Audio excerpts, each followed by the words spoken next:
and useful. So let's get started.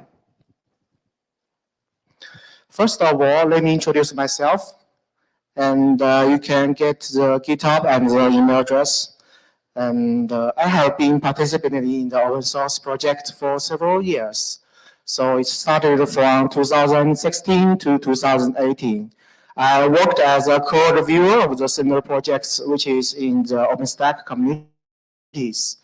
And I also worked as an ATC of the Volcano projects, of the CNCF projects, communities. And the Volcano is batch systems for the Kubernetes, and started from 2019 till now. I'm the maintainer of the Infra 6 of the Open EULA communities. So thank you. And today we're gonna have 4 parts of the topic. The first part, we will give you a brief introduction on who we are and the overview and the landscape of our infrastructures of the Open EULA communities. And for the second and the third part, we will give the details of the cloud-native DevOps and the cloud-native APT designs. And for the last part, we will talk about the future plans, maybe something about the service mesh, the cloud IDEs, and the message centers. So for the first part, who we are. Yes, I think most of you guys has already seen the huge blue exhibition board downstairs, because we are from Open EULA. So let me first introduce the Open EULA. Yes, maybe you have seen these pictures before, so I just repeat the words for you guys. Open EULA is an open source free Linux distribution platform. The platform provides an open communities for the global developers to build an open, diversified, and architecturally inclusive software ecosystems. And OpenEuler are also innovative platforms that encourages everyone to propose new ideas, explore new approaches, and practice new solutions. So our community started from 2019. So that's all. And so we will talk about the infrastructures. And you can take a look at the pictures. And when we talk about the operating systems, many people will come to the mind of the CentOS or FedOS. So we try to build the infrastructures for our own version of operating systems. We find that there are so many excellent and mutual projects that can be used to set up the whole infrastructure for our communities. So take a look at this ones. We use the OBS, the Open Build Service from the OpenSUSE projects to build our packages and to distribute our packages. We also use the GNU Mailman, maybe you have heard that before, as our mailing list systems. You may also find that there are a bunch of the projects comes from the CNCF. Yes, we have the NGX Ingress, which is used as our reverse proxy server and the simple API gateways. We also use the Argo CDs. Yes, Argo CDs are nice tools. We use Argo CDs to centralize our applications, the changes, the codes into our production environment. We also use the Vault from the HashiCorp, which is used as our sensitive data backend. And we will use another small tool to centralize all the sensitive data from our Vault backend to our Kubernetes clusters via envs or configuration files. And we also use the Copper. Copper is come from the Fedora. Fedora uses Copper for the individual package services. And we have enhanced the Copper in several ways to make it running better in the Kubernetes clusters. Okay, there are a lot of the projects. Yes, we also have the Pro from the CNCF to review the PRs. And for the next part, we will give you the overview of our infrastructures. Actually, there are two tiers in our infrastructures. And for the tier 1, we use Terraform files to centralize and to create all of the base IaaS resource, including the VPCs, the VMs, and the CCE clusters. And for the second tier, it's all about the Kubernetes clusters. Actually, we have two different kinds of clusters in our environment. The first one is the master cluster. We use the master cluster for the DevOps process of all the applications. As you may find, there are several key applications. They are Argo CDs, Vault backends, and Elasticstack, and the Grafana. So actually, all of our applications are maintained by the Argo CD. So once we have created a new version of our application's images, we will use Argo CDs to centralize changes into our different clusters. And we have about 155 applications running backed with 300 VMs. So, and currently we have 10,000 developers in OpenEuler. So it's a huge infrastructures. And all of the applications will be deployed into our business clusters there directly. So we will go into the next part. It's about the cloud native DevOps. So we will share some experiments and some best practice for you about how we deploy the applications in a cloud native way. There are 4 parts. The first part is about deployment standardizations. So yes, of course, if you want to deploy applications into Kubernetes clusters, you have to containerize the applications. So there are several rules. The first one is about to containerize the applications. One process per containers. So we need to upgrade the existing projects to make it running in your Kubernetes clusters. And the second one is about to Kubernetes deployment semantics. So we suggest our developers to use Helm chart and customize to upgrade their deploy YAML files. And the next several rules is including the standard log output and the configuration, the sensitive data where envs, because we will use the vault backend and centralize all of the data by our small tool, which is called Secret Manager. And we also ask our developers to restrict, to push the images to the restricted image repo. Actually, we don't use the Docker Hub because we have some tools, our private repos, which is used to scan the CVEs and to perform some checks before deploying. We also ask our info developers to use trusted based images. For example, they are asked to use the OpenEuler based images because one of the packages is can be easily upgraded if some CVE issues has been fixed. And the last one is about to expose the health check endpoint. Yes, we need to restart the applications by detecting the health check endpoints. So this is the first part. And for the second part, it's about the configuration separations. So there are three different rules in the whole process to deploy the applications to our production environment. The first rule is the application developers, who is responsible to write out the raw Kubernetes YAML files, which will not contain any details for the deployment. For example, the storage class names and the domain names. And for the second role is our DevOps engineer, which is used to add more details to the YAML files with customized or Helm charts.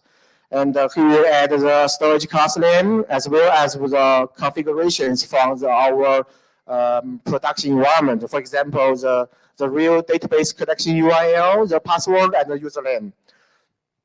And for the third part is our info maintainers, who is responsible for reviewing all the changes, all the applications in our communities. He is responsible to merge the pull request, and it will be handed to the Argo CD. Argo CD is used to centralize the changes. So that's for the part 2. And for the part 3 and part 4 is about GitOps option, GitOps and the automations. I think GitOps is a great rules, and we utilize a lot about the Argo CDs, and it can give us several benefits, including increased productivities and improved stabilities, higher reliabilities, and the stronger security guarantees. I think some of you guys, you have already used the GitOps best practice in your environment. And for the last part is about automations. Actually, there are 3 different cases for the automations. And the first one is about the end-to-end pipeline for every services. So let me, you can take a look at this picture. This is our website pipeline. It's actually the pipeline for our every stateless website. So once our developers come from the community to submit a new PR, we will create a temporary port which will reflect all the changes and the actual look of our website. And our maintainer will review all the changes and to get the PR get merged. After that, everything is auto-triggered by our Jenkins Argo CDs, so it will check and build the new version of our images, and will push to our private image hub repositories. Also, we have the tools and the task to scan our images. After that, the Argo CD will use this new images to centralize the reflection, to centralize the changes into our production environment.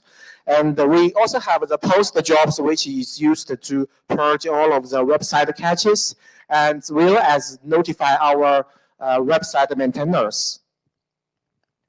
So that's for all of the best practice we have learned during the process when we set up the whole infrastructure for our OpenEuler communities. And we are heading to our next part. During this part, I will share some excellent applications that we have been working on to make them better, running better in the Kubernetes clusters. So some of the projects is based on the existing operating projects, but some of the projects is based on the ideas we learned from other open source projects. So there are two cases. The first one is about the bot. So if you guys have ever been in the open source communities, you must have learned that there is a bot application used to connect all the different applications into the pull request.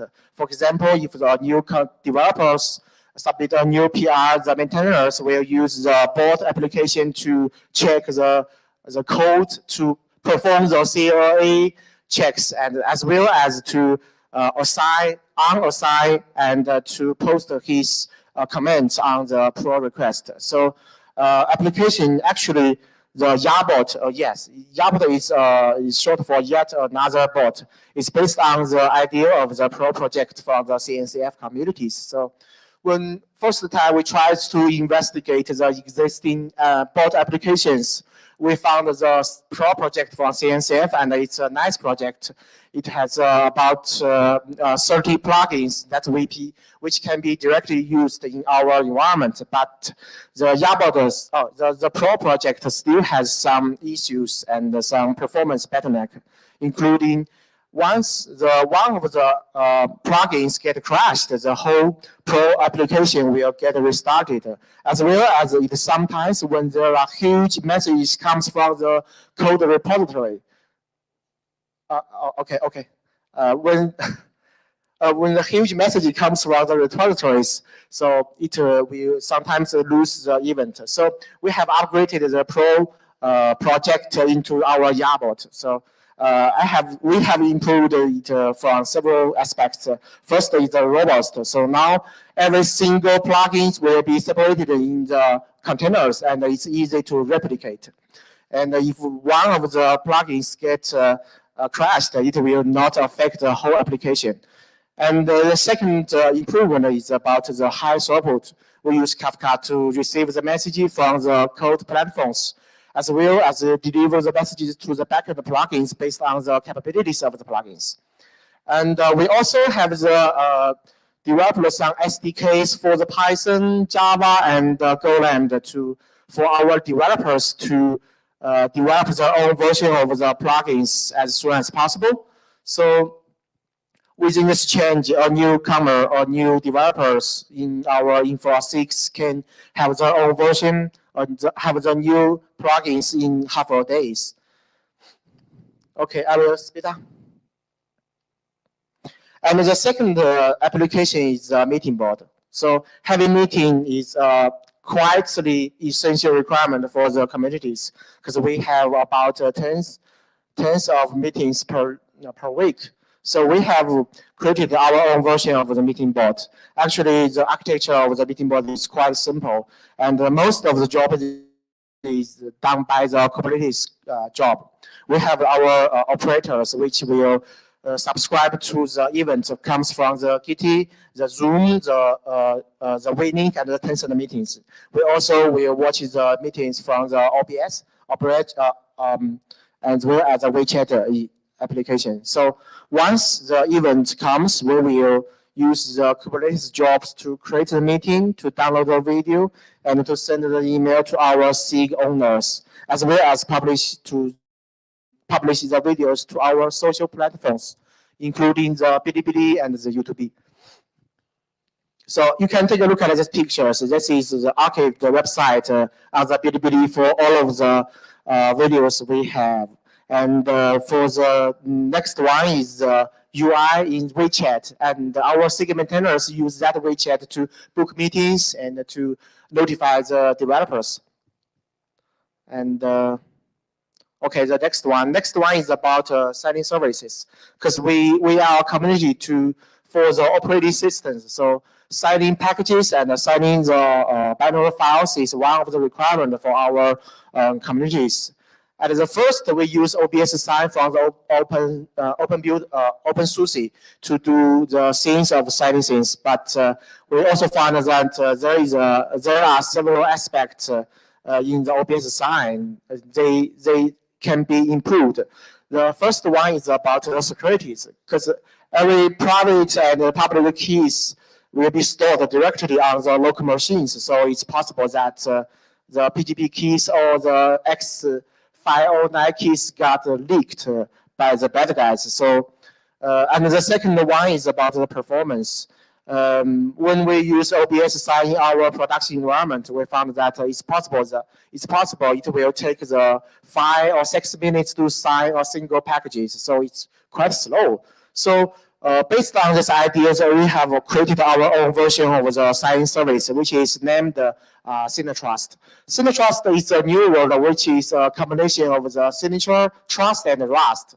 Yes, it's based on the Rust languages. And we have improved the sign service in several aspects. First one is about the end-to-end security designs. Within our designs, the sensitive data will be encrypted and decrypted before storing to the databases with external KMS systems such as the Huawei Cloud KMS. And also the process to do the signature process will be located in the TE environment, actually the Intel SGS or the ARC TE. And for the next point is that the whole code, the code project is written pure in Rust. We also use the mutual TLS to communicate with the client and the server. Okay, I will submit again. And the second one is about the high throughput. So with our design, the data servers can be simply replicated. And we also use gRPC strings. And due to the reason that the full client and the server is a single task, so it's much better than OBS sign project. You can take a look at these pictures. So no matter configure with the PGP agent and when compared and all the OBS sign compared with PGP libraries, we got much better performance when compared to OBS sign. And the last two is about the RPM. We support different kind of the binaries, including the RPM ISOs, kernel module files, EFI, and we are also going to support the container images and WSL. Okay, next part. I have only 1 minute. And for the Mock Studio, Mock Studio is used for our developers because our developers come from most of the developers come from China, and we have the developers come from the universities or the high schools. So it's a common case that they have some troubles to get the real environment, especially for the ARC environment. So to fix that, we have developed our Mock Studio. Mock Studio is kind of a native terminal playground in a browser. So for our developers, once he opens the Mock Studio, he can have his own instance of the OpenEuler, and he can directly use the terminal to download the packages, to build the write code, to build the packages as well. And this server is quite simple and fast. Once the developer opens the browser, so it will be 20 minutes to have his own version of the OpenEuler. And we also support to customize the different images. And due to the reason that we both use Docker and the LXD as the backend, so we support different kind of the courses, including the container, the application container, and the system containers, as well as the virtual machines. So, and I got 2 more pages. Okay. So the next part is about the UR.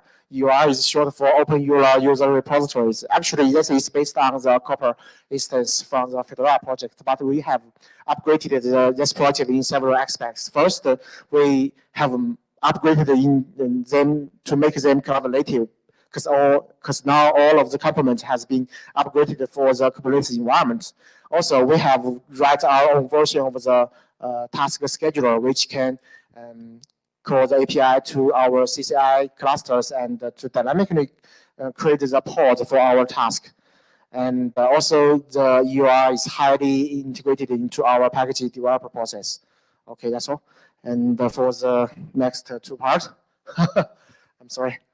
The next one is about the Ordermaker. Yes, we first try to use the OBS project for the OpenSUSE to build our packages and our images. But currently, we are designing our new version of the package build and distribute systems. And the Ordermaker is in several ways much better than the OBS. The first one is about the dynamic workers, and we support VM, BMS, and containers, and which will have deliver much faster build compared with OBS. And the second one is about the job queue per user with priorities. So it's a common case when you use OBS that for individual developers, it will to wait some time to get the task get built. So we have designed new creep systems that every per user will have its own creeps. We also use the global build cache, which will speed up the whole building process. As in our test, it's about a 30% higher build performance for a single package on average. And the last one is about how to build the images. And I think Fedora and OpenSUSE use their own tools, which is named Kiwi or OS Build to build the images. We also have our own version tools that it can be highly customizable process for the image generations, including the image format, the setup process, and the additional file and packages. And for the last part, it's about our future plans. So there are top three our task for this year.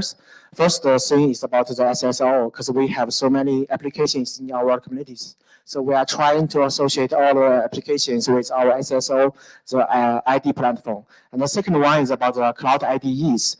We support in order to support the development and the test process with our developer. So we trying to set up the cloud IDE for the communities.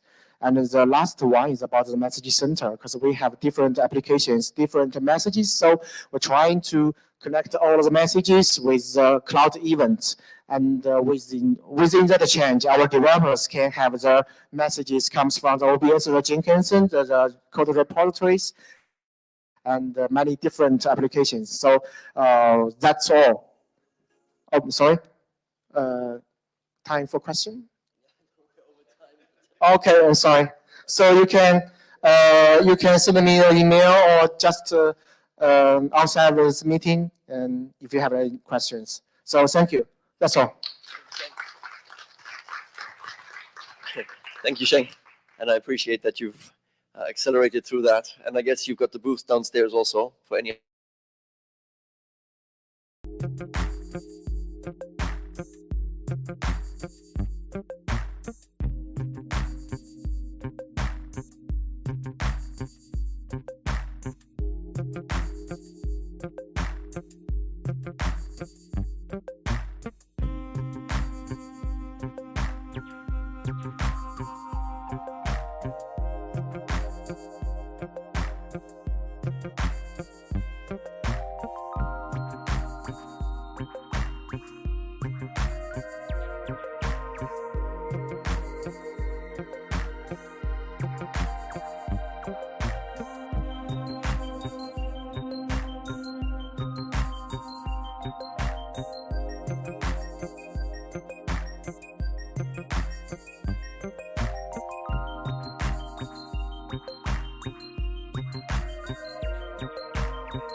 Exploring with AI as applied to art. So that explains why it's probably going to be the most colorful set of slides you've seen all day. Yeah, so today we'll be talking about how you can build a multi-modal search engine in 15 minutes.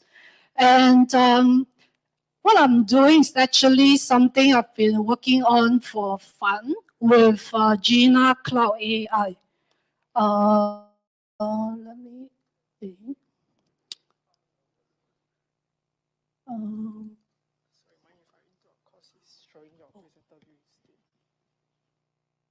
I think my Mac just hang.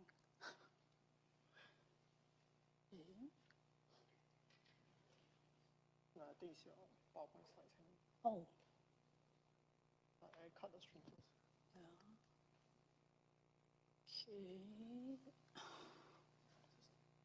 It's presentation mode. Where's the display settings so we can extend the display?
What I'll be sharing with you is really a series of experiments that I've been playing with on the Gina Cloud AI.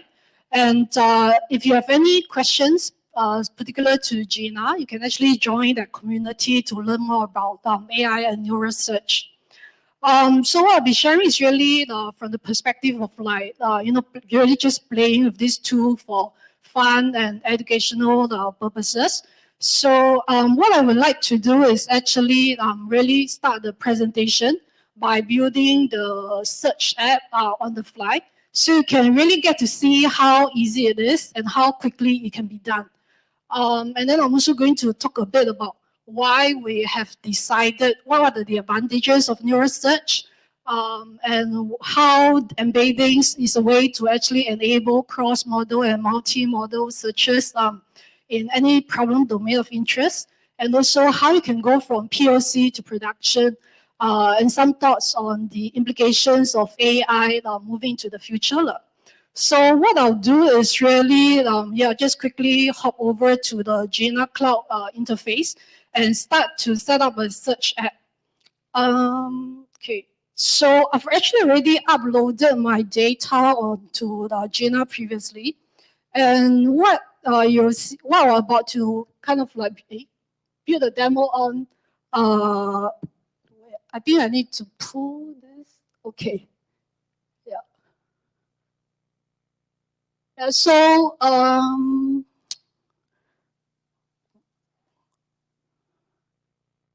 so what I'm about to do is this particular data set has already been uploaded.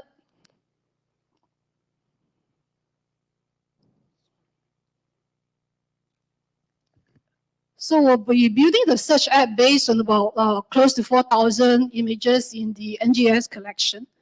And what I've done previously is convert into the doc array, which is a unique Gina data structure for handling and processing multimodal data, i.e. image, text, videos, sound, and so on. So that's going to enable us to then subsequently build search on top of it. And all you have to do on the Gina Cloud AI interface is actually just to create a new search app, right? And we're going to be making use of this data set that I've already preloaded. So the data source is the doc array, and then this particular data set. And you'll be able to choose. So for the purpose of this demo, I'll just use the title of the artwork as something to index over, as well as the image, right? The image of the artwork itself. And you'll also be able to kind of like filter over different fields that you have in your data set as well. And then you hit deploy. So what's going to happen after this is essentially the Gina Cloud AI will take care of indexing and coding your data for you. So all we have to do now is basically wait for the server to be spun up. Yeah. So now I'll go back to, I'll backtrack a bit to,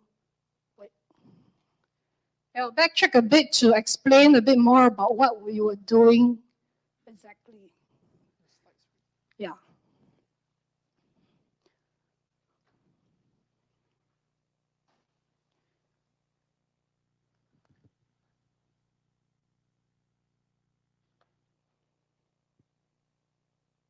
I think you'll find that getting your projection right in conferences is always most challenging compared to even building a neural search app. Yeah. Okay. So yeah. Okay. Yeah. So essentially, those were the two things that we just did. And now maybe let me talk a bit about why I was inspired to work on this problem in the first place. So I'm actually part of a team running a culture tech accelerator at National Gallery Singapore. So for those of you who are in town or if you are local, please visit us, right? So the problem that we're trying to solve here is really that at the gallery, we actually have an existing online collection search portal. It's making use of Elasticsearch symbolic search capabilities, which essentially means that if you do not already know what you are looking for in the title or in the artist or whatever, you won't be able to find the artwork that you may be looking for, which kind of like defeats the whole purpose of search. And the reality of it is also that we have a very limited set of metadata about our collection, which is close to 10,000 works. And our curators don't have the time to actually, tag everything to make it more searchable for keyword-based matches as well. Not to mention that it's highly the most interesting job in the world for a human to be doing, right? So we are really faced with this problem of how do I take the existing data that I have and the very limited metadata and make it more accessible, more searchable for people, right? Also, given the fact that I think audiences and users are also growing to be more and more accustomed to more, newer ways of searching data, not just limited by text, but sometimes you may want to find something that is close to something that you've seen before, right? By uploading an image, for example. So these are all the different things that we weren't able to do with the current collection search portal. Also because everything is kind of like in British English, the moment you spell something with a typo in another form of English, you won't be able to find what you're looking for as well. So anyway, it was really this observation that kind of like got me interested in looking at how neural search could be potentially applied to solve this problem. And I guess, like, unlike other institutions like Macquarie, it's kind of like we are faced with this problem of, do I spend 2 years having an entire team of engineers and AI developers build a re-ranking algorithm, right? Or do I try to find something that I can quickly prototype and go to production as quickly as possible? So that's also why I think that kind of like search led us to Gina to really start to explore what the possibilities of neural search for locating artworks. Yeah. And I think the core idea behind this is really what they call embeddings, right? So I decided that cats are cuter than dogs when I realized that you do not need to walk a cat.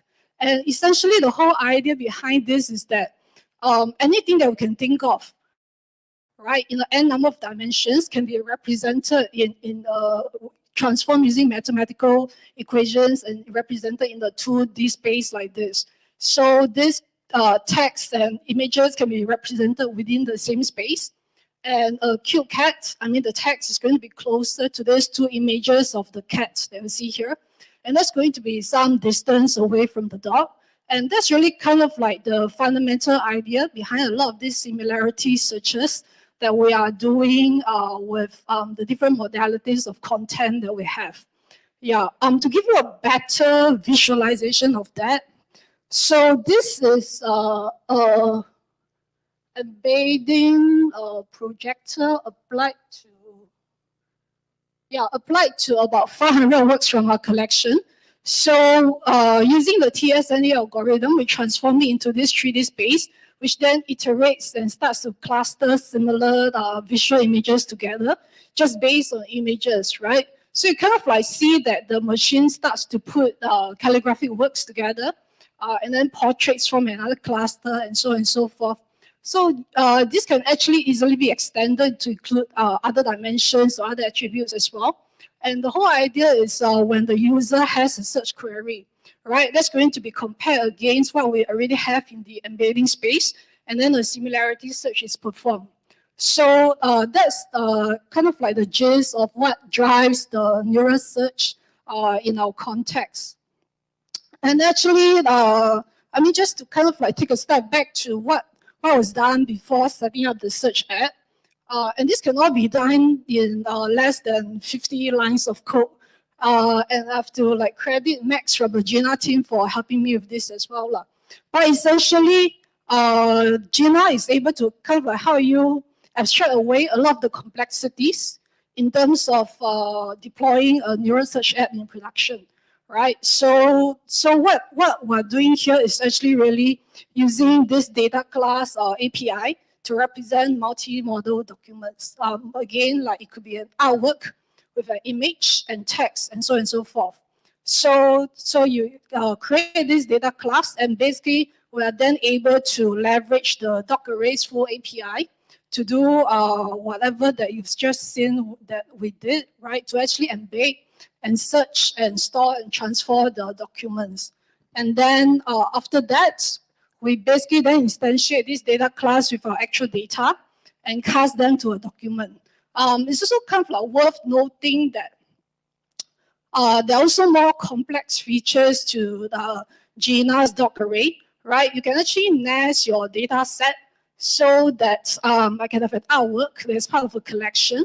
I think they're also building, working on something that allows you to search over multiple collections as well. But at the moment, it's kind of like limited to top level search. Yeah, and then of course, as we know, generally an article have different levels of granularity to it, right? There's kind of like the paragraph, and then there's the sentence, and then there's the individual words. So if you want to be able to search over different granularities, depending on your problem of interest, you can actually also do that with Gina. Yeah, so essentially, later we'll be able to take a look at the demo app that was actually built. And of course, after you've built your demo, you may be interested to think about, now then, how do I actually put it into production? So my background is in economics, and I tend to look at a lot of these things from a point of view of a trilemma, in the sense that unless you have unlimited budgets, usually you kind of like have to pick 2 out of 3 things, right? So in our case, in the case of what is more like a public organization, without an in-house tech team of engineers and developers, I mean, we'll probably tend to fall more on the cost effectiveness and performance side of this triangle, right? So you kind of like lose that sovereignty of being able to build and maintain your own models in-house, which kind of like has that trade-off where if the API or the service they are using goes under, and it has happened before, right? Your entire thing kind of like falls apart. I think that's also why, for this reason, that I'm actually a lot more interested in open source models or open source products like this, right? Because at least there's some way to maybe try to recover what you need to recover, even if the company goes under or whatever, because it's kind of like out in the open, right? So cost effectiveness is also really important to us then, because generally I think comparatively the cost of using a managed service will probably be more cost effective than having to maintain an in-house team of engineers and developers. Yeah, but I mean, at the moment, I think these new forms of search, as everyone knows, are still a bit more pricey compared to older forms of search. So there's definitely a lot of room for improvement in this area as well. Okay, and then as far as performance is concerned, to me, anything that is an improvement upon the current search portal is high performing. So that checks off the performance box for me. Yeah, so again, the cool thing to me about Gina is really that it's able to abstract away a lot of these things that you see over here. And all that we have to do is focus on defining the documents and understanding our data and representing it properly, right? With that, let me just do a quick demo. And in the interest of time, maybe I'll just play this video. Okay. Yeah, so this is the, I mean, this will be an app that was deployed.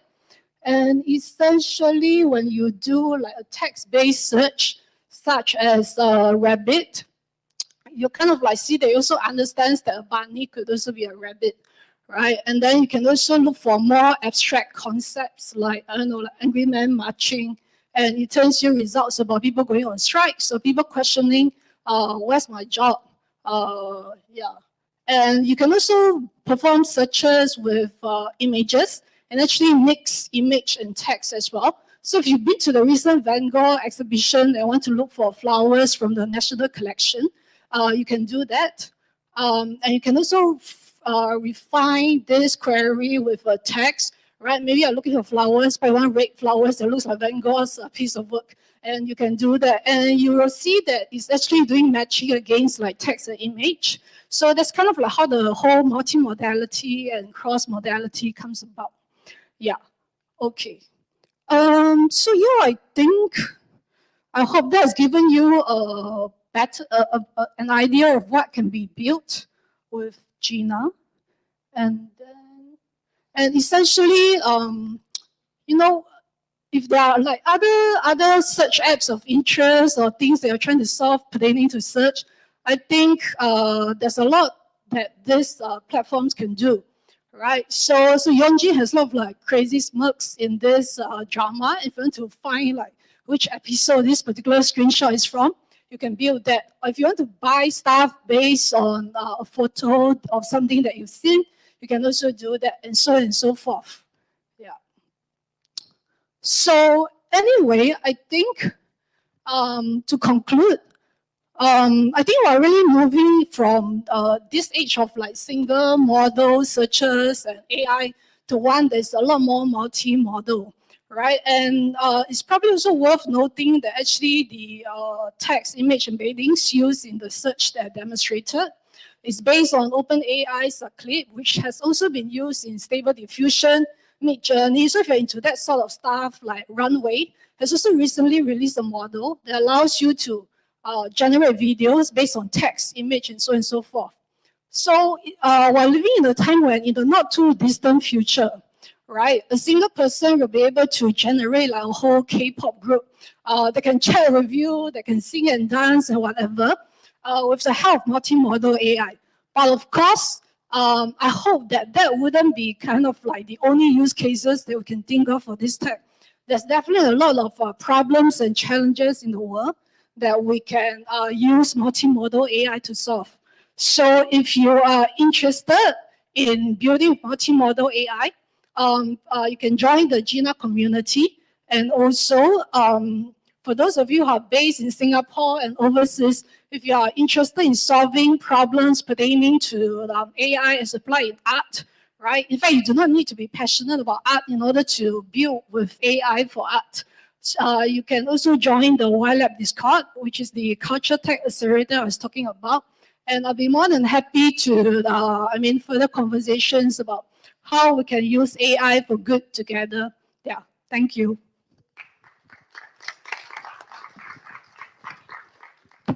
Wonderful. Very nice presentation. I will take one question if there is. Oh, right here in the front. Excellent. So how does your system know, like, this is a picture of flowers or whatever? Did you have to train that, or are you building on top of an existing, already image-trained AI set? Yeah, so we actually made use of OpenAI's clip service, which has already like this pre-trained text and image embeddings. And as I mentioned, actually that was the same foundation that was used for a lot of the AI image generators that you see. It's also open source, so also the clip as a service comes as a part of the Gina ecosystem of apps. So that's definitely something that you can take a look at and start playing with right away. Super. All right. Yes. So I think maybe platforms like that make life a lot easier, and just extend the models beyond the capabilities of even small companies with limited resources. So I think probably lots of opportunities in that space and many more platforms to emerge. Good. So we're just keeping up with the schedule and going to take it straight into the next session, which is going to be presented by Yulin Chong. And it's really about dengue.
area because mosquitoes don't care about country boundaries. They don't care if you have a visa, right? So, yep. And it went on. So we took on the project in our weekly social coding back in 2018. And we worked on it and we looked at the data. And recently, last year, I looked at the Singapore data in more detail, where we have the complete set of uninterrupted daily weather data, as well as weekly dengue cases from 2012 onwards. Okay, so this came out like last year. So they were commenting about, climate change, weather extreme weathers, and whether or not that actually worsened the dengue cases and caused more dengue outbreaks. Is that so? Let's take a look. Okay, so let's have an initial look at the data, and this is the yearly dengue cases that you can see.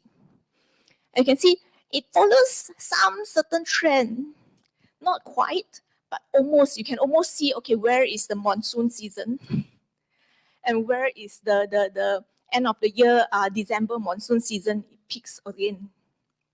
Okay, and it should look like, hey, maybe the dengue cases do follow the weather, maybe, or not. Let's take a look. If you look at just the dengue and the rainfall, this is the total mean rainfall sum.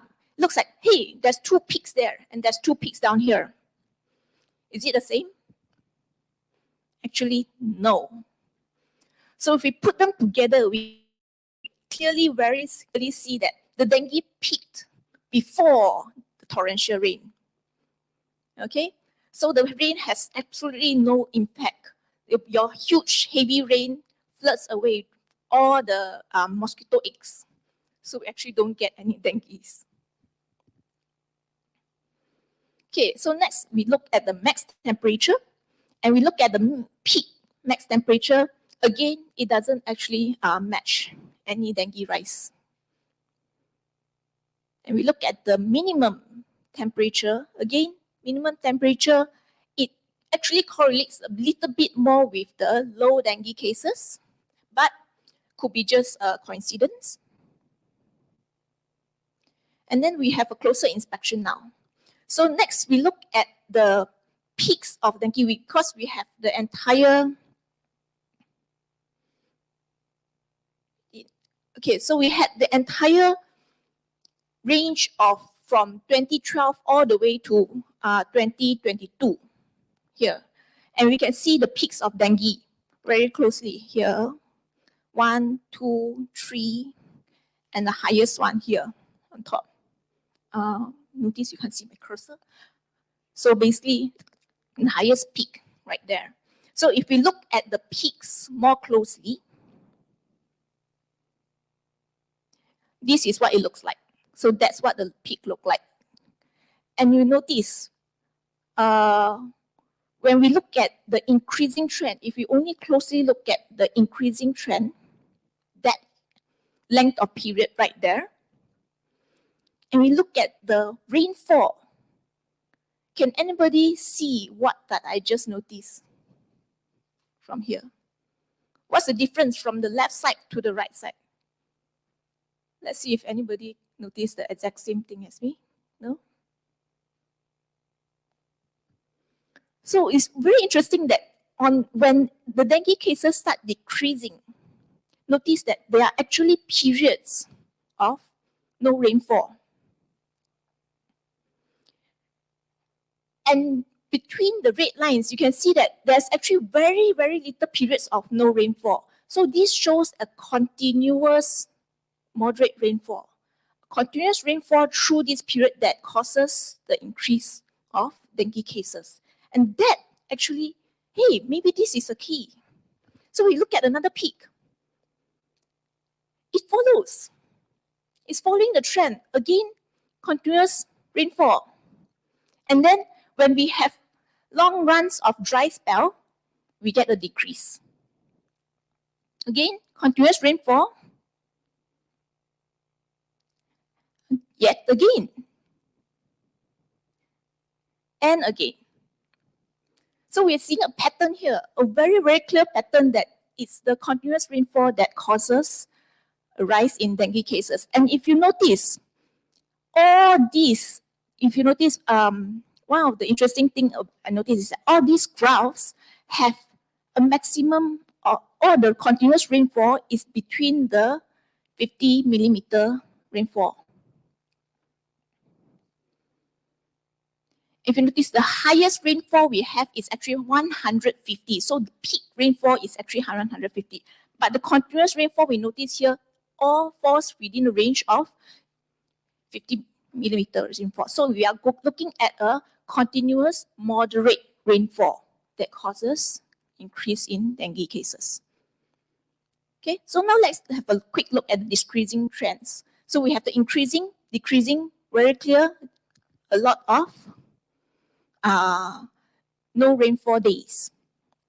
When you see a straight line, that means almost a week without, at least a week without rainfall right there, right? Again, the rainfall days are the increasing dengue cases and the decreasing dengue cases is in green.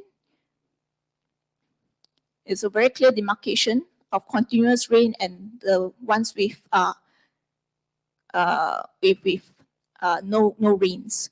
And if you look at the far right side of the graph, there's actually very more high rainfalls towards the end, and that actually washes away the mosquito eggs. So you notice a decreasing trend right there.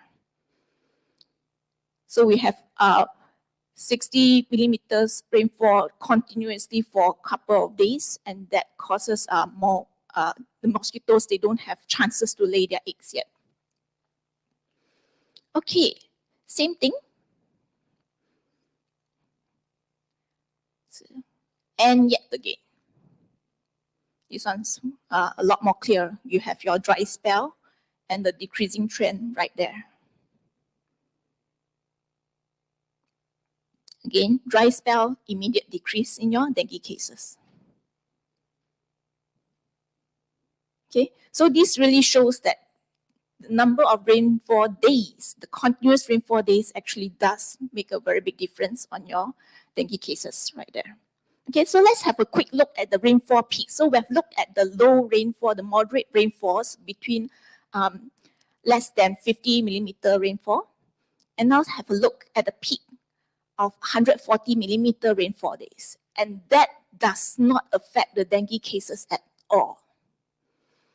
So it's very clear that one message is very, very clear out of all this is extreme weathers, absolutely no change to the dengue cases. So extreme climate change, mosquitoes don't care. All right, another rainfall peak, again, no difference, no change to the dengue cases in these two rainfall peaks of 80 millimeter rainfalls. So let's have a look at the year of low dengue. So if you notice the previous graphs that I showed, we have a couple of years with very, very low cases of dengue, almost straight line down the bottom right there, right? So this means that the dengue cases here, we can look more closely. The dengue cases actually are below 100. So you see that the high dengue cases areas are actually 200 over, even 300 cases per week, even it hit that high, right? I think one of the max was actually 1,700 cases in a 1 week. You get 107,000 cases of dengue in Singapore, so that's a lot, right? So let's have a look at the low peak period, which is actually right before COVID. If you notice the dates right there, it's right before COVID. We actually have a low dengue period of more than 1 year, almost 2 years right there, from 2016 to 2018. And this low period basically is only every week. There's no more than 100 cases every week, right there. And certain weeks that are actually zero. You can see 0 cases reported. And if you look at the corresponding blue rainfall, actually means that in this 2-year period, we have low rainfall and no rainfall days that exceeds 70 millimeter. So that's interesting. And if you draw a line through that, if you look at the periods, we cut the chunks out in 3 periods, and we look at them a little bit more closely, the rainfalls all do not is quite low, almost just 25. Every day, these are daily rainfall. If you notice, there's only a couple of days that goes above 25 millimeter. And yet again, only a couple of days are sprinkled here and there that's above 25 millimeter rainfall. Okay, this is a span of 1 year and 10 months, if I'm not wrong. Yep, less than 2 years. Okay, so that completes the intense data analysis graphs that you see. In summary, basically, the extreme weather, no effect at all. And what we are looking at that does make an effect on the dengue cases is actually the continuous moderate rainfall. And the longer period of your continuous rainfall is the one that actually peaks your dengue cases. It just climbs up and up and up until you hit 1,000 over cases a week. And yep, so moving forwards, we will analyze, of course, the malaria, whether the malaria actually follows the same pattern as the dengue cases. And we can look at Zika, other viruses that actually are mosquito-borne, but most of these, the three diseases below are mostly imported rather than local diseases. Okay, and for one interesting thing about malaria that we did notice in previous data analysis is that malaria is different from dengue, where the cluster of the dengue cases are centered around HDB car parks. So people where there's high population, because dengue diseases is born from human to human. So the high population area is where the dengue clusters are. And the malaria, however, malaria-dengue clusters are centered around, interestingly, around the lakes, around our lakes. So that's some interesting point to note right there. And that's it. Thank you very much. It's just short and sweet.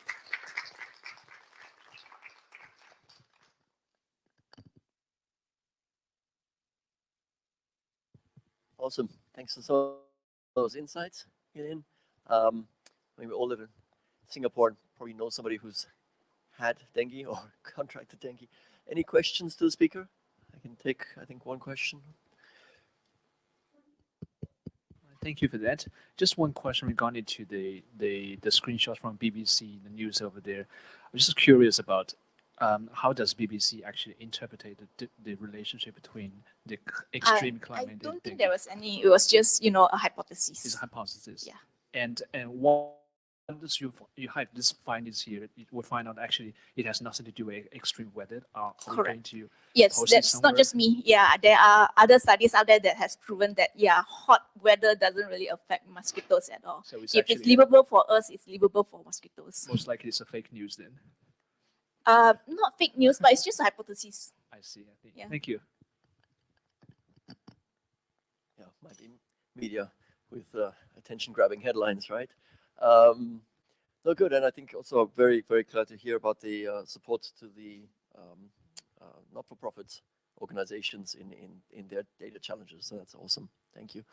Good. So we're now going to be moving on to another topic, taking us forward into the education space. Our speaker is Benjamin, if I say it right, Cherry. Spelled almost the German way, SCH. Okay. I see. Okay, makes it. And so Benjamin's all for creating the new decentralized world with unique DeFi and visionary utility NFT infrastructure. He's a language designer and helping to use technology to create new ways of learning around the world.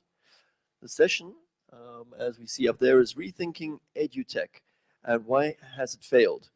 Can a new focus on learning finally realize its potential? And so really just the intention here is that Benjamin's encountered many edutech companies. Many have taken an approach of build it and they will come with an expectation to replace teachers and revolutionize education. But yet this has not materially happened. So we're looking forward to hear from Benjamin about how he sees the landscape, the tech education landscape changing. Thank you, Benjamin. You've got 25 minutes, is that right? Yes.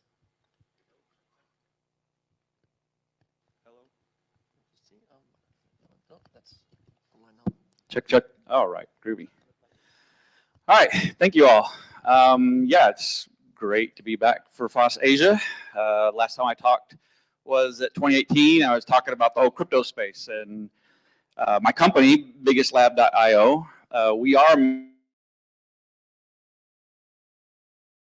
crypto stuff. And so my last talk, if you YouTube search it, FOSSASIA Proteus or FOSSASIA Sherry, you'll see my talk, and it's 45 minutes long, so we got to do some back and forth. So I really like back and forth. So if I say anything that you find objectionable or you have a question in the middle of it, raise your hand. I like the debate aspect. That's the open part of FOSS. So I'm hoping next year we're going to have a little bit longer talks so that we can get into that. But this talk is something completely different.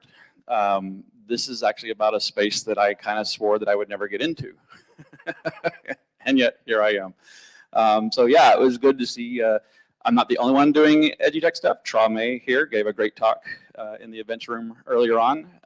You know, with COVID, right, we've all been impacted. Education's getting changed. Education changes are generational, right?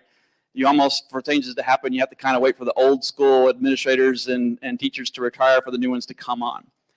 And in fact, I was born in the very late 60s. I went through the 70s in America. And I remember I had some incredibly good public school teachers. Mrs. Fletcher in second grade. She would open up the class by reading a verse from the Bible. In America now, she would be put in jail. My best teacher ever would not be allowed to teach in America. That's this generational change. And it happened during the Carter administration when they created the education, the Federal Department of Education. Before then, there was not such. And Thomas Sowell, great economist, has shown the inverse proportional relationship between SAT scores and federal government spending in education. So spending is not the problem, right? So what's going on? I've been a mentor for lots of tech startups. I was one of the first mentors for the JFDI incubator here in Singapore, and I've worked with a lot of startups, and I've helped advise some edutech companies, and I've just watched edutech on the sides, and for about 20 years, and a lot of well-meaning people that are really trying to have a positive impact, but they have almost universally failed, right? And so the three things that we see commonly is that they believe that automation can replace teachers and books. They have this, you know, hey, our curriculum or our system is so cool that everyone will see it and adopt it, right? If you build it, they will come mentality for getting market share. And they think that creating the curriculum is something that they can do with less than $20 million, right? These are all, you know, if you see a edutech company or anyone who's thinking that this is any of these, you know, you'll see this commonality, right? So, right, public education is, you know, it's been focused on teaching. You know, teachers teaching, you know, we're going to show you what to do and what to learn, right? Teachers are the source of knowledge. You know, it's rote memorization. Students are measured by how well they can repeat back what the teacher has told them, right? That's what your classic education does. My focus, and I think what needs to just change is that we need to make sure that we're just focused on learning. We're not focused on teaching, right? And what is education? So learning or education requires understanding the knowledge and demonstrating the ability to apply it, right? Apply it usefully, recognizing these common recurring patterns in the real world. So it requires the adoption of the enabling of critical thinking skills. Ultimately, is what must be there. I also believe that the proper role of teachers is not to be the source of all knowledge, right? Because often, you know, in lots of schools and places, the teachers aren't even smarter than the students, right? Or they have different exposure for things, right? They can't be the gods of everything, right? But teachers should be coaches that enable learning, right? And so, you know, edutech, you know, technology is not the thing, right? I'm a tech guy, and I just, you know, have the best tech in the world. And inevitably, somebody who's got a marketing department but crappy tech is going to kick my butt every single time. It just happens all the time, right? There's even a phrase for it in the tech world, like worse is better, right? Where they're talking about that, right? Technology is not the thing. Technology is a multiplier of the thing, right? You got a $15 million SAP accounting system, and you have no accounting skills. Anything times 0 equals 0. Let that be lesson number one. But if you're a really great accountant, right, technology like this SAP accounting system can make it where instead of you needing to have a staff of 20 people to manage this one company, you by yourself could almost manage 20 other companies for their accounting, right? So that scalability, that's what's critical. That's what tech is at the tactical level. Now, tech also introduces some other things at the strategic level, but if you haven't accomplished the tactical level first, forget about it. All right, so I believe that as a good coach should be measured by educational outcome, that good technology should be measured by how much you enable, how effective you can help make that coach. So we're not trying to abandon teachers here, right? So my metaphor for education or for learning is like working out, right? If you've ever started to try to work out and try to get your body in shape, if you've gone to a gym and you've had a good personal trainer, like I was fortunate to in Atlanta. I haven't lived in Atlanta a long time, as you can tell. I have no personal trainer. But I mean, I could just tell my workouts were 3 to 5 times more effective because I had this guy. Even when he would tell me what to do and do it by myself, it wasn't as good as when I was with him. That's what a teaching coach should do for education, right? That's what should be. So it's trying to get your mind in shape, right? Regular school is like going to a gym, but everyone's got the same equipment, everyone's lifting the same weights, and everyone's going to do the same lesson, right? So if you look at on a standard distributed curve, that's great for the majority of the class. There's some people, they're never going to be able to lift it. They're going to be left behind. And there's some people it's going to be like, okay, this is not a challenge, right? So there's like 2 to 5% on this one side, right, who would succeed no matter what. So they're not getting anything out of it. But on average, right, you're better off having attended than not having attended, right? You're going to be in better shape if you do any kind of workout, even if the regimen is very standard, than if you did no workout at all. And also, you've got your peers around you to cheer you on, which is a big thing, right? People kind of discount that. I happen to homeschool. I've got 3 boys. I happen to homeschool them. And, everyone, when you say you homeschool, how do they make friends and all this kind of stuff? Well, you got to do other things about it. But it is an important thing. But it's the first thing everyone jumps at, right?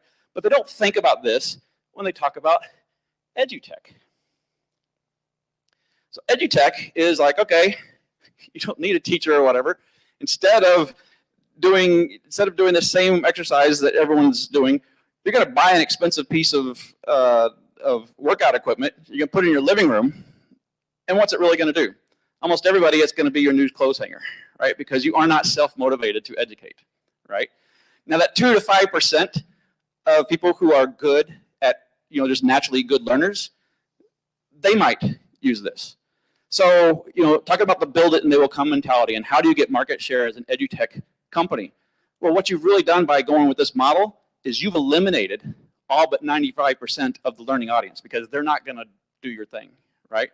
So our focus, again, is on, we're not, like there's a group called the Acton Academy in Austin, Texas that's starting to get really big, and they're doing a lot of Socratic method style of teaching, right? It requires that you have exceptional teachers who are really dedicated, and it's a fantastic method, but that's not going to solve this generation's worth of educational challenges, right? We don't want to leave this generation behind.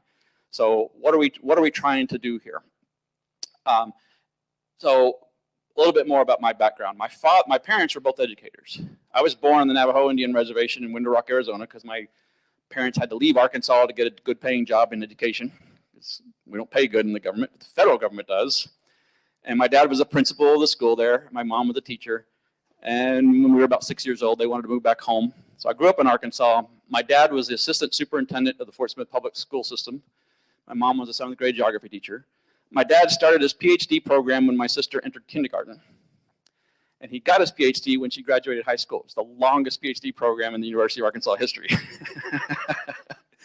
His PhD thesis was trying to attempt to measure the impact of educational outcomes by how good the administrator, the principals were, right? My dad's an administrator, he's thinking, we're going to prove this once and for all. And the man taught himself statistics. I remember him going through all this stuff, and collected data over time, did this thing. End of his dissertation, no measurable impact whatsoever, right? Which, I think was probably a disappointing outcome for him. but it made no difference. There was no way of seeing there was any correlation between good administrators. Of course, there's good correlations between teachers. And I asked, this made me interested in other things that were going on, and so I read about other things. And really the thing that impacted educational outcomes more than anything, by far, like nothing even came close, was parental participation. And it didn't mean that your parent was teaching. It means that your parents showed up for your football games or whatever. Your parents just showed by showing you that it was an important thing and making education a priority. They didn't have to teach you, right? And so one of the things that we wanted, a lot of edutech that's inside the classical teaching system right now is focused solely on the teachers. And what we want to do is we want to focus on learning. If we want to focus on learning, it means we also need to, we got to help the teachers, right? We got to help them be good coaches. We're going to enable them. But we got to give resources to the students, and we've got to bring the parental participation. And we got to give them an opportunity. Because what is the typical experience of a parent and their child's education system if they're in the classic school network? It is Sunday night, little Amy comes up and goes, "Daddy, daddy, daddy, I've got this assignment due tomorrow morning." And you may not have seen this subject in 20 years, or maybe it's math and they teach math differently, and so they go, "Daddy, that's not how they showed it in class," right? It's not a positive experience. And so we hope, with automation and stuff, build tools and things to let the parent know what the kid's been exposed to, even give the parent, here's some questions and stuff that you can do to, be involved in your kid's education, right? Just help the parents out. Because lots of times parents don't have much of an education, right? It's the first time. So, right, edutech companies think that they've got the one true way. You see all these like programming language education systems, like this is the way to learn Python, it's ultimate, it's great. Well, no, people are different types of learners. Some people learn visually, some people learn by audio, some people learn by just knowing the first principles, some people want to know mathematical formulas, right? Which means you need to make at least 3 types of curriculum if you want to have the ultimate system. Curriculum is extremely expensive, right? And also, if you're only going after, if you really only market as these people who are good self-educators, well, in the classic VC perspective, you're either a vitamin or a cure is the way they measure you if you're a good investment. If you're just an incremental improvement on some problem, you're a vitamin, you're not a good investment. If you've eliminated the problem, you're a cure, you've got the potential to be a unicorn, right? Almost all edutech companies, their ultimate top level possibility is only as a vitamin company, right? So what we want to do is we want to be we want to help teachers be better coaches. And so the most effective way to learn is with a professional coach or a teacher who is focused on your learning goals, right? And the most effective edutech is the one that makes that teacher more capable. So one of the things that we have that has been a big thing for me, I make a lot of domain-specific languages, and we deal with ontologies and taxonomies.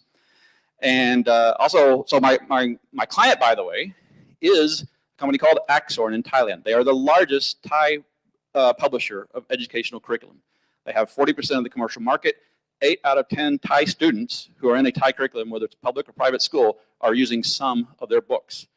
Now they see an existential issue that books ain't going to be the way to teach another 10 years from now. And so they have brought me on. I have signed on as a consultant as their CIO to build an entirely new division, a digital division for Axorn in Thailand.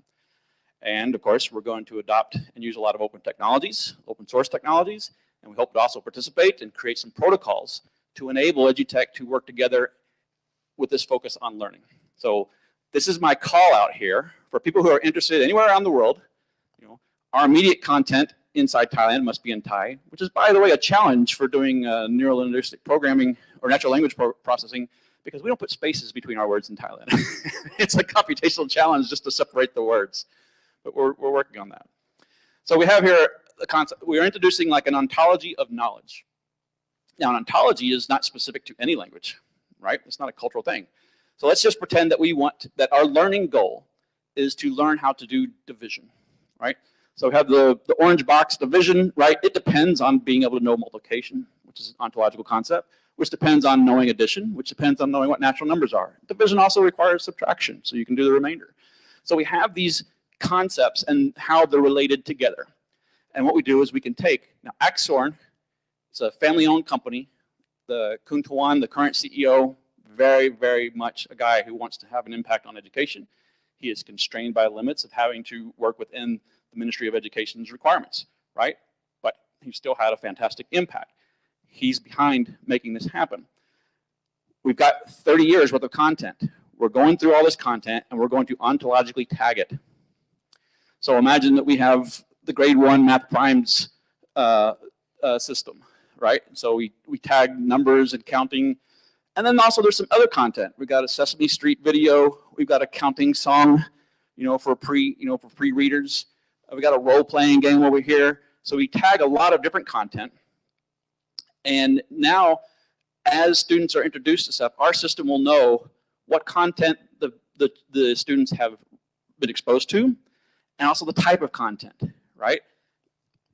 Now, so we want to establish learning goals. Now, the MOE in Thailand and almost all countries have specific learning outcomes for certain subjects, for certain students of certain grade levels. MOE has that. Those map very closely to ontological models, as it turns out. So the MOE has some learning outcomes that are required by the government, but also the schools, the parents, teachers, students can set learning goals, right? You want to learn about the Renaissance and the Roman Empire. Okay, well, we're going to generate a custom curriculum for you based off of the curriculum that we already know. That's going to start with, okay, Christianity, Constantine, getting in the Roman Empire, and then the schisms and all that. And it'll just map, here's a custom curriculum that is focused on your learning goals. Right? So you can imagine you've no doubt been in a situation where you're trying to learn something and you need to learn the prerequisites. And the prerequisites are a couple of semesters worth of material, right? Well, what if you only need, what if there's 20 chapters, you only need chapters 1, 4, and 7 to go to the next step of your learning goal, right? If everything is ontologically tagged, our system will discover that and only expose that to you so you can go through at your own pace, right? And so what is your pace, right? So you have to measure learning outcomes, right? And what is the one thing that teachers hate? Can anybody guess what is the number one thing that teachers hate more than anything else in the world about being a teacher? And this is at all levels. Sorry? Parents complaint, well, maybe, I don't know, but it is grading tests. Oh my God, because you got to give a quiz because you want to know if they're absorbing your material or not, right? But then that means that that night you're going to be upgrading tests at home rather than doing something enjoyable. It is, bad. And also there's this latency. There's a delay between taking the test and then getting the answer back, right? It may be tomorrow, or if it's a more comprehensive test, it may be next week. And so your mind, in determining did I really know this material or not, and how can I do better at it, has got this big time separation where you're not really in the mode. So we want to do gamification over testing. So this is a system called Kahoot that I think a lot of people have encountered. And it lets you make little gamified things. So the teacher will have this up on the board, and the students will have on devices, and they can in real time do their own questions. It's a game. It's competitive. 5 minutes, thank you.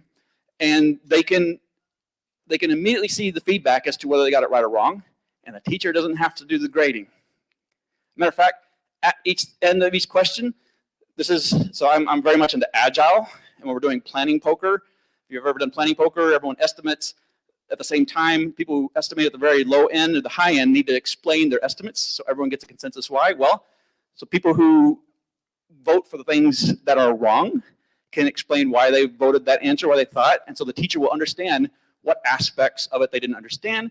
We'll be able to provide more content, and by the way, our system, because the ontological stuff, will know what these measurements were, and we'll say, okay, for this class, or even for this student for their homework tonight, this student needs more of this content because they didn't do so well on this, but they don't need any more of this because they've already mastered it, right? So we're constantly reorganizing and re-optimizing. And oh, by the way, it knows what type of content the student has seen. So it starts learning what type of learner each student is as an individual. Now, a teacher can't do that for all 30-something kids in their class, right? Our system will start to let the teacher know that, and we'll start to let the parents know that, right? That's what we're trying to build.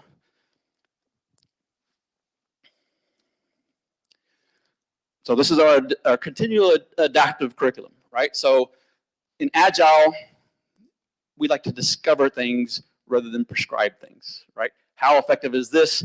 Get rapid feedback, and the things that work, we double down on. Things that don't work, we toss out. Well, we're going to create curriculums out of existing curriculum that do this. And it's going to do this automatically. So students will be routed to more supporting content for concepts with poor understanding. We'll skip over additional content for concepts already mastered. We're not wasting time consuming content not relative to our learning goal.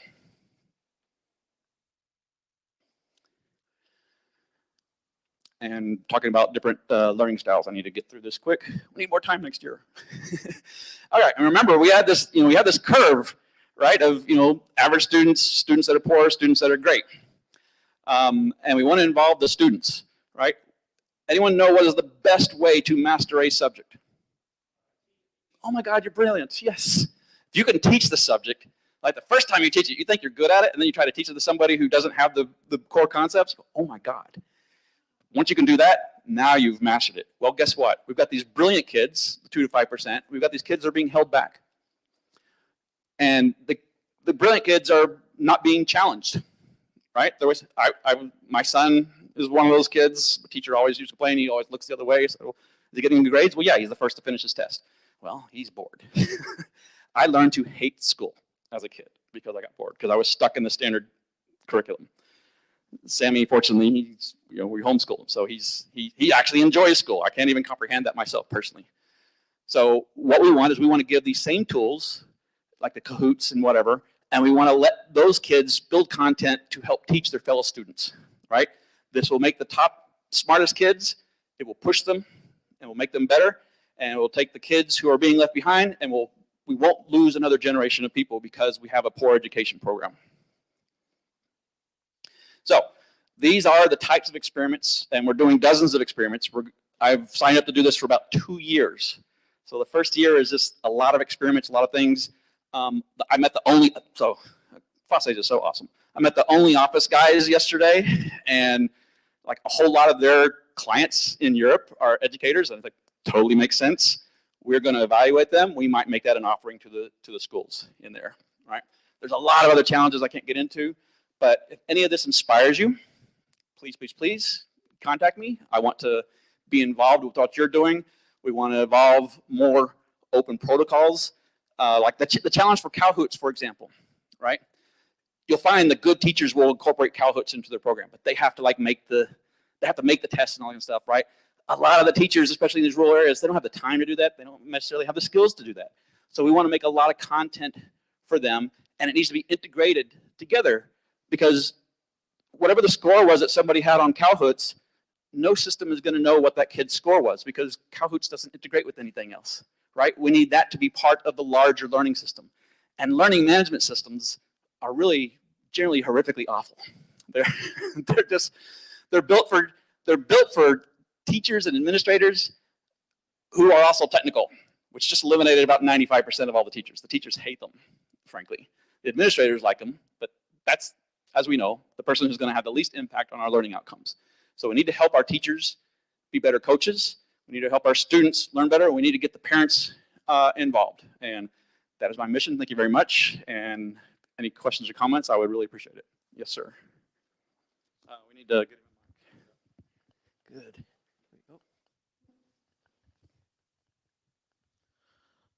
I initially dropped out of a college, but now I'm running an academy with a lot of students.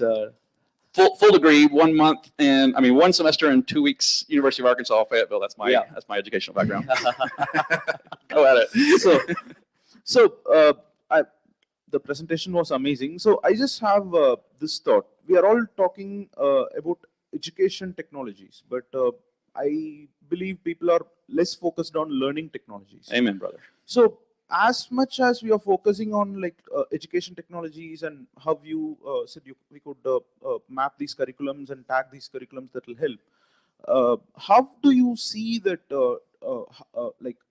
we are all good with technologies, and how do you see that we can make more technologies that could not just help teachers to not just help students to watch the contents through some videos or through some contents, but help them experience the contents. Yes. So that is what I consider a difference between an education technology versus a learning technology. Learning technology should deliver them experiences instead of just watching the content. So what is your opinion on learning technologies versus edtech? So learning tech versus edtech. We're completely in line, and that is the thing, right? And like gamification is the huge thing, and the kids really do love it. I've talked to kids who have used Kahoots in their classes, and they all enjoy it. They would like to make their own. We're going to enable that, right? You gotta make them feel good about themselves on the outcome, and that's the challenge. And let me say it's one of the things that, like, when I was talking to them, I started talking to them in December, and we just started doing this as of February. This is brand new, and I'm thinking, okay, I know how to do this for STEM. How do you do this for humanities? How do you do this with kids who do not yet know how to read? That's hard, right? That's a hard, because, right, technology is the multiplier, right? You got to find out what is the strengths here that our technology can multiply, and what are the challenges that technology is good at that teachers hate or can't do, like grading tests, right?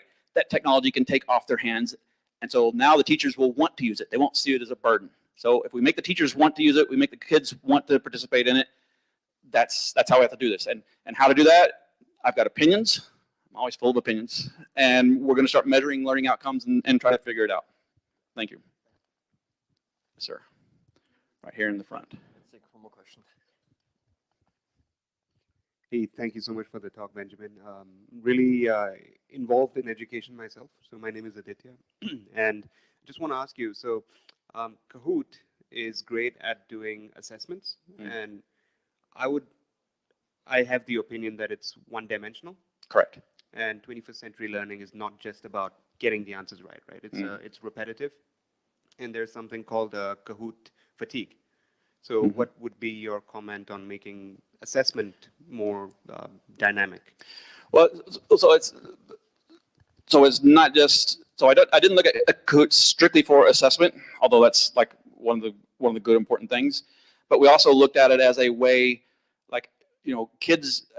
I think it's very important that like for my boys, for example, I like them to do projects, so they're bringing in multiple disciplines at the same time. So this isn't just a math project. This isn't just English project, right? My kid, remember Tony, when he was 2 years old, burnt some toast in the thing and it turned black, and he's going, "Wonder what that is." I said, "Well, that's carbon." And I said, "Well, why don't you do something about what the carbon cycle is and learn about that?" And so from his burnt toast to plants and the sun and all that kind of stuff, do a project. So we want to provide tools, and Kahoot is kind of an inspiration for that, with that kind of a model where the kids can create their own content, right? So they can do their own authoring system very easy, and then do gamified challenges is what I call them for the assessment, intermediate to that, so the kids can see if their own efforts to their classmates is effective in their classmates' learning or not. Acton Institute also has this great program where kids, like you're going to do a book report, kids vote to see if you should get a badge that you accomplished this. So we're using AI art, which my CEO demonstrated yesterday for our IDs, and you can have badges that show you did a good book report. The second time you do it, is it better than the last one? The third time you did it, okay, now are you mastering this? So, and it's going to be voted on by the other kids, but then it gets audited. So if you vote on somebody who didn't deserve it, you might lose your badge. Programs like this that get introduced by the Acton Institute, it's kids helping teach the kids, and the parents both the parents and the teachers are now like agile coaches, right? They're not doing the work, they're not telling them how to do it, they're just enabling and make sure that they put them in a position where they can succeed. And thank you very much. I think Benjamin will have to come back next year to tell us how it's gone. We'll see how it's going. Yeah. And hopefully publish all of this into the open source, right, for all of us to use. So thanks, round of applause for Benjamin. Thank you so much.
small room. So anyway, there's a lot of talks happening today. So thank you for showing up to mine.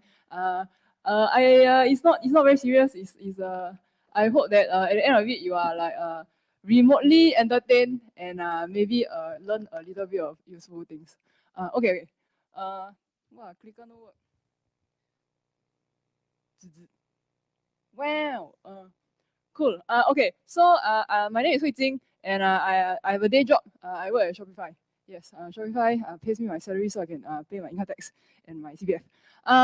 So the thing about Shopify is that we just to clarify, if you have never heard of our company before, is not our logo is a green shopping bag. The orange shopping bag is Shopee. The red shopping bag is Shopback, and we are a green shopping bag. And we do not do music. That one is Spotify. Ours is e-commerce green shopping bag based in Canada. Okay, just to clarify. And so as a Canadian company, it started off English only, very normal because, you know, North American market, you focus there first. But eventually, like 15 years, 16 years later, then they're like, oh, actually, this world got a lot of people who don't speak English.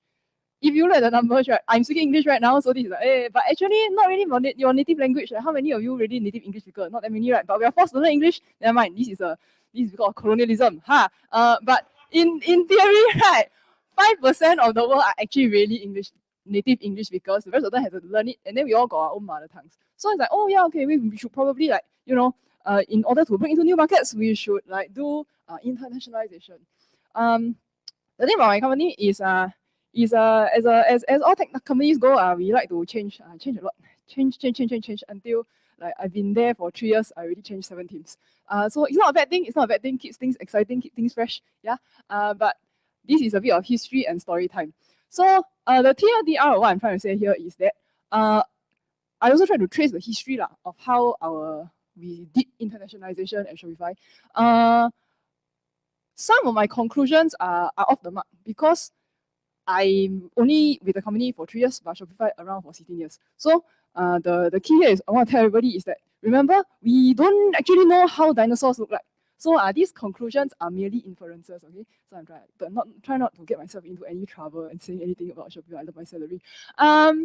So this is public information. I went into the amazing website that's called the Wayback Machine. What does the Wayback Machine do? Wayback Machine allows you to look for things that happened in the past, even though the page not there anymore. So you must tell your young kids or like younger friends, like, if you post something on the internet, it may or may not be forever.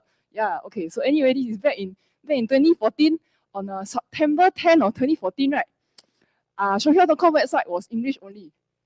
But then on September 11, 2014, wow, they introduced a country selector to the footer. I wasn't there, so I don't know what happened. But suddenly we support a lot of different regions. This is cool. Let's look into it a bit more. So then I realized that we have a bunch of localized English sites. You know, we have a French site, which makes sense, Canada, French. And then there was a Portuguese site. Even got a Russian site. Some of you who have a bit of a sharp eye might notice a bit of issues that we have on the Russian side from a typography standpoint, but like we'll talk about this later. So again, the code base for these original sites, 2014 now is 9 years later. I cannot find the source code anymore. So I also don't know who built it. But based on my source, if you look at the source code, I'm like, this is 2014. There was a trend by a lot of like tech company websites where like, oh look, you know how to click inspect element. You might be a developer. Do you want a job? So I think we also followed that trend. They're like, oh yeah, Shopify, whatever. So it's quite interesting. But it makes it seem as if this is like, it's not like any framework. It's probably just some team was like, oh yeah, okay, let's just hand roll this vanilla HTML, CSS website. Seems like it. Infer, right? This part I don't know lah, so I don't want to be saying anything. But recently I read an interview with our current localization programs lead. So she's been with Shopify for quite a very long time. It was a quite fun interview. But I pulled this from there because it was like, we have an organization called Growth. Kind of a bit of a marketing department, but if you say that, then I probably offend some people, so I should not offend people. But basically, someone from Growth had a thought, because back then the Shopify blog was quite a high traffic entity of ours, because they were like, oh yeah, you know how to start your business online, then but it was English only. So someone from Growth was like, hey, what if we translated this blog into major languages that are not English? And sounds like a good idea, right? As we established, you know, English is 5% native speaker. The thing is, you must understand, okay, so we are e-commerce application. The .com, the website, and the application are completely separate code bases. So even though they're like, oh yeah, okay, let's just experiment and let's translate our blog into these major languages. And it was a good idea because, you know, a lot of people who wouldn't have been motivated to start their own online store actually click on the sign up. And the problem is our backend not translated. So after they click sign up, they're like, oh, what is this? Hiya, hey, bye. So then it was a lot of churn. So I was like, oh, okay, we need to do something about this churn. So okay, this is 2020. That's we had like some strategy, but like back then there was a unified, bigger internationalization organization which has since no longer exists. It's been like 4 reorgs, so now no more already. But last time I had this kind of thing. So they were like, oh yeah, got target market. Then you're like, oh no, these regions you must target. And then like, oh, so many languages, you must roll everything out. So it's a very grand concept, but if you think about it, right, it's very difficult. Not just for Shopify, right? I personally don't think that I can actually name a company that like, wow, they did internationally so well. We should all learn from there. I think everyone who attempted to go beyond their own home market all ran into different problems as they went in, because it's just really, really hard, right? It's really hard. There's so much to take into consideration. But like that's a strategy and business thing. I'm just a lowly code monkey. So let's talk about fun things that I encountered as a lowly code monkey. Okay. So when you talk about internationalization, there's a few terms that you always see get thrown around. So let's talk about these terms. First of all, what is a language? A language is a system of communication used by a particular country or community. Quite straightforward. But a language can have multiple writing scripts. These are not JavaScript, writing scripts, everybody. So these writing scripts are visual representations of verbal speech. Then next thing is like domain. Domain, most of us understand. It's just an easy to remember address on the web that I can find this website. And lastly is locale. So I think a lot of different frameworks have their own definition. So we'll go with the W3C one because, you know, internet. It is a set of language or country-based preferences for UI. Okay, so we establish these terms. Shopify.com, we have 39 domains live in production today, and 6 of those domains are CJK. CJK stands for Chinese, Japanese, Korean. Okay, our China side a bit complicated because it's a bit sensitive to have a .cn. But anyway, this is the general timeline of how we rolled out our CJK websites. So the first site was for Japan. 2017 already had it, and then the rest were just like rolled out over the years. for a while, our Japan team was quite well-rounded. So they were like, oh, they were developers, content writers, marketers, sales support, all that. And they were they're actually Japanese based in Japan. That's why our Japan side, out of all the localized sites, actually the Japan side, I would say, is one of the best localized regional sites that we have. The other domain, the other regions were a bit, let's call them, they were a bit less equipped. Okay, cannot talk shit about my company. I need my salary one. So this is the first story time. I call it the billion problem. So actually, most of these example is just anecdotal experience of my daily life at Shopify.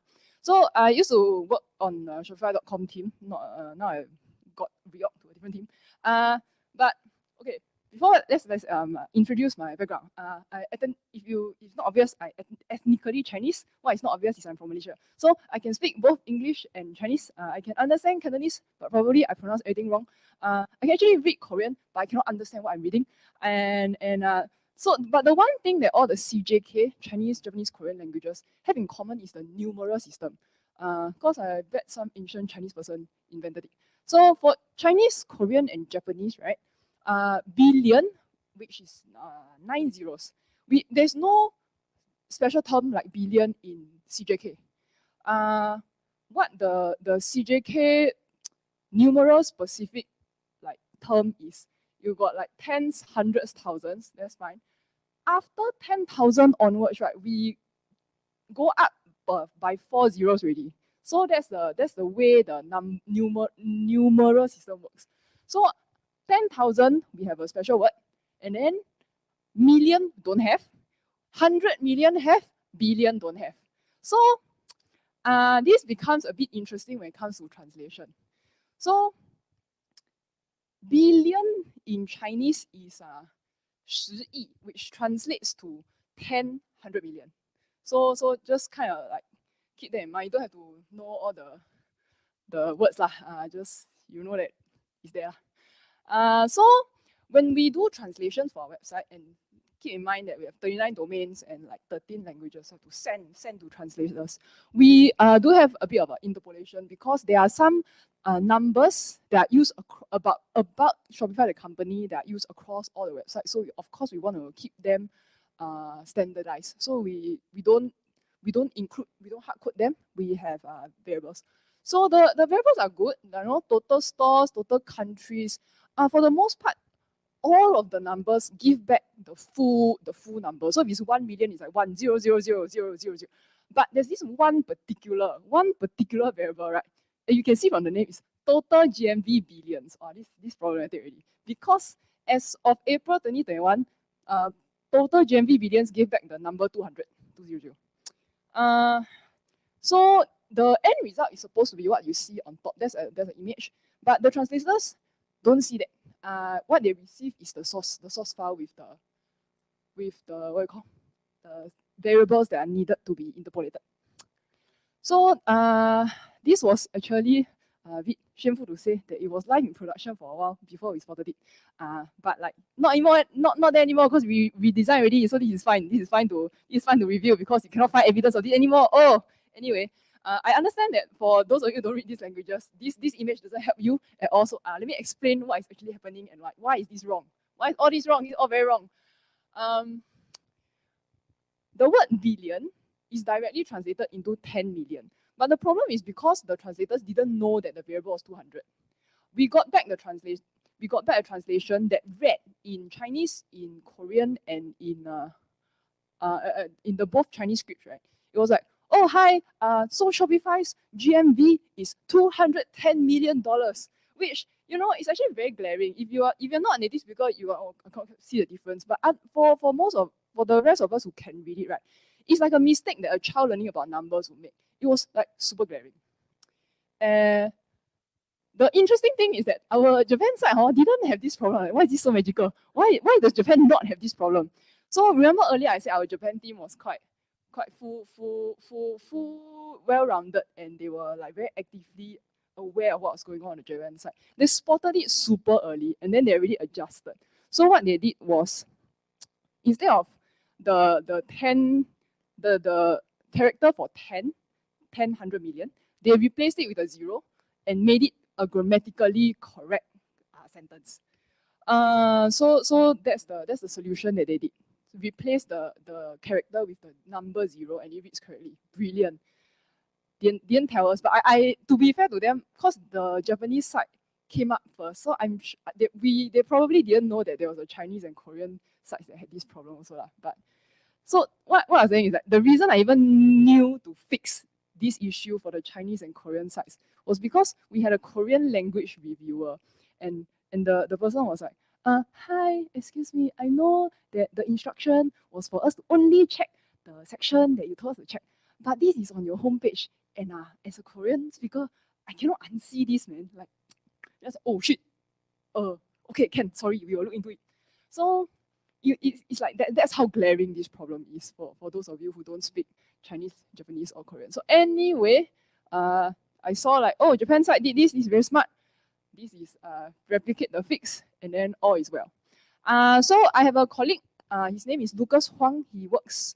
He's out of Canada, but he works on a different project from me. But like, he also is involved with translation related things. So he wrote up a lot more examples when trying to translate our interface into a lot of different languages. So he has written this really nice article, and his examples are quite cool because there's like, oh, there's Polish and French, and basically he has managed to find examples from languages that just have very different structure from English. So I highly suggest giving it a read. But yeah, okay, let's move on. These are good points.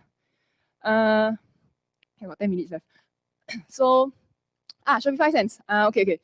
Most people don't know, but if you right-click Inspect Element, you'll see that the font used for Shopify.com is a font called Shopify Sense. Hey, because like all tech companies are, oh, let's commission our own branding. What? It's really very expensive, okay? Anyway, it was designed by a type foundry called Commercial Type, and because it's based on their own typeface, turns out Shopify does not actually own the rights to it. It's so fun. I hope I'm not revealing company secrets, but who cares? But anyway, it's uncreatively called Shopify Sense because naming things is hard. Anyway, I know a guy. This guy built this wonderful tool. In my humble opinion, right, naming things is hard, but I think he got it right. Because this is a tool that tells you everything about what your font can do. So if you ever ask yourself the question, what can my font do? Get it? What can my font do? Okay. Thank you for the very like forced laugh. I appreciate this. I understand that my humor is very weird, but anyway, I have provided a link to this tool in the resources, so you can try out. You don't have to upload anything. If you have a font file on your computer, you dump it in, and then it literally will tell you everything about your the font file, so your character set and CSS support, all that. So brings us to the problem of Vietnamese, because the Vietnamese site was launched while I was still in the .com team. I was a bit involved in it. So I used the abbreviation CJK, but sometimes you will see CJKV. Vietnamese is also included in that abbreviation, stands for Vietnamese. The thing about Shopify Sense is that it does not include any of the characters in the CJK set. Because like I said, commissioning your own font, very expensive. And the problem with CJK languages, because 100 characters, do you know how many characters there are? A lot, which makes it even doubly expensive. So no, don't do it. Very expensive. But because there's no zero support for CJK, actually makes things easier to handle. Vietnamese, however, falls in this very complicated in-between purgatory of Unicode ranges. Let me explain. If there are Vietnamese speakers around, you may or may not understand. But from a Unicode perspective, right, the Vietnamese alphabets are in non-contiguous range one. So there's basic Latin, but then there's also some in supplement. There's also some in extended B.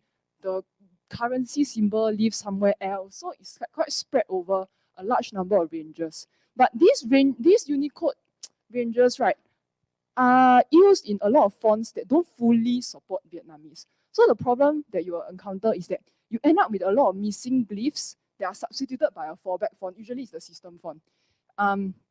And I understand that there are folks who cannot tell the difference if the characters of the same word have different fonts. Some people just like, those the same to me, what's your problem? Like, it's the principle of the thing, okay? And also, for those of us who can see it, right, like you cannot unsee already. It's very jarring one. For example, I put this screenshot here. Already some people are going to say, looks fine to me. Or someone tell me, actually there's a spelling mistake. That's not the point. The point is there's a series of mixed fonts here, whether or not you can spot it. It doesn't look that great.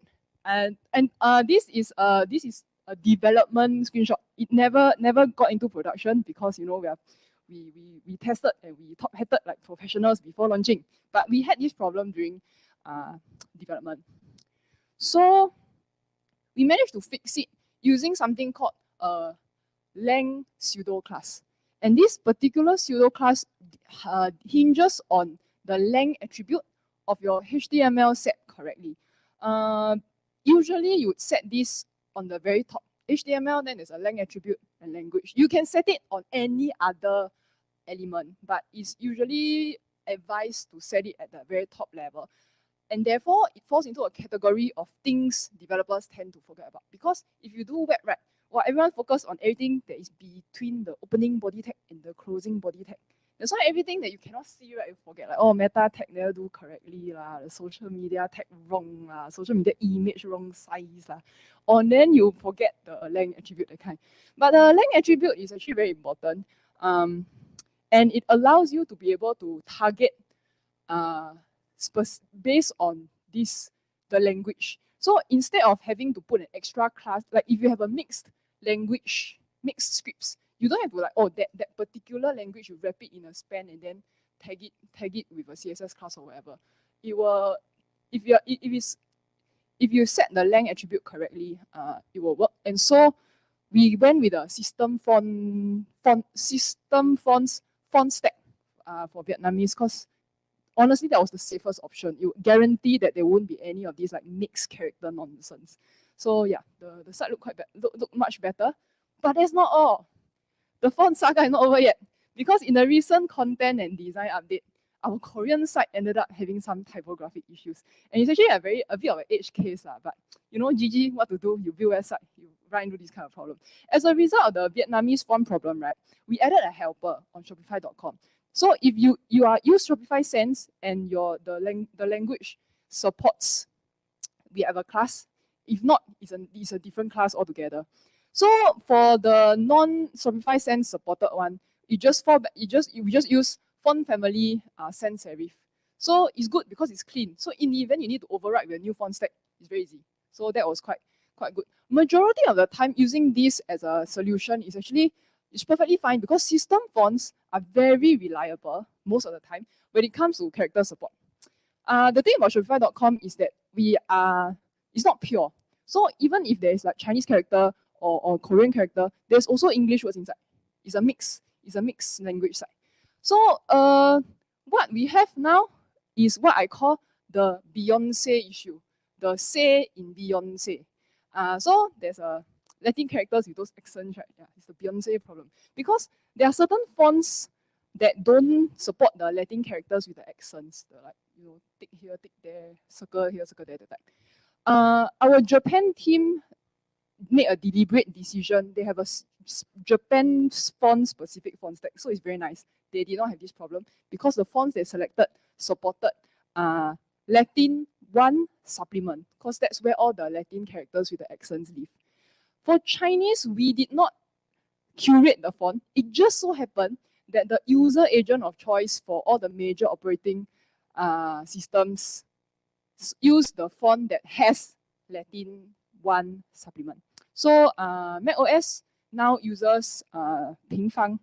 Then Windows uses a font called Deng Xian, and Android use NotoSense CJK. So all these support nicely, no problem. Korean on Windows also no problem because Korean uses this font called Malgun Gothic. On Android, Korean uses NotoSense CJK again. That one full support, no problem. Mac OS and iOS made a choice to use this thing called Apple SD Gothic Neo. And just nice for some, it doesn't have this Latin 1 supplement character. So this is the actual thing you're trying to render. But if you think about it, if we try to render Beyonce's name will not render correctly. How sacrilegious is that, right?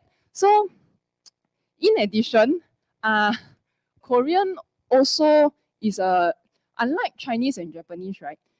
Korean has spaces between their words on. So even though it's quite flexible, like the words made can be split per word, just like per individual character or by word. For headings, right, designers hate having this like one character at the bottom one. Like the number of designers will say, "Hey, can you adjust? Like we really cannot have this one word. It's just like floating in the middle." And the thing is, it only happens in between 20 pixels. Then you want me to do what? But there are solutions. There are solutions that just nice for Korean works very well. So the solution for us, the font stack one, is we updated the font stack. So the way browsers pick fonts is that the order in which it appears on the font stack actually matters one. So if you check for the character in the font, if it appears, they'll use it. If not, you'll just move on to the next one and the next one on the list. So if you have a specified English font, put it up first. The end result will be much better. And then for the character breaking thing, there is this particular CSS property called word break. And word break is nice because the value for keep all only applies to CJK languages. But what it does is that if you set keep all, the break only happens on a space. And therefore, you would not use it for Chinese or Japanese long text. But if it's like a header, maybe can. For Korean, works very well because Korean words got quite a lot of spaces. So it will always make the word split nicely. You'll never have a single orphan character. And so yeah, so 25. This is about 25 minutes worth of nonsense content. These are the links. Actually, I will share the slides with everybody later. Thank you for coming to this nonsense talk. Yes, 25 minutes on the dot. Yes. Yay. Okay, thank you, Hui-Jin, for an entertaining talk on the subtleties of fonts and all the localization. I'm not sure, is there any questions? Otherwise, I think I'd got to take it into the next. It's not a question? No? Question? Okay, we have to take one quick question. Oh, I'm wondering if you are only relying on the system fonts or if you're shipping it in the web pages as download? Sorry, come again? When you need a specific font, do you only rely on the system or do you provide them by default So as download? specifically for the Chinese, Japanese, and Korean, because the character set is very huge. Beyond Shopify.com, I believe that most sites that use Chinese, Japanese, or Korean as a main language will ship system fonts. And to be fair, the system font selection recently with like Windows 11, Mac has always done a very good job.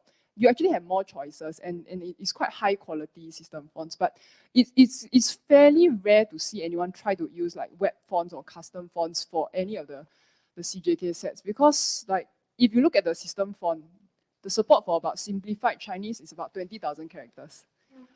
It's a big undertaking. So most web fonts don't even hit that count. It's the minimum for just standard body copy, right? It's about, you need at least 7,000 characters, most commonly used, for it to render nicely. So actually a lot of the custom or like web font styles for CJK, people use it for headings. Headings quite safe. But the body copy will just fall back to system fonts. Yeah. Okay, everybody should go and like. Yeah. Nice. All right. We'll switch to Marco now. Yeah. Wait, why is this not working?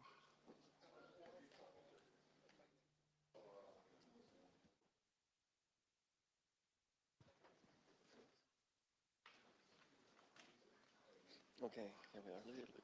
Why is this so low? Cannot load the square. Role-based access control mechanism.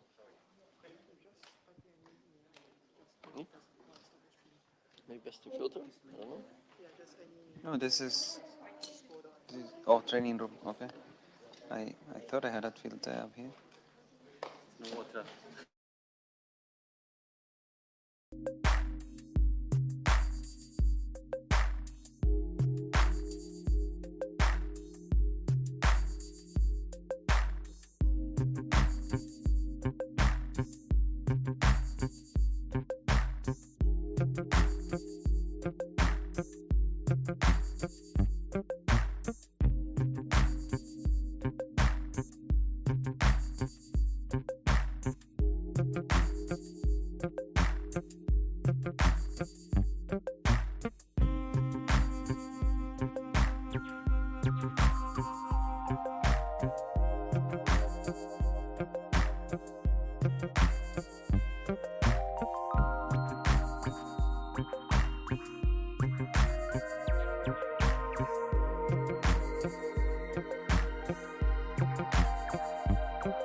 Apache Open Meetings.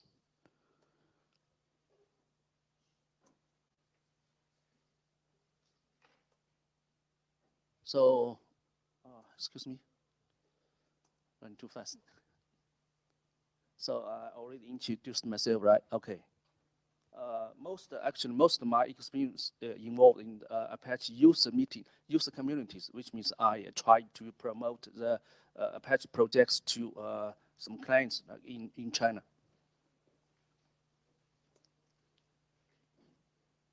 So what is Open Meetings? Probably some of you already heard it before, right? It is open source online conference tool, just like Zoom, like Team, like WebEx or Tencent Meeting, anyway. But only Apache Open Meetings is fully open source and web browser. And also it supports mobile.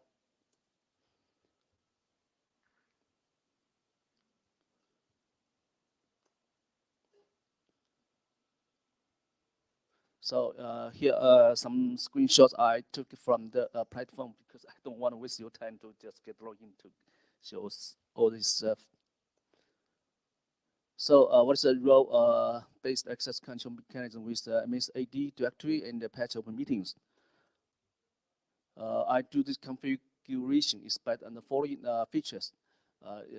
For the host machine, I use the VMware Workstation 16 Pro installed on Windows 11, and I use the 2 virtual machines.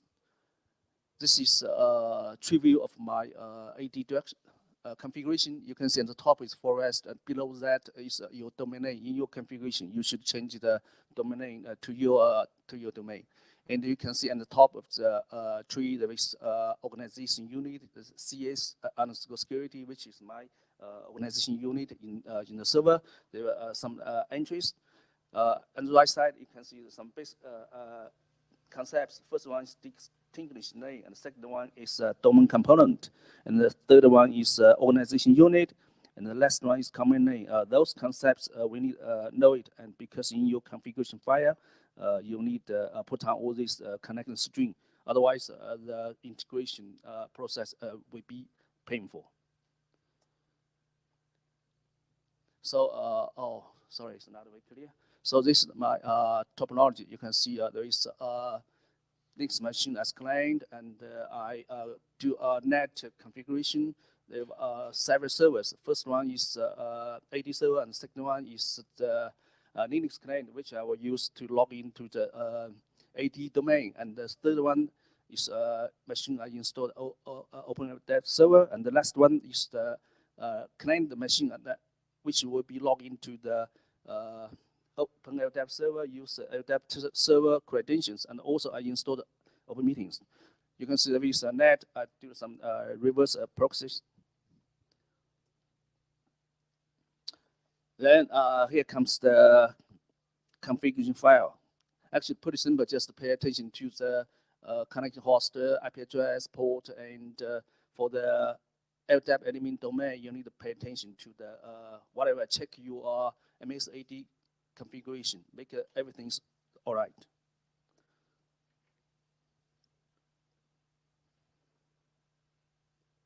And here is your administrative password. Your search based. Just follow in the preview. And for the LDAP search query, there were 2 kinds of query. Probably some guys you already know for the AD, the most popular search query is same account. We use a C-style string as the connection, as the search query, string. And also you can use a user principal name. But for the second one, you need to add the domain name as the postfix. And for the search scope, use a subtree.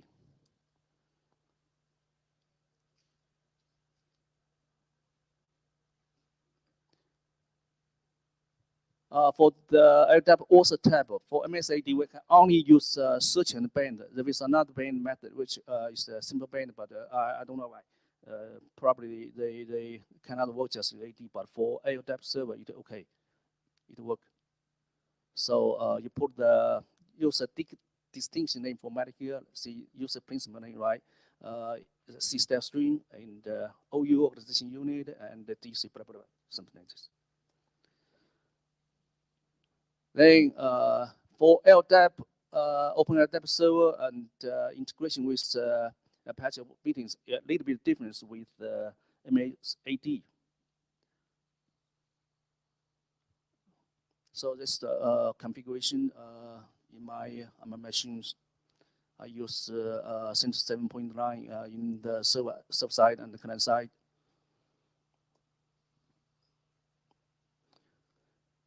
For the configuration file, most content keep the same, but for example, for the LDAP admin distinction name, now you need to change it according to the configuration of your Open LDAP server. And for the search query, from here we do not need a user principal or similar content. We use UID equal assist string. For the LDAP search type, we can use either symbol band or user principal name or search band. Sorry. LDAP user distinction name format. Just check your LDAP server. Find the distinction name of your administrator. So here comes the log file. Every time, even though when in the integration process, every time, even though we're pretty sure everything in the configuration files in the environment we did everything correct, but actually in the process we still get some errors. So how to handle it? Then we need to check the log file. Fortunately, developers they have such kind of mechanism, so you can just open the log file to find anything wrong. For example, there is an error. You can see what's the error message, right? The configuration data couldn't be retrieved. So follow the clue, you try to find what is wrong. And for last one, you can see when you see this message, you will see this is the bind successfully, which means your program already talked to your LDAP servers. So here's some code.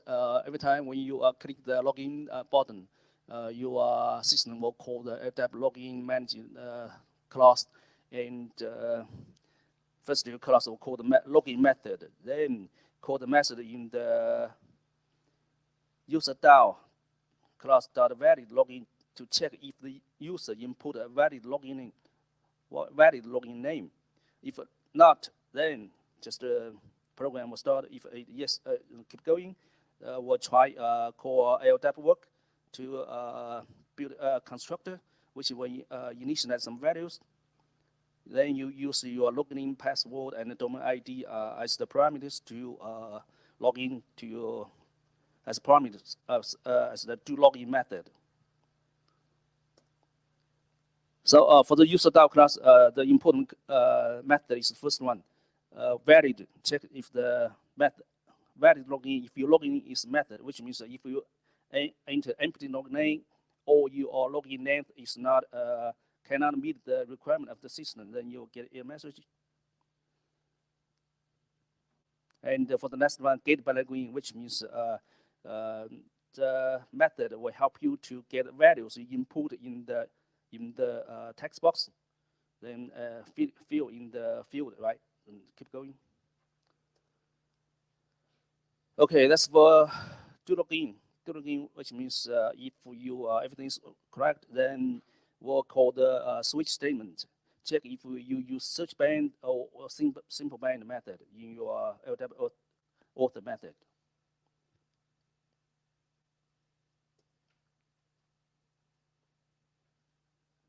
Okay, actually, up to now, you can see the configuration is done. Pretty simple, right?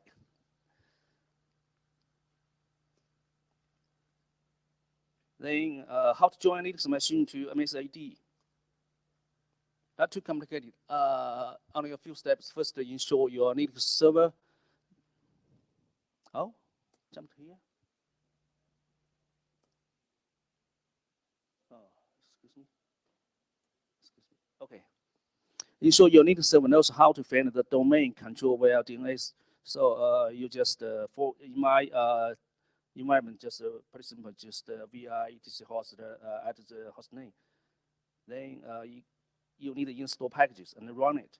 The important thing is you need to install SSHD and RIMD. Then use the following such commands. You'll find if everything is correct, which means your user already joined it. Your Linux machine client already joined the main AD. Then how to join Linux client with LDAP credentials.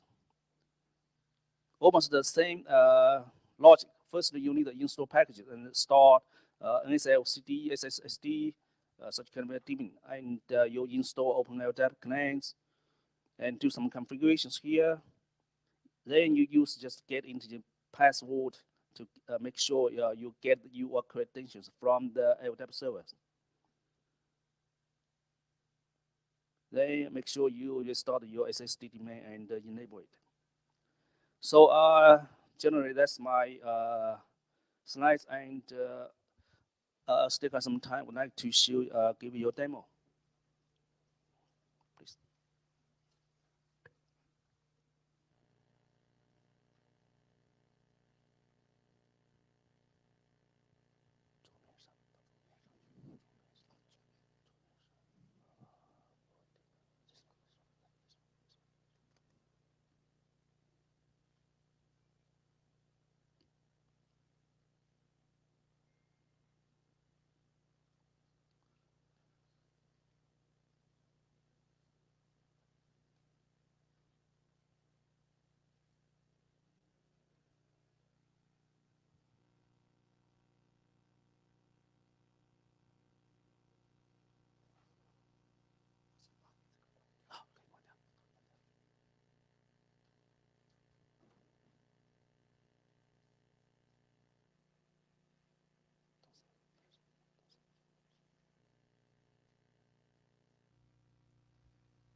So this demo of how to integrate Apache Open Meetings with Apache with AD server.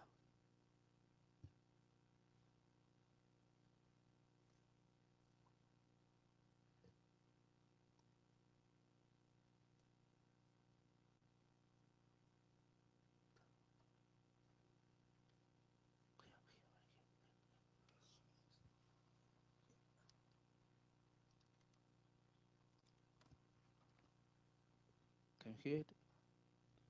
Oh, okay. I just say when you log in, use your admin password to log in system, and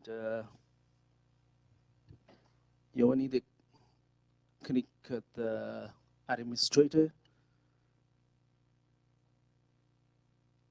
Stop.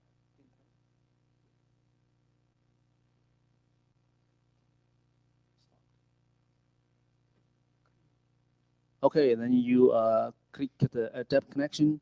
You'll see there is there is a web page to check if you already got some configuration files. Here I already did some configuration.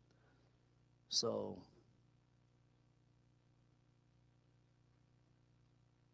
I'm going to delete it and to add them again.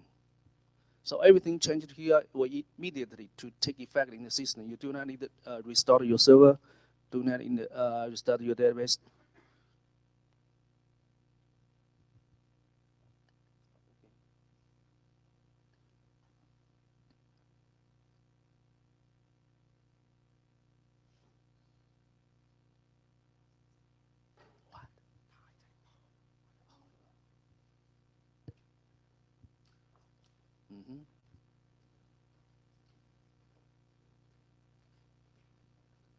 Okay, so the video didn't work well. We're sorry, and then I manually do the configuration. Okay, thanks. Thanks for your patience.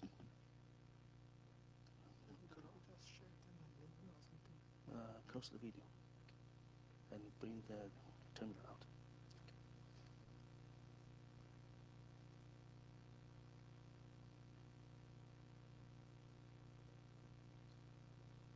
Let's close the video and I will use a terminal to type some simple commands.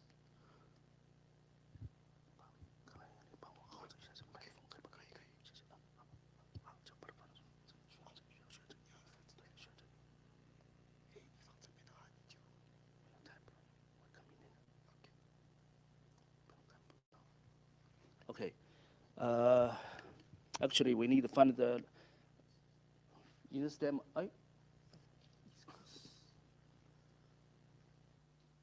Sorry about that.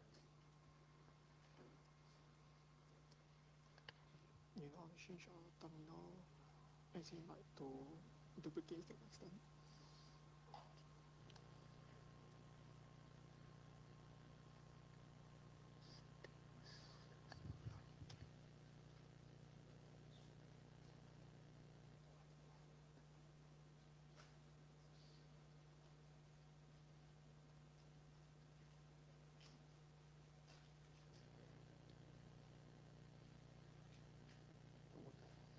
Your settings are loading.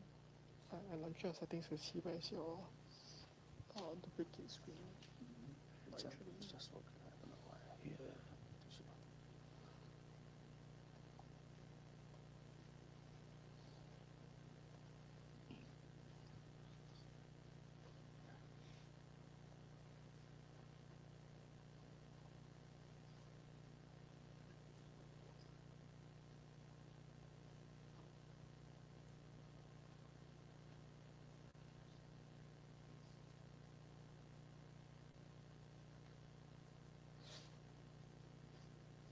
Lost the connection.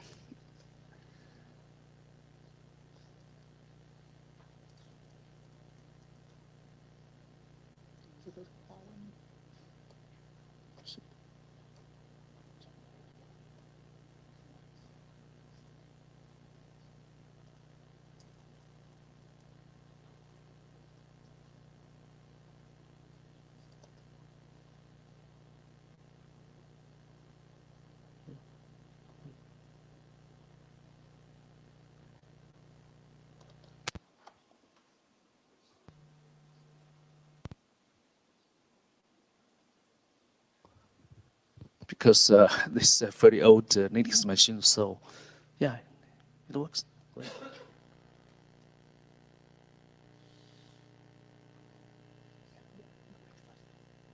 How many minutes do I have? 5 minutes. Okay, let's keep going.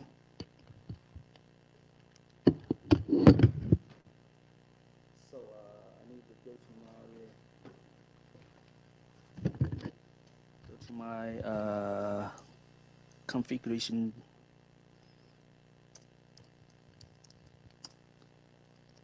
See, I got some configuration files here. First, two of them, which will be used for the AD configuration, but I'm going to use the third and the fourth one, which will be used for the integration with Dev server. So first, you need to make sure your client is connected to the Dev server. I use Dev search command. I believe most of you saw this command before, right? Dev search -x, which is simple bind, and -h followed by the host name is localhost, and followed by the search base. Here I use DC equal localhost, DC equal local domain.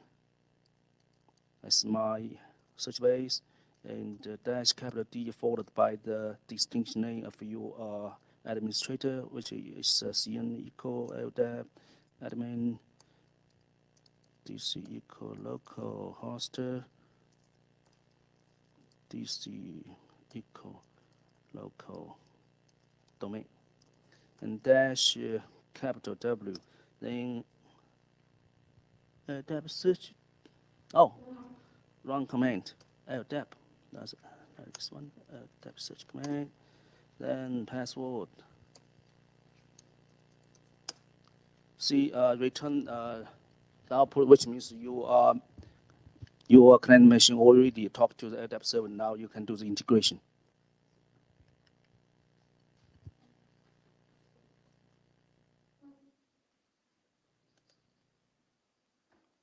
Where is that? Okay, I use admin account to log system. Here you can see there are drop down 1, 2, 3, 4, 4 domains, right? And I'm going to delete all of them.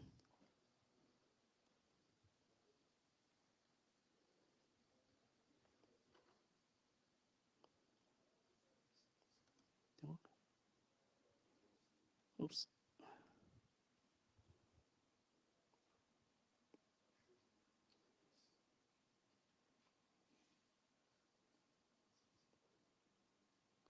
At the meantime, I want to show you how to use machine to log into Linux machine. For example, this machine is a localhost, right? We can see etc password grab YMO. You can see there is no result, right? Or another username. No result, which means in your system there is no such kind of user, but I can use the username to log in system, which means I use the credential in LDAP server. So SSH YMO at localhost.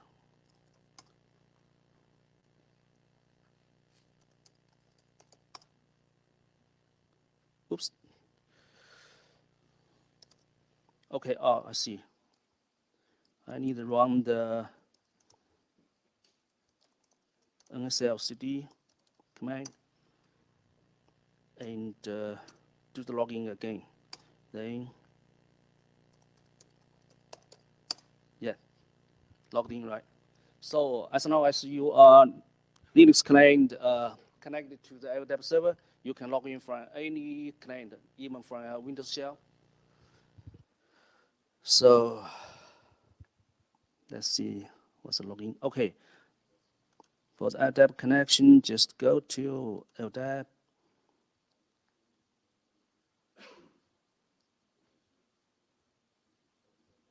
Running a little bit slowly.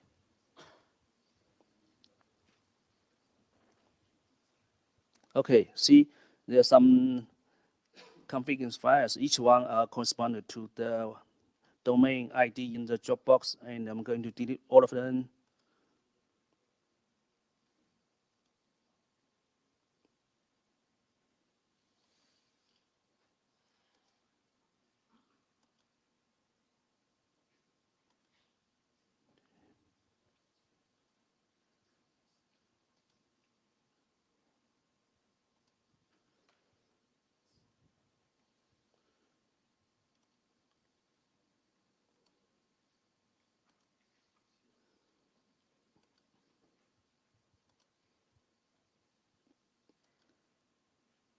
Then, okay, I'm going to add the configuration very quickly. For example, first one, I used the simple one, and configuration file is OM. Oh, forgot the name here. Hold on. So ADOM LDAP. ADOM LDAP config. Okay. Then save it. Anything changed here will take effect immediately. And I'll add another one, which means I use the search band in a dev server. Search.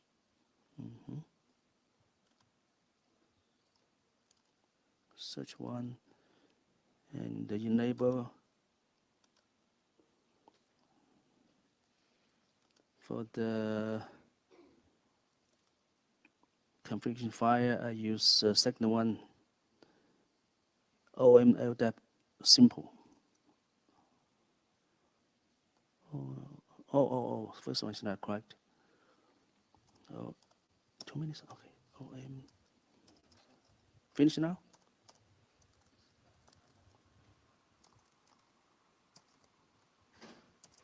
Okay, time is up. Sorry about this. because lost the connection for a while. Let me do this one. Just wait quickly. Do it again. Okay. Give me 10 seconds. Okay.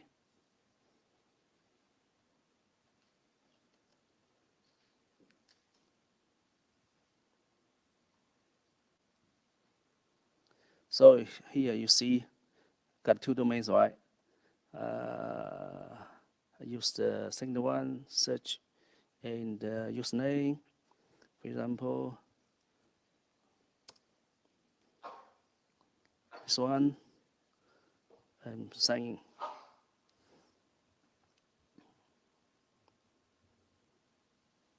Unfortunately, something bad just happened. Okay, so I need to check no file, but unfortunately, no time today. Sorry about this. So let's finish my talk. All right. Yeah. Thank you very much. Now, if we can get Francois down here to set up your computer.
Okay, hello everyone.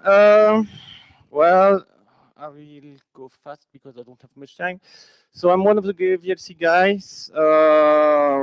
for quite a long time now, working on a lot of things and breaking a lot of things as well.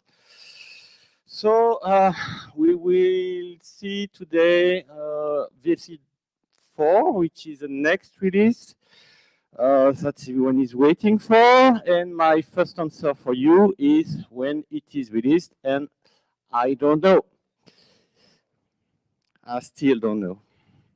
So we had some objectives, a lot of big changes to fix long old bugs. So for the audio resampling, we introduced a new clock model. For the video resource management, we changed the model to a pull model instead of push.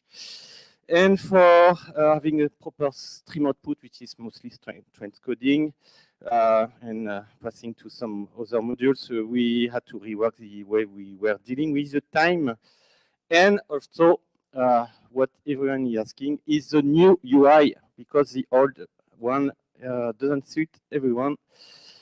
So we are on this since quite a long time, 6 years now. Lots of commits, lots of merge requests. There's still a lot of merge requests waiting.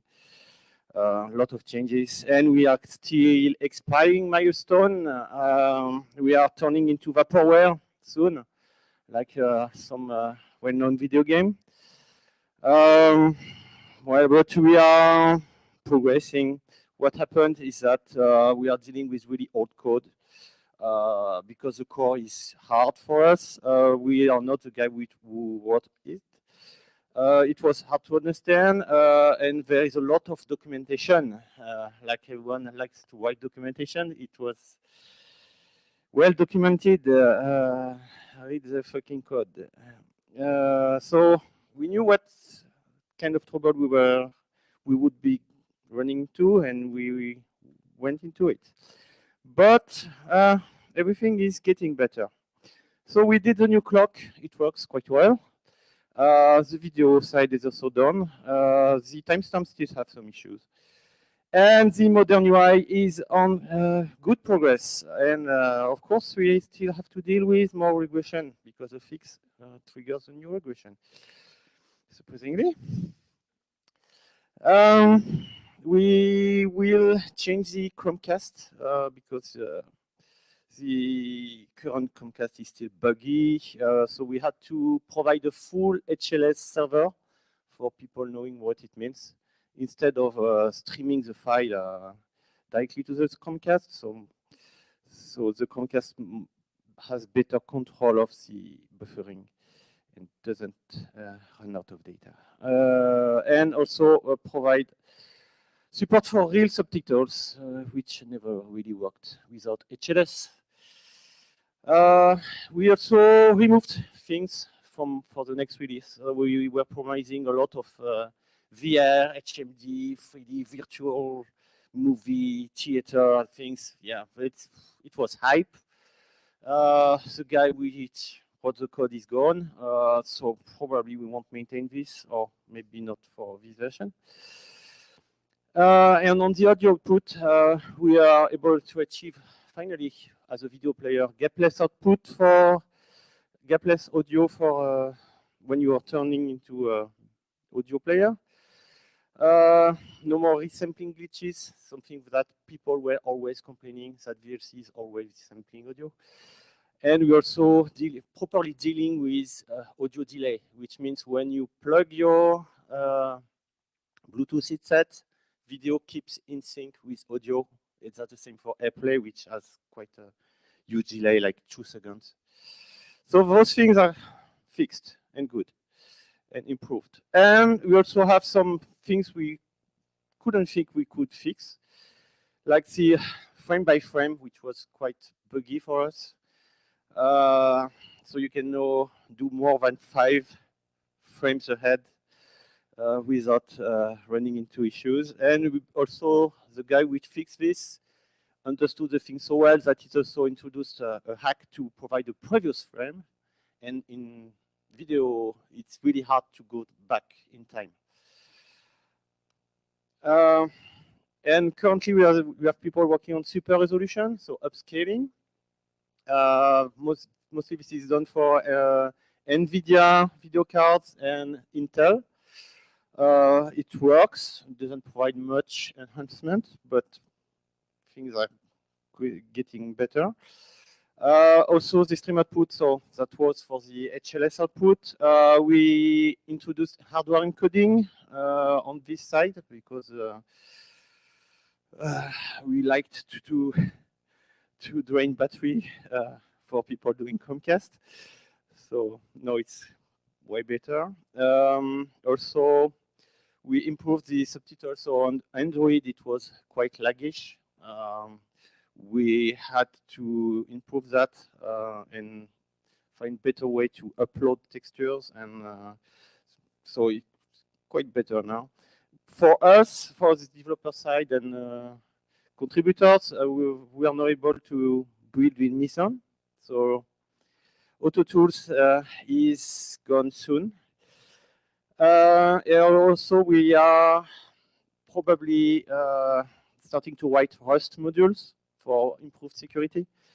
So we made some changes to be more Rust friendly at the ABI level. And to provide a new player, we had to provide a new way to show video to people, to present your collection. And so we had to write a media library.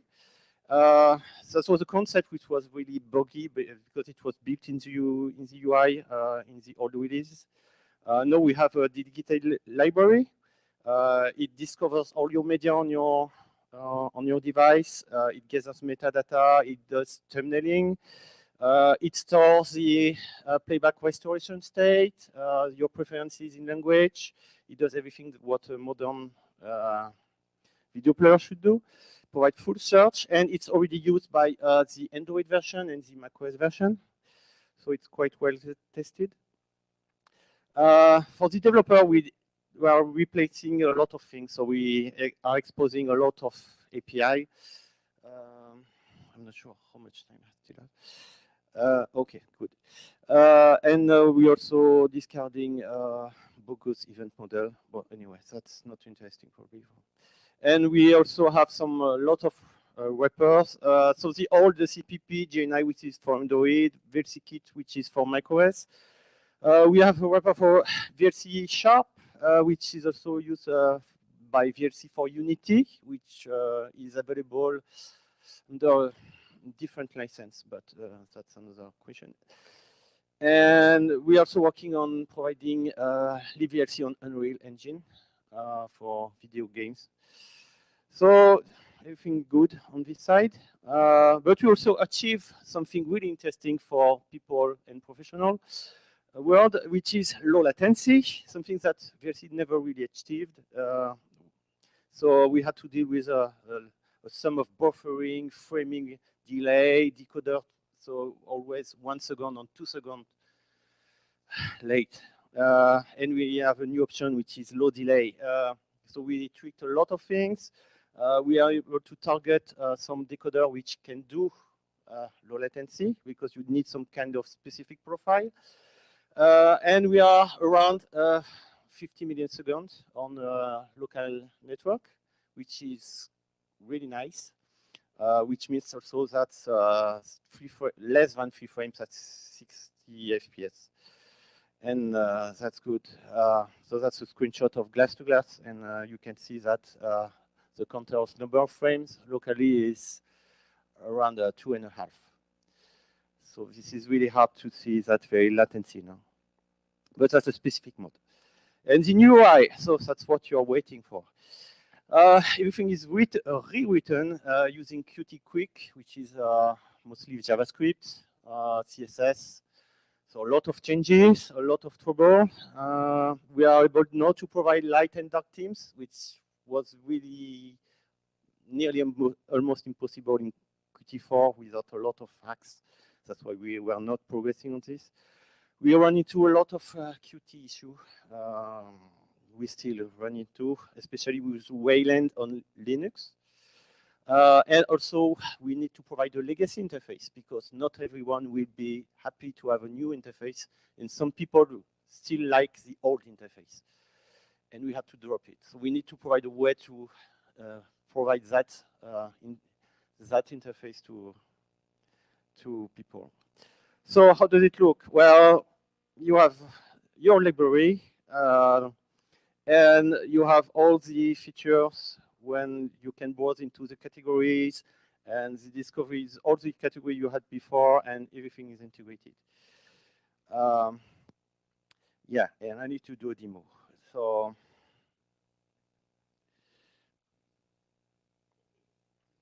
this is a dark. Oh, but that's not the right screen. So how do I switch? I'm lost. Good.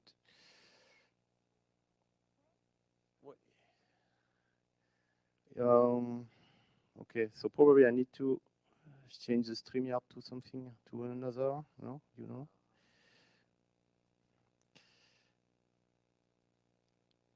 Yeah, because it's not mirroring my screen, so.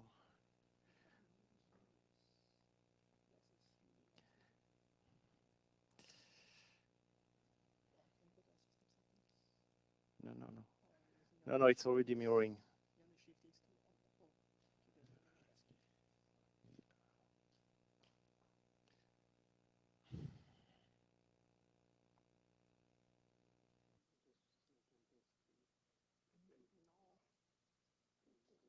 Okay, good.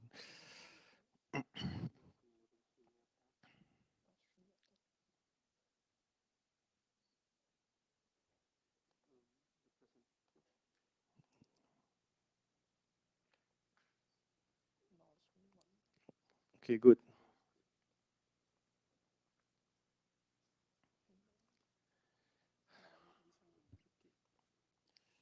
It's duplicated. This is duplicating.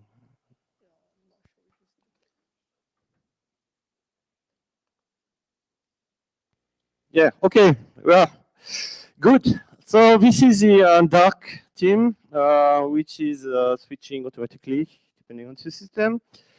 So you have this library, which is creating thumbnails and everything. So you have your progress bar, like on the video streaming websites. You have the quality and everything. You can resume your video.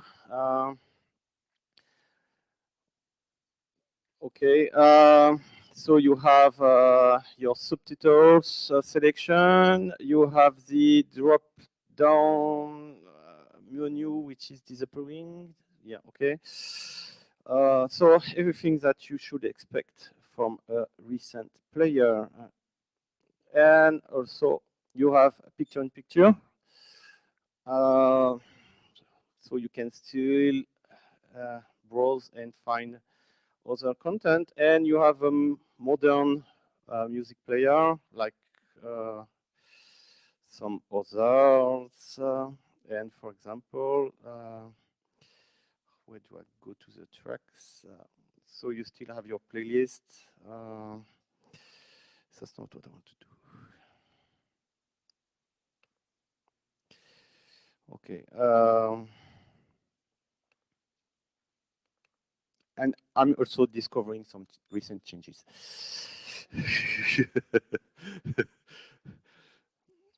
So you should have the tracks, the list of tracks when discovering your albums. Yeah, okay, so that is. Yeah, sorry for this. Yeah. Well, okay. Well, anyway, it doesn't matter. Okay. So I can go back to my slides.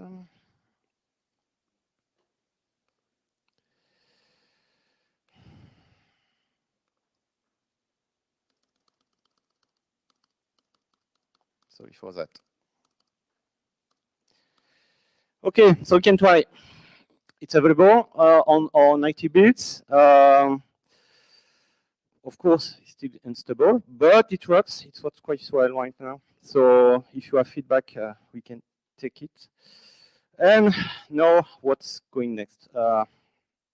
So we will probably provide a way to have more standardized hotkeys. That's something what people want.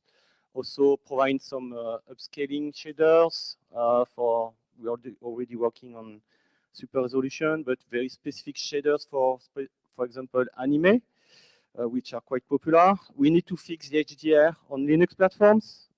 We are still waiting for proper API.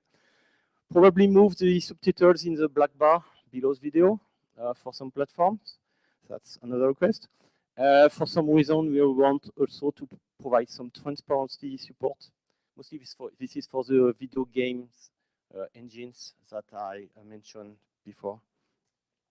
And we are also sandboxing for security. So that's something we worked for a long time now. It starts working. It's available on Linux Windows. It's based on Linux, on Rust library, which is written in Rust. And also, we have a project which is quite successful, is that we are rebuilding the whole VLC into WASM. The reason is that you no longer have web plugins in your browser. And depending on your browser, you have a lot of limitations, which means if you want to play back some video, you need usually to be in MP4, and you are limited to some codecs, and you cannot do what the old player were doing, and you cannot do this also using a plugin.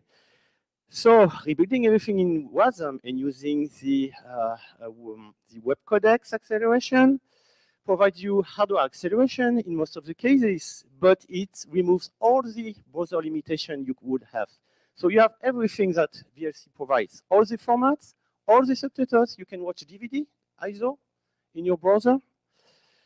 You have support for every comma you want, of course with convention, or the depth. And if you want, if you want to do VP9 4K in software, you have that level of performance. So everything works. There's a link if you want to try. Very few steps to set up your browser to remove some limitations, but it works quite well in Chrome and especially on Windows, which is sad. Okay, I think I'm done, and I'm on time. Well, thank you for listening. If there's question, technical, or we can talk after, because we are a bit late on the schedule. Thank you very much. And please test, provide feedback. Thank you very much, Francois. We're going to get Lotta.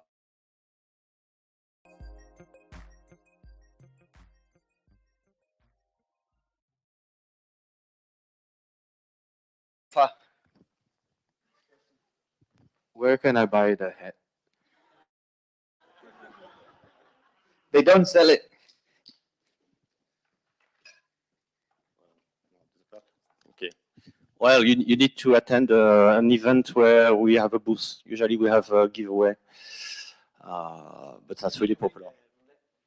Yeah, usually we need a wheel, because otherwise we need a truck to fulfill the demand. Any other question? Can I know the state of VLC.js? Can I know the state of VLC.js project? Currently, the state. Oh yeah, very. Okay, so you can play back video in 4K without any issue. As I said, it works on Chrome. It works better on Windows platforms. If you use a different platform, there is some memory leaks, so it doesn't run too long. But it's way better than a few years ago when you didn't have any API to access the audio, which is quite annoying for a video player. But it gets better every day, but mostly we're still waiting for a few features from the WebAssembly stack. And also, you still have some limitations that might not be lifted, like you cannot access a real device, like a real DVD player from the browser. But most people don't still own one, so it's quite okay. Thank you. All right, so I'll be very fast introducing Lotta. He has like a very long introduction full of this Office stuff. So he's been involved in the Star Office, Open Office, from the Sun Microsystem days. He's now co-chair of the certification committee of the LibreOffice, and he's going to talk about migration to LibreOffice technology, new technical scope, and human issues in professional departments. Thank you so much for the introduction. So the bad news is this is not Tristan. He is 20 minutes away. So we have me in between with this interesting talk for LibreOffice technology. So thanks for the introduction. Perhaps a few words to me as person. I'm doing this talk with two hats on my head. First one is I'm doing since more than 20 years my own company in consulting for those migration projects. And the second hat is, as the moderator said, I'm nowadays the co-chair of the certification committee from the Document Foundation, who are doing certificates for such service consultants who doing in practice in real life such migration projects. That's perhaps interesting. So this is some professional deployments we are supporting in Germany. It's not so known in Asia. Perhaps you have an idea of this one. This is Bosch one. This is one of the hugest deployment we ever have supported worldwide for Bosch, who is doing also open source stuff on the desktop. Mainly with their own IT department, but certainly they need specific certified consultants for doing special project items, which I want to introduce you a little bit. Just 6 highlighted items because of the shortness of the time we have in this slot. But first of all, what is LibreOffice? I think, give me a hand who know what LibreOffice per se is. Yeah, I see most of you know it. So let me introduce what's above. You all know LibreOffice with its roots in OpenOffice. It's a client installation, a desktop deployment, but it also runs as core technology for the other devices you see there. So for an online version of LibreOffice, it's not the LibreOffice online version, but there are other ecosystem partners who are doing with the core technology of LibreOffice their own branded online version. But under the hood, it's pure LibreOffice and brought in these different devices by their own ecosystem partner solution. So this is why I said nowadays we are not just talking about LibreOffice on desktop, more and more about online browser and mobile devices. But let me introduce the first item or the first issue in such migration projects. This is this one. We all hiding through browser-based solutions, cloud collaborations, and so on. Certainly, this is very, very important. I will do another item with this, but let me say, desktop clients is still and will still be needed in the future. Unfortunately, and sad to say, for example, in Germany, there are so much areas where you are not online. And especially in areas where you have workers who have to do their homework, for example, you need such a desktop client installation for doing office productivity work with it. So this is very, very important because the work doubled. The work doubled in the sense that we have to care about not only about an online solution for productivity suites, but also for deployment work and so on the client, on the desktop, the old devices. Nevertheless, in the last 10 years, our big how do you say, our big player in the market, let's say the word Microsoft Office, is doing his UI, especially for desktop, ahead and introduced different things, a new tabbed UI. You will see an answer of LibreOffice to that, but also some developments in assistant functions, very interesting, which are AI based, artificial intelligence based, which is very much used from our customers, which are try to migrate to another suite. And they ask the question, hey, what's your answer to this? To be honest, the answer is nowadays not so big. We do not have the same AI-based assistance in place, but these days I learned from Frank that in cooperation with Nextcloud, we are going this road down. We are doing plugins and add-ins to have same functionality, not just AI-based assistance, but also connectivity to these AI tools we use as ChatGPT or something like this. Woo. Okay. So there's a lot of work to do still here. Next one is, which is really now one, which is 20 years ago was a big issue, a big item, which is nowadays a big item. This is the issue with the document format. You all know that LibreOffice and LibreOffice core technology, its native document format is open document format. Nowadays, not in version 1.2, but in version 1.3. LibreOffice is the reference implementation of this open, free and open document format. But in real life, we have the situation that a lot of customers want to change to a digital sovereign Office productivity suite, but not to change the document format. The good news is LibreOffice can do Microsoft Office document format, so you can use all your old stuff which is on your server, on your file server with LibreOffice. But you have to analyze and define a strategy which defines the use document format in the future. Keep in mind that all these working in LibreOffice with not native document format could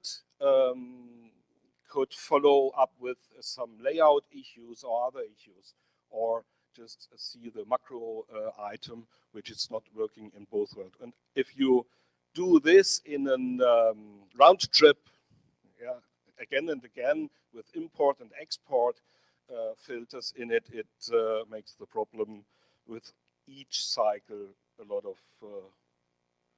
bigger. Yeah, and the next one is a new one, a very new one. It's something like a hype in Europe. It says, bring me digital sovereignty, so everybody understands, oh, if I go down the road with Microsoft in the Microsoft cloud, it's not the digital sovereign solution for me.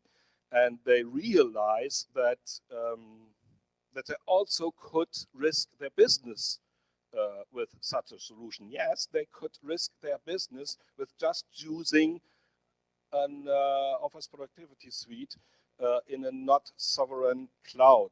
So here is a solution with a LibreOffice technology, which can, in combination with a file sharing solution, could do this in a digital sovereign way. But the issue here is that certainly you are permanently compared with a running solution at the customer, and it take a little bit of time to migrate such installations, which is used at every workplace in such a customer, and the patience for that, for such a migration project is very low, so it should be like a Big Bang, and Big Bang is not always the best solution to it. Yeah, as I promised, certainly a new development, new issue is the online cooperation, also on smart devices. This brings the next issue in front. It is something in combination with the UI we use. As I mentioned, Microsoft Office brought in this ribbon UI, and we in LibreOffice did quite a similar UI alternative, but as an alternative, you can really choose by your own if you want to have the old one or the new one. You can change this there and can change this back. But this makes also more training stuff, for example. So if you have both UIs in your company, you want to have supported both, you have to train on different UIs. And if you have in mind that this is also on smart devices, then there's a third variant of UI where you have to search for functionality and so on. So this doubles or thirds the support efforts and the training efforts for that. Yeah, and last but not least, that's what was written also in the headline of the talk. It's the human factor, or in other words, it's the resistance of change. This is a picture of the Kübler-Ross change curve. Perhaps some of you know them. These are the different phases of resistance of change, shock and denial. I could tell you stories about users who come to me and say, hey, you are taking away my Microsoft Office suite. I will fight you till the end. Really, really emotional process. And you have to cover different phases of users. First of all, you have to take care of these emotions. This is absolutely a success factor to take care about this. You see something like anger and frustration and fear. If you don't take it for serious, then you will lose the users and they really get success with the fight against you. So there are different stages and different activities you can face these phases. And what we have done in TDF is that we have written down a migration protocol which we are certifying for consultants for these different stages. First of all, do not a migration without any analysis and impact test for which integration are needed in customer side with ERP systems or something like this, and which solutions you need for these integrations out of Microsoft Office for LibreOffice.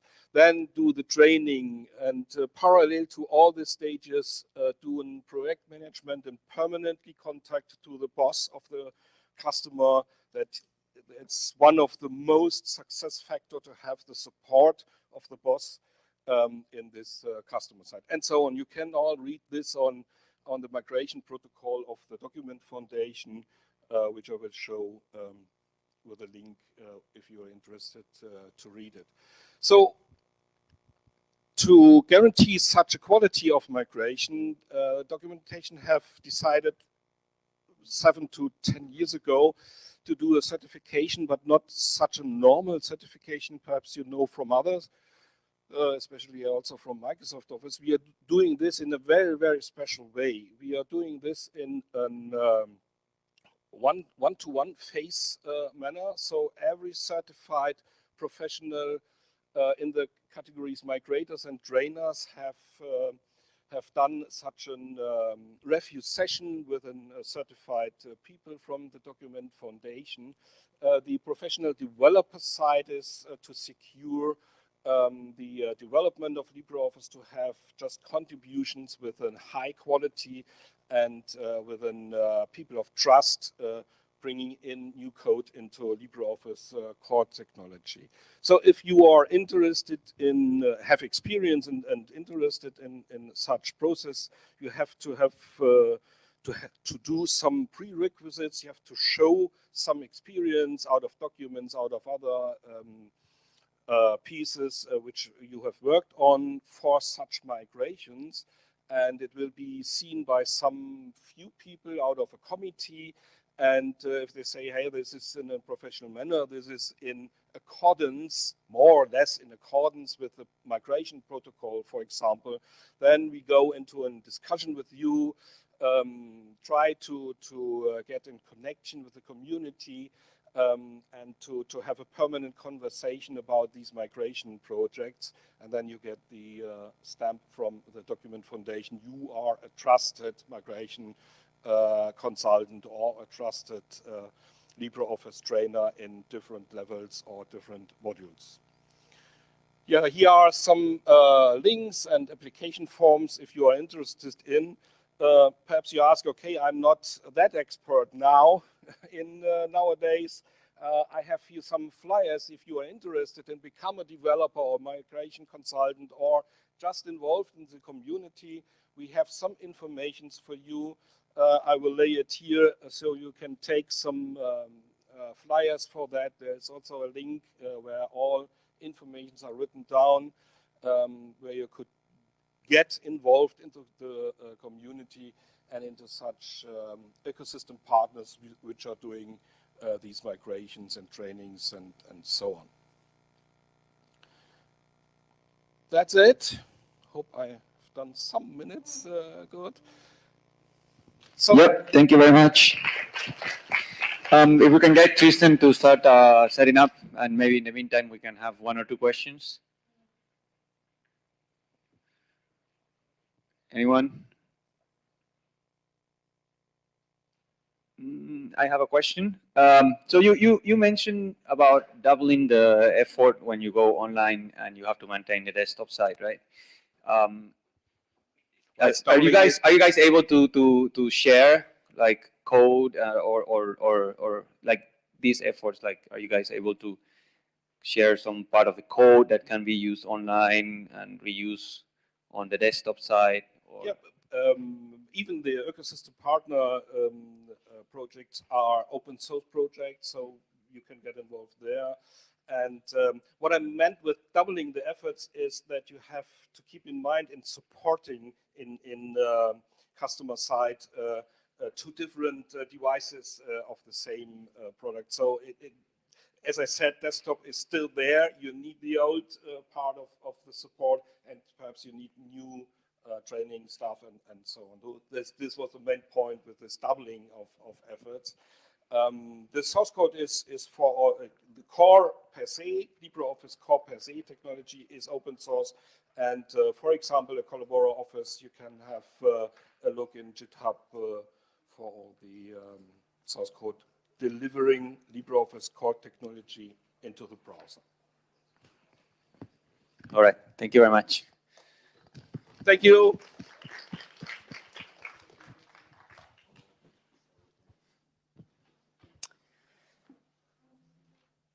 All right, still running a bit late.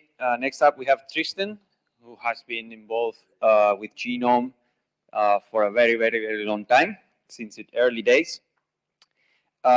He's been maintainer of the Glade User Interface Designer tool in 2004.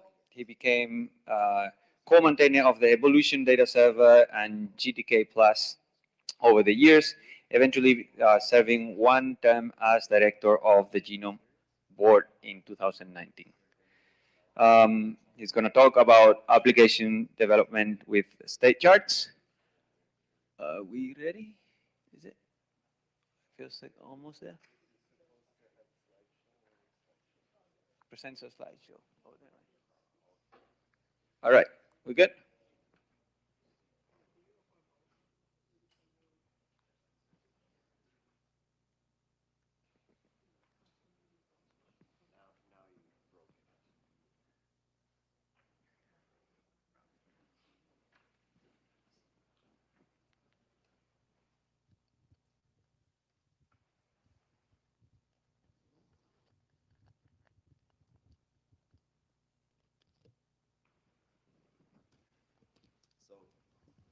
thank you very much for the Open Document Foundation, because without LibreOffice, we would not have these slides.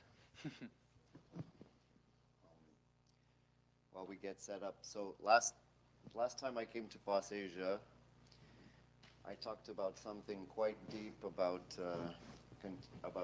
system integration engineering, and I had a lot of people who were various, mostly students, and maybe one person in the audience knew what the hell I was talking about. So this time I'm going to start with a topic which should be from the beginning, that anybody who knows what is code should be able to follow what I'm talking about, and hopefully it will be interesting for everybody here. So we're going to talk about application development with using state charts, and we're going to talk about what that is. Right. We're going to talk about what are state charts, why is it interesting to do software development using state charts, and we're going to present an interesting new tool. And now I have something here which I have no idea how to change the slides. How do I use this? Okay. So let's take a walk down memory lane about state machines. I think that an interesting place to start is with the Alan Turing, the Turing machine, or the A machine. While finite state automata was a concept in mathematics since before then, I'm not a mathematician, so I can't speak very well for that. But for people who are brand new to this theory, essentially, you have a machine, and you have an alphabet. So here we can see this alphabet in the example contains only 1 and 0. So it's a 2-letter alphabet, right? Here we have a 2-letter alphabet, and here we have a state machine. So the Turing machine, or the A machine, essentially will have an infinite tape input. It will read one symbol from the alphabet, and that will cause the state machine to change state. And as a result, it will stamp a new symbol on the position on the tape. And an interesting property of the Turing machine itself is that as a result, depending on the current state that the state machine will be in, it can also move the tape back and forward a certain number of slots, right? So that is essentially more or less what happens with the Turing machine. Later on, we have the Moore machine. So this is basically just a representation of a state machine. And in the Moore machine, you can still consider this as, in those days, we were basically doing calculations on tapes, so we had a lot of tape, and we're thinking about inputs. Here we have 1s and 0s as inputs, and we have states. And the property of the Moore machine is that the output is determined by the current machine state. And then the Mealy machine, which was around the same time by George Mealy, basically we can represent the same state machine. However, the difference is that the output is determined by the transition from one state to another, right? So that's basically, they're basically the same thing. You have states, a finite number of states which can exist in your state machine. You have transitions, and you have inputs, and you have outputs. Just that the Mealy machine, the outputs are determined by the transition. Right. Enter our favorite hero, David Harrell, and that was when we started having this thing called state charts. And these first 2 lines on the slide are 2 papers. The first one, A Visual Formalism for Complex Systems, is essentially the definition by David Harrell of what are state charts. And the second one is a recommended reading, tells you about why and how state charts were created. So an interesting thing is that Harold was essentially hired to work in avionics company in Israel, and he was working on a fighter jet. And he was trying to figure out what are the requirements for a very complex system. So you had basically, he was working with a 2,000-page document of a line-by-line description of what should happen in which circumstance. So he would come and he would ask, so what happens when you press this button? And then they would have to call somebody, and somebody knew, and then by the time, okay, so what happens when you press this button and the targeting system is air-to-air or air-to-ground, and then something different happens. And there's all these different conditions under which this button actually does something different. And in the end, sometimes there was some low-level programmer who had to make the decision because nobody knew, and it wasn't in the requirements, right? So from his perspective, he ended up creating this chart system because it was an easier way to communicate between these experts in order to define how a system actually works, right? And a side effect of this is that we ended up with a visual formalism that could actually be compiled and execute code. So let's move on and see what's on the slide. Right, so I'm going to try to quickly go over what are the properties of Harold state machines. Essentially, now instead of talking about inputs and outputs, we're talking about events and actions, right? So we have a reactive system, a button is pressed, and perhaps the wing flap has to move, right? And that is a reaction, that is an action that takes place because of an event depending on the current system state, which is basically how we created this, how they started to think about designing this, right?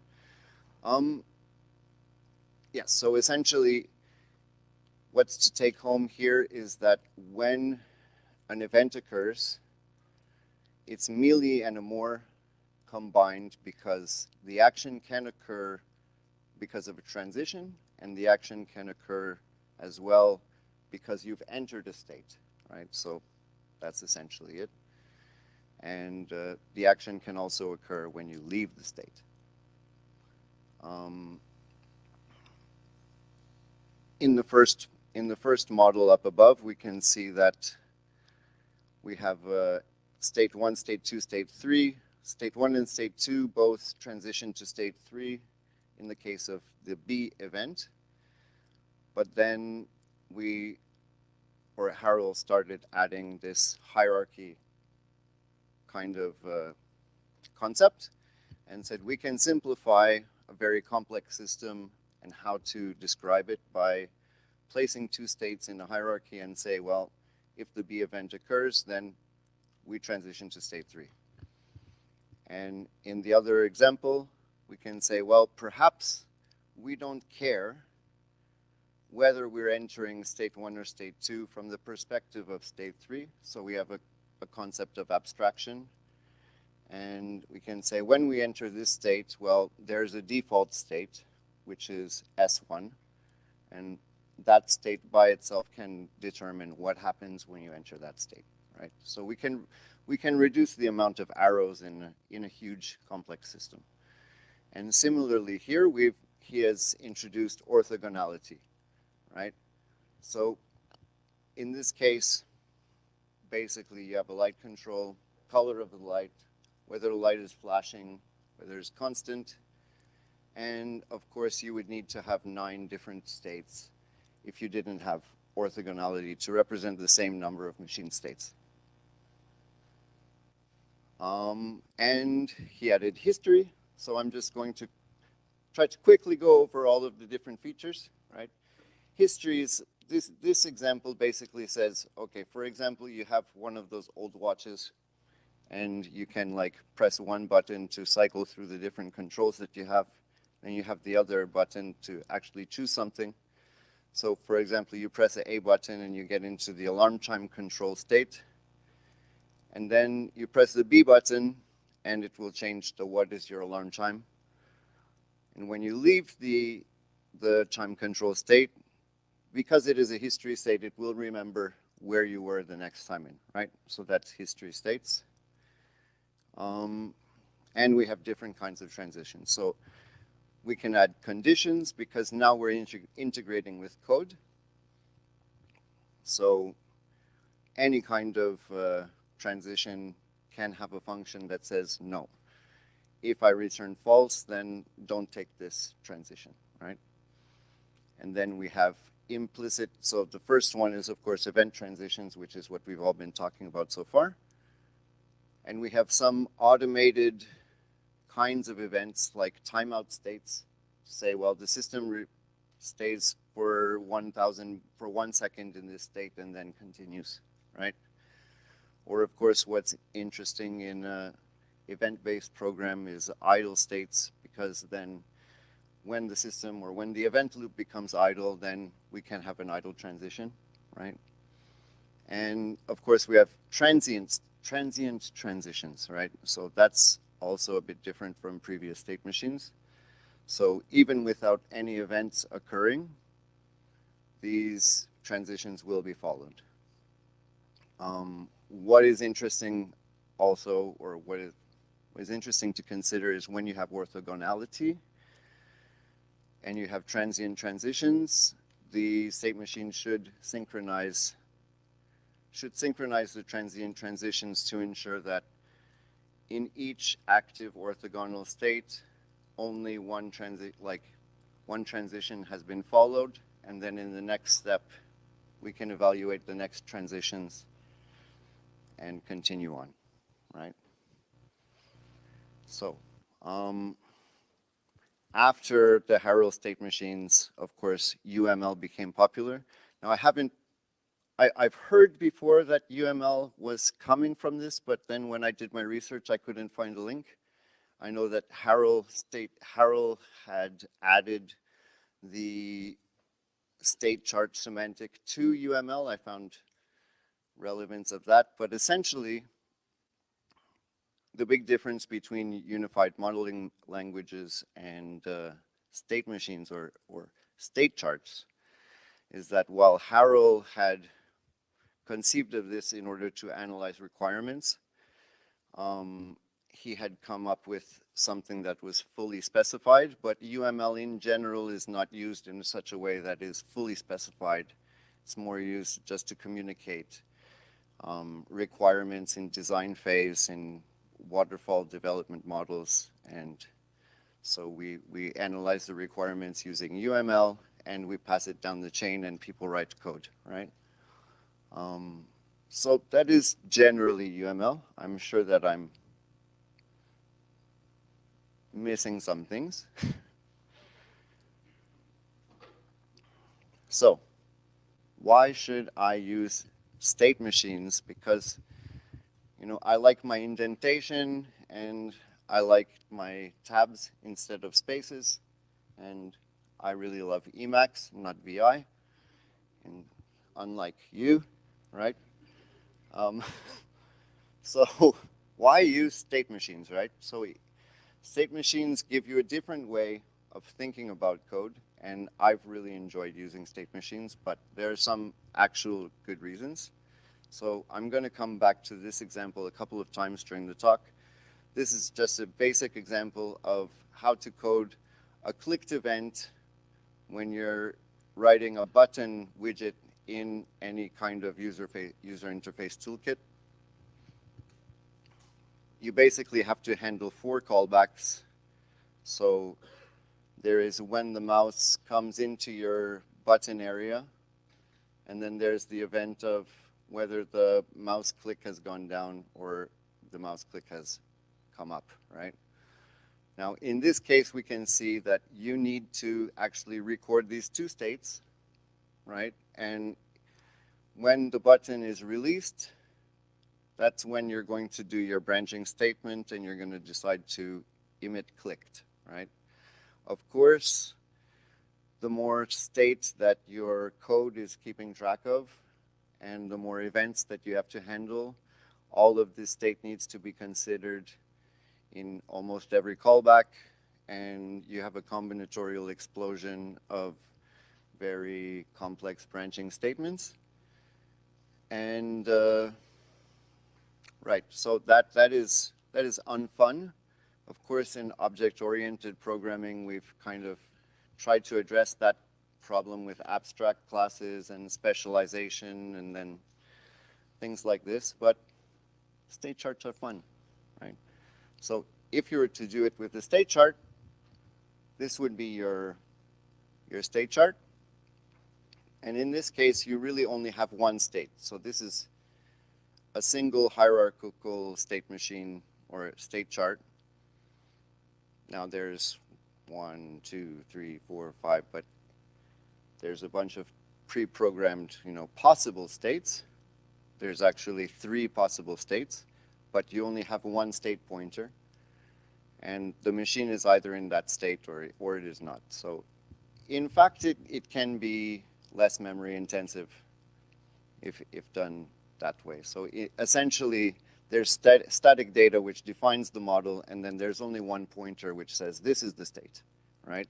So in this case, you just need to feed the events into the state machine, and you have one callback that says, okay, when I go from down to up and I'm inside the button, it's clicked, right?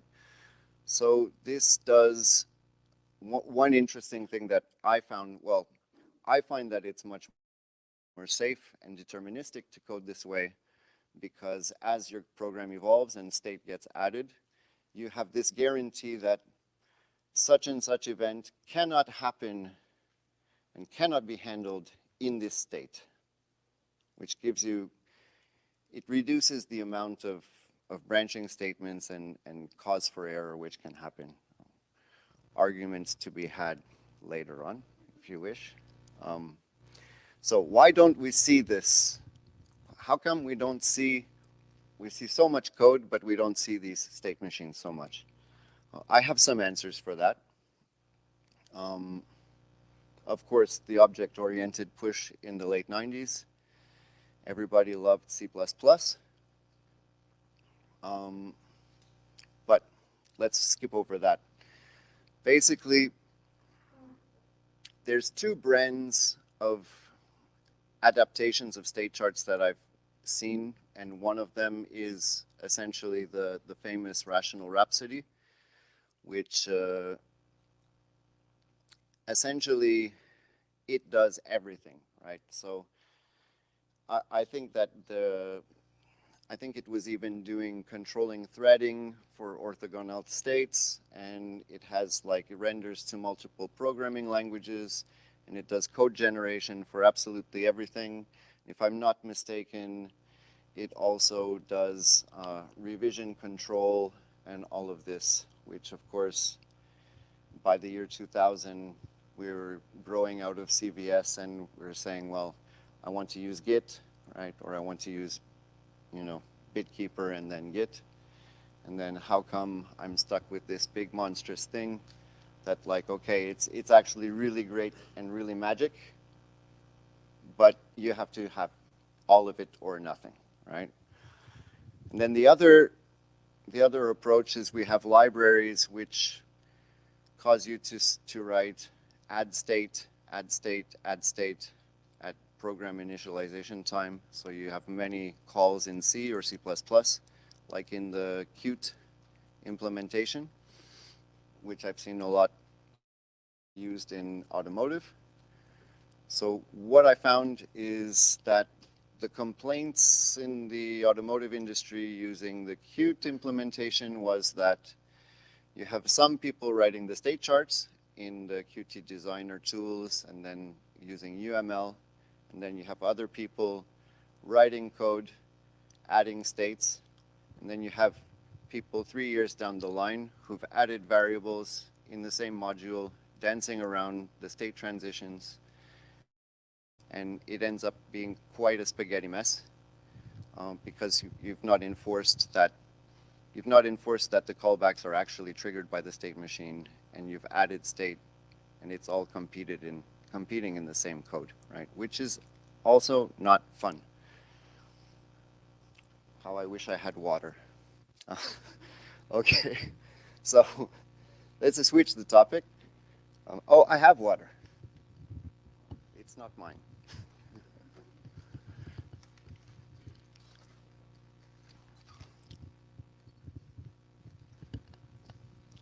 Thank you so much.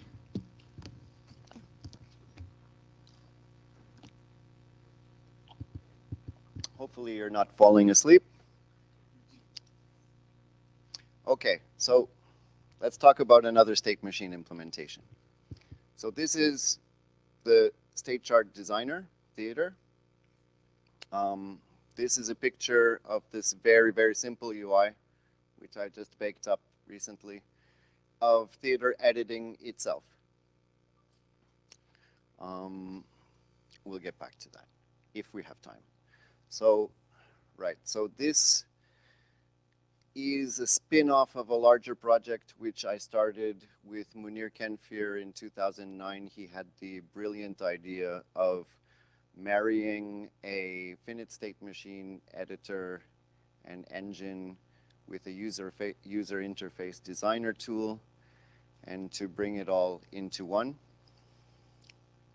which we started together, and then it took like 4 years of my coding to make it actually do something.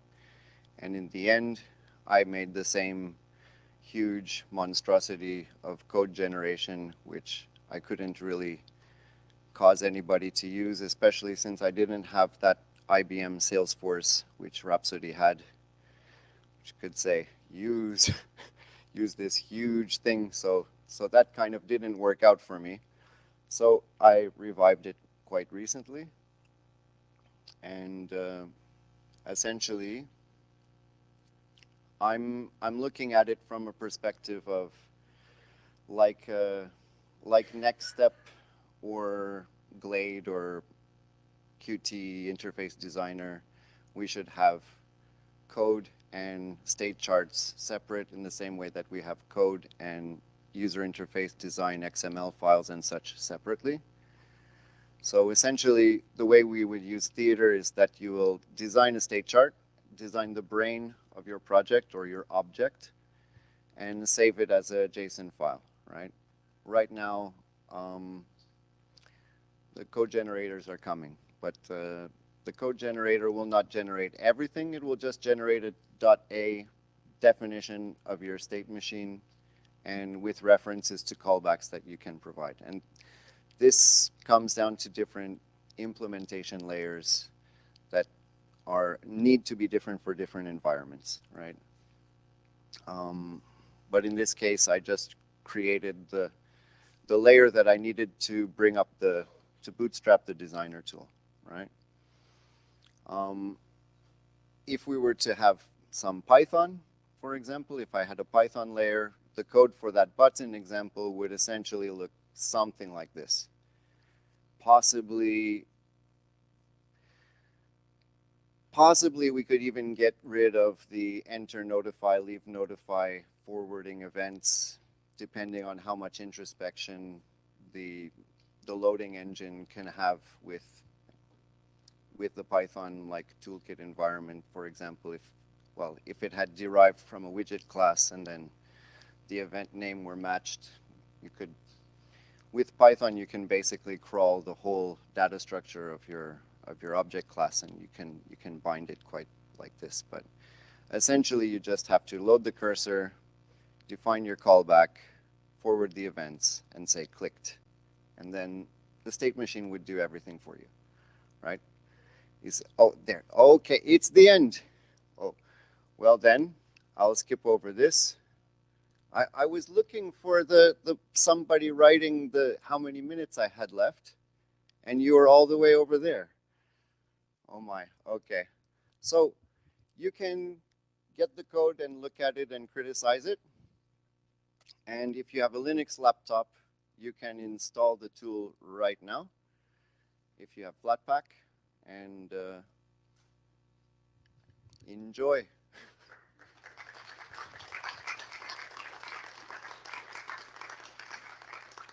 All right, thank you very much, Tristan.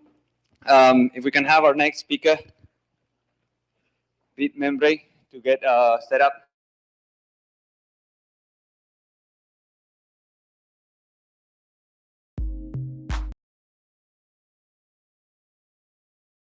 If anyone has a question, yeah, we have a question here. Hi, Tristan. I just wanted to, how does it compare with declarative or reactive UI?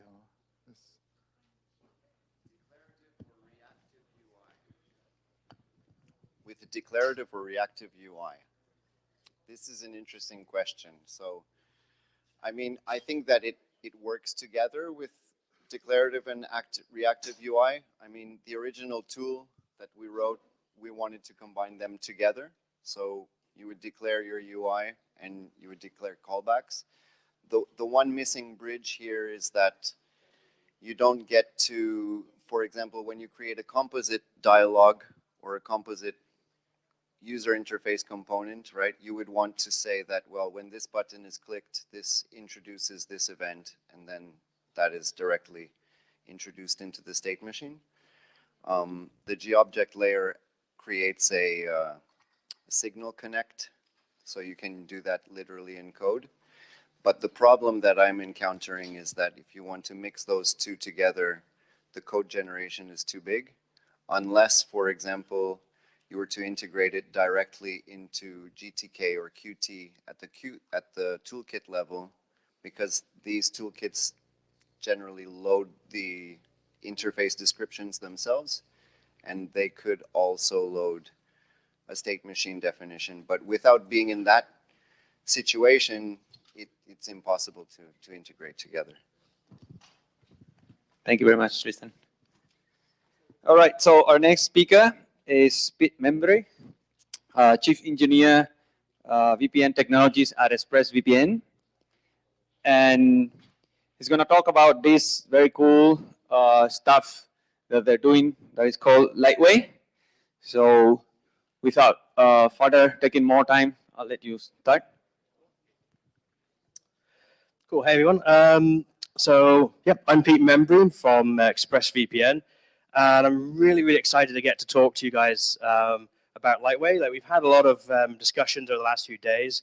A lot of people through the booth. It's been really, really, really nice. But I wanted to give a chance to explain why we did this and the reasons behind it. And so, obvious question, why do we make Lightway, right? There were some very well-known protocols out there. Okay, we have OpenVPN, and of course we have the new and shiny WireGuard. So why did we go and create a new VPN protocol? Why didn't we just join and work with other open source projects? What was the reasoning for this? Well, OpenVPN has a lot of pros to it, right? It's been around for a very, very long time. It's been audited. It's well known. People would recognize the name. They'd understand it. And for the longest time, it was our preferred protocol. Nothing wrong with that. The challenge, though, is OpenVPN was really created in a different era. It was designed for the days when your PC would be a box on a desk. You'd have a cable going to it. And that was pretty much as complicated as your networking environment got. And relatively speaking, speeds were much slower then. Right? The demands on a VPN were significantly less. It expects to run as a binary. That might seem like an odd thing to point out, but if you wanted to get this into, say, an iOS app, or you wanted to get it into an Android app, there was some surgery involved, and it wasn't really designed with that in mind, understandably. And there's relatively limited ways to interact with it. If you want to control it as a binary, if you want to start, stop, and get status information from it, that's more difficult to do. It does have some support for this, but you don't get full access. A lot of the time you would need to, for example, look at logs and stuff like that.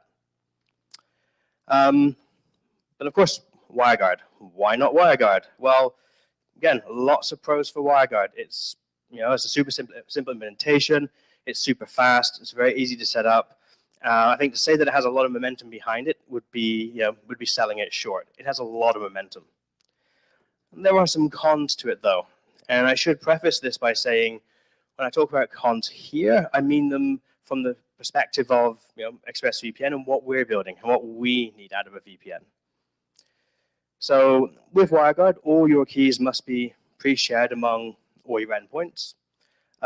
That's fine if you have a small number of people that you're trying to hook this up to. When you have many thousands of servers and you have millions of clients connecting to it, pre-sharing keys is undesirable. Now, of course, you can build infrastructure to do this, but now you have to build and maintain the infrastructure and do all the work involved in looking after that. And well, that takes you away from actually focusing on the VPN part, which is the part where you're going to be actually hopefully adding value. The keys are also bound to IP addresses. That's kind of how you authorize keys to connect through and use the VPN of WireGuard. And we're very privacy focused. Right? We don't want to have this particular key is tied to this particular IP address. Of course, the simplest way that you could pre-share all your keys would mean the same IP, the same key shared everywhere. That's undesirable for us because, again, it links those things too closely together. Could you make a system that does it differently so it's different per connection? Sure, absolutely. But now you need to build and maintain that as well. They have the WireGuard project has no interest in TCP support. They list this on the limitations page, and they have a very good reason for it. Generally speaking, VPNs like TCP over TCP sucks. It's not a great day out, and nobody likes it.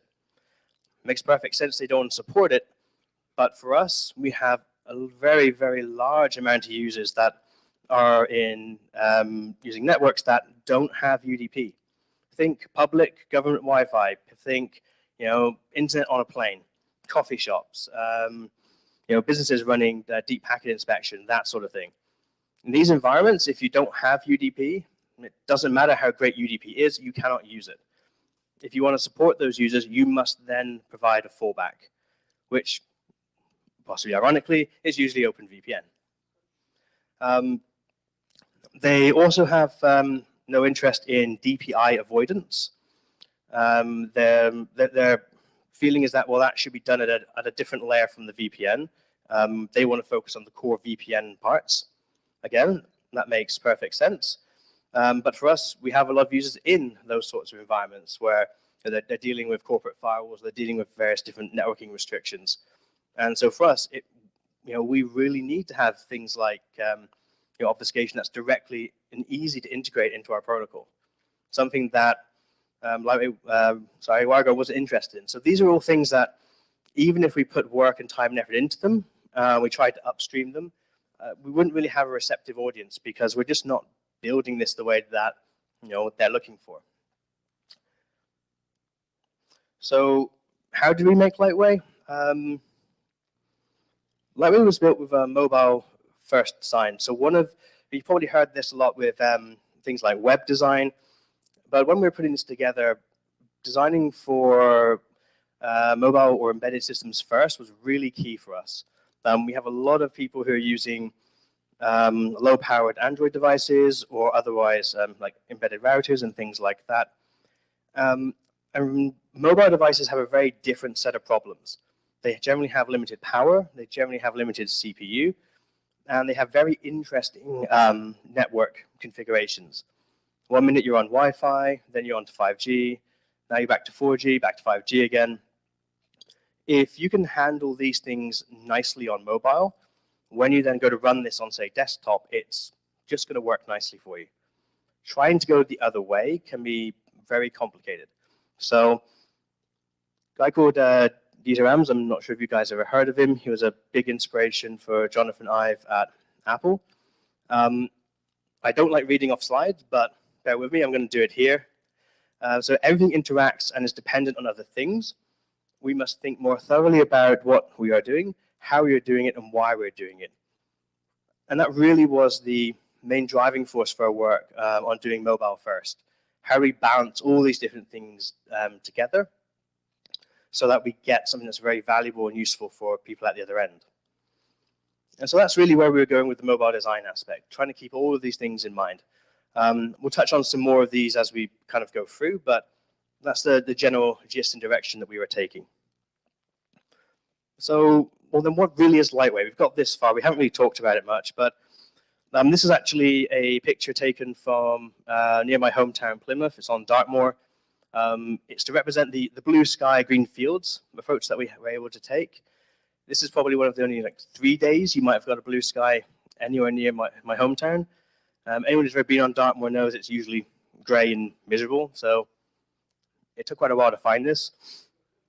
But basically, we had this rare opportunity, and it was, well, if we had a big enough magic wand, what would we do? Right? We have a lot of experience building and running these things. If none of the existing things are a good fit for us, what would we create instead? What if we could just pick something? What would it be? So one of the questions I get is, well, why not WireGuard? Why don't you like WireGuard? I love WireGuard. It's great. I use it myself. And to say that Lightweight was inspired by WireGuard is a very true statement. I think everyone will agree that when WireGuard first came out, it blew people's minds. No one really knew that VPNs could look like this. And it changed how people started viewing VPNs as a technology. And so we really wanted that sort of stuff. There's lots about WireGuard that we really, really wanted. However, it's also grounded very much by OpenVPN. We have over a decade of running a platform with OpenVPN. We like how the binary runs. We like how the connections work, how authentication works, how network assignments work. There's a lot of stuff that we'd learned running this that we were really happy with and really wanted to keep. One of the key things, Lightweight is secured by Wolf SSL. I won't go into too much detail on the reasons why we picked it, but we did go through a whole host of different libraries before picking Wolf. But the key reason I mention it here is we did not roll our own crypto. So Wolf provides all the cryptography and the connection security for Lightweight. None of that is implemented by us. And Wolf themselves have actually verified and confirmed that the implementation that we've used and how we've used the library is correct. And engineered by ExpressVPN. This I'm putting in there because we designed it to do very much what we wanted it to do. It's very opinionated, right? Like a lot of software, this was designed to solve our pain points. And chances are it will solve a lot of other people's pain points as well, but this deliberately fixes problems that we cared about, and we designed it with that in mind. So Lightweight really is a mobile-first open source VPN protocol. It's open source under the GPL v2. It emphasizes simplicity, security, privacy, and performance. That's really what we were trying to do with it. So what does it offer? Well, it's fast. Realize that's a very iffy thing to give without numbers. Everything is relative. But even in our basic builds, we're clocking well over line speed for gigabit connections. It's power efficient. Lightweight doesn't really do much of anything. If you're not passing traffic through it, Lightweight is basically inert and on purpose. Right? So things like sending heartbeats, by default, Lightweight doesn't do that because that would wake up your phone, that will draw battery, draw CPU. Again, turns on the radio, more power, more CPU. We try to do as little as we possibly can there. And we're also using Wolf's hardware acceleration. So again, we're using less instructions and getting better power efficiency that way. It has first-class support for TCP. Again, for lots of people, this is an irrelevant feature. For us, it was absolutely critical. And so Lightweight supports TCP just as well as it does UDP. It was designed to support easy extension. This is so that you can easily add things around the tunnel and also things for through the tunnel. And this is because doing that with OpenVPN is quite difficult. You're not supposed to do that. But it's something that I need to do in my role. So I wanted to make sure that it was simple to extend. Has a very simple code base. The first version we released publicly under the GPL was just under 2,000 lines of code. So it's quite a simple code base. People say, oh, the WireGuard code base is so simple, you could audit it yourself in a few days. While Lightway is so simple, you could probably audit it, on a live YouTube stream. Like, it's really that simple. And most of it is, getting and setting in terms of the code itself. A big focus on privacy and the ideals there. So the ability to mask IP addresses from the client itself. This means that if you did have someone looking over someone's shoulder or looking at log files and things like that, you wouldn't really have to be concerned about trying to obfuscate it because the IP address doesn't actually have any real identification value. Everyone else on that system would have the same one. So where's Lightway today? It's been around 3 years carrying real-world traffic. It protects around 4 million people around the world. So far this year, it's handled over 11 billion individual connections. And we've transferred, on average, just over like an exabyte of traffic so far. Also, it's independently audited by Cure53. So once when we open sourced it and went live, and again, quite recently. So again, we're keeping up the public auditing of the protocol. And this is just a very quick comparison to OpenVPN. And again, this is because this is what we were running. And these values are relative. But if you've ever tried doing speed tests or performance testing, you know as well as I do that just spewing out numbers is not particularly helpful. But compared to users who had been using OpenVPN, people were experiencing like twice as fast connection times. Reliability was improved by 40%, so connections were longer lived. And we were basically seeing double speeds on average across all users. So for Lightway tomorrow, well, currently it's written in ANSI. We are making a big push to move this to Rust. Somebody's happy. And this is for all the reasons that you can probably imagine. 3 years ago when I put this down, we were looking to support, again, those really embedded niche devices. And the Rust compiler wasn't there yet. It just wasn't going to do the job. That's no longer the case. And I think most of you probably will know that Rust has moved on massively in 3 years. We are very excited about taking advantage of things like the memory safety, the borrow checker, the performance, the much simpler code, a modern toolchain, and things like hash maps being available out of the box is quite a nice thing too. We're also moving quickly to implement the post-quantum protection. This is something that's been talked about a lot quite recently. It was a big topic of the Real World Crypto Conference a couple of weeks ago. And it's to do with, right now we're seeing this save now, decrypt later that even large companies are now doing, with the idea being that in about 10, 15 years, quantum computing will be at the stage where they can basically just unzip the encrypted data that they're storing today. I can go into more details later in the Q&A if anyone's interested, but the short version is the post-quantum protection that we're looking to roll out will help protect against that particular threat. Also, we're improving open source reference clients. We have one right now. It's not great. It did the job, but it's not something that people would generally be able to run as their own server, their own client. We're revamping and improving that so that you can use it ultimately as a drop-in replacement for OpenVPN. We're hoping to get it packaged into distributions and things like that. And lastly, your community outreach and engagement. Part of the reason why I'm here today, why we've been here the last few days, just to try and engage more with the community, figure out new things that we can do with this and new ideas and how we can make it more useful to more people. If you're interested in some of the stuff that that's coming up next, do have a Google form that you can fill in. It's just an email address so we can contact you and just let you know, hey, here's where we're going. We're still trying to figure out the best way of doing that. So rather than trying to figure that out in a rush and get it horribly, horribly wrong, we have something simple to kind of get us started. Again, the usuals, our social channels. If you are interested, please feel free to check us out anywhere there. And thanks for listening.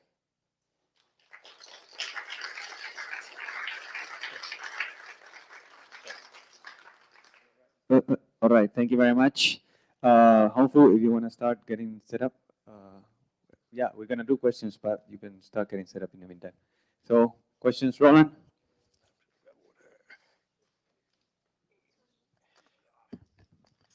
The TCP over TCP problem.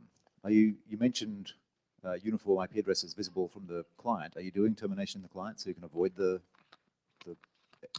logarithmic fallback? To avoid the what, sorry? The performance collapse for TCP over TCP when you have a drop packet. Based on the stuff that we've been doing, we very rarely see TCP meltdown scenarios these days. It's most common when you're on either a very poor network or you're like on the edge of Wi-Fi and you get a significant number of drops. Normally this cleans itself up quite nicely. And compared to trying to have a workaround as opposed to just leaving it be and not using TCP at all, like so far, we very rarely see this in the field. Some of the stuff that we are doing to improve this is just having timeouts based in Lightway itself so that it knows when it's trying to send traffic, if it isn't getting a response or you're not able to read from that socket after a period of time, it can effectively do like a dead man switch and just reset that connection. Usually due to how what triggers those events, it's usually when it's in your pocket and not being interacted with. So usually when those things would happen anyway, you wouldn't be like aware of it. It wouldn't be happening just as you were typing something, for example. There's definitely things we can do to improve it, but so far it's not posed much of a problem.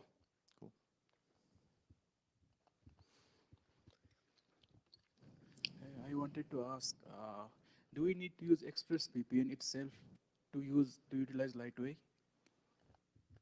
Do we need to use ExpressVPN itself to utilize Lightway?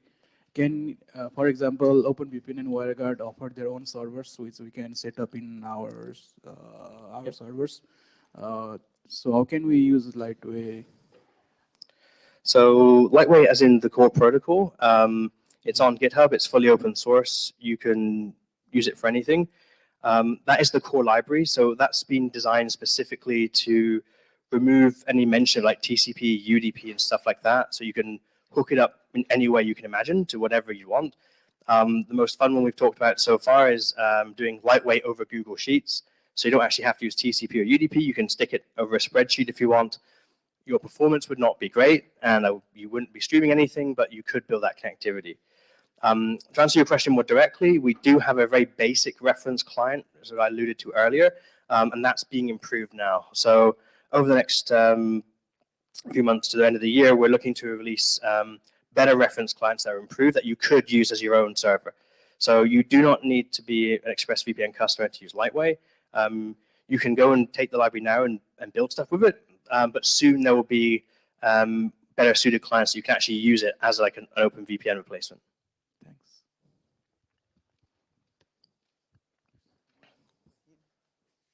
So many questions.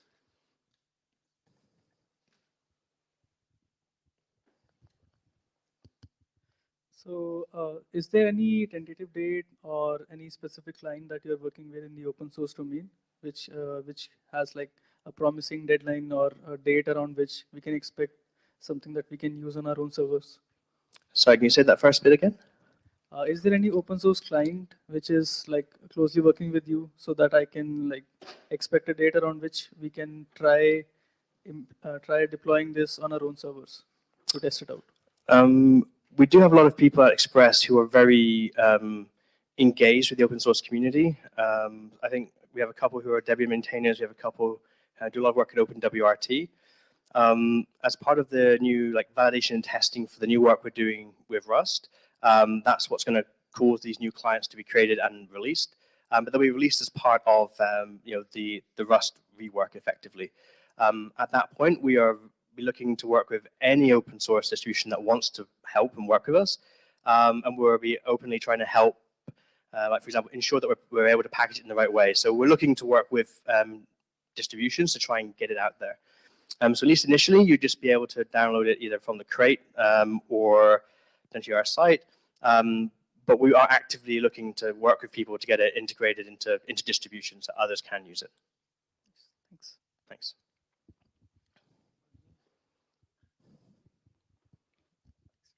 Hi, thanks for your presentation, Pete. Could you speak more to the post-quantum protection part that you're talking about? Maybe do you have maybe a framework, an idea in mind that you're working on, that you're exploring? Could you maybe speak a little bit more to that? Sure. So one of the really nice benefits of using Wolf SSL as our library is Wolf SSL has already integrated post-quantum support as part of like the libOQS project. So for us, actually enabling post-quantum security is effectively tweaking the configuration of Wolf and then rebuilding. So we don't actually have to do anything particularly special for that. We don't have to implement new protocols or new layers. We're just going to take what's already there that someone else has already designed, tested, and certified, and we're going to use that. We try to have anything crypto related. That's kind of how we approach it. Like we try to do it hands off. Do you want to know more about the actual issue, or you're cool with the issue and just want to know the framework? Okay, so we're just going to be using.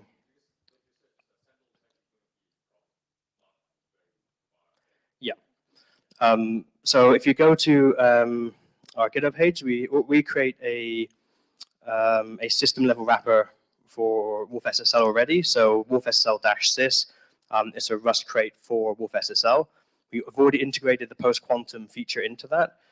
So anyone can pull that crate, set that feature, and they'll have access to Wolf SSL in Rust with the post-quantum stuff enabled. We're currently working on adding the high-level wrapper around it so that you can more easily use it with things like Tokyo, but the core stuff is already there and it's already open for people to look at and see it working. Cool. 2 questions. One is, how do you handle expiry of the SSL cert for this? And the second one is about what was the inspiration of WireGuard that you say this is taking from? Thanks.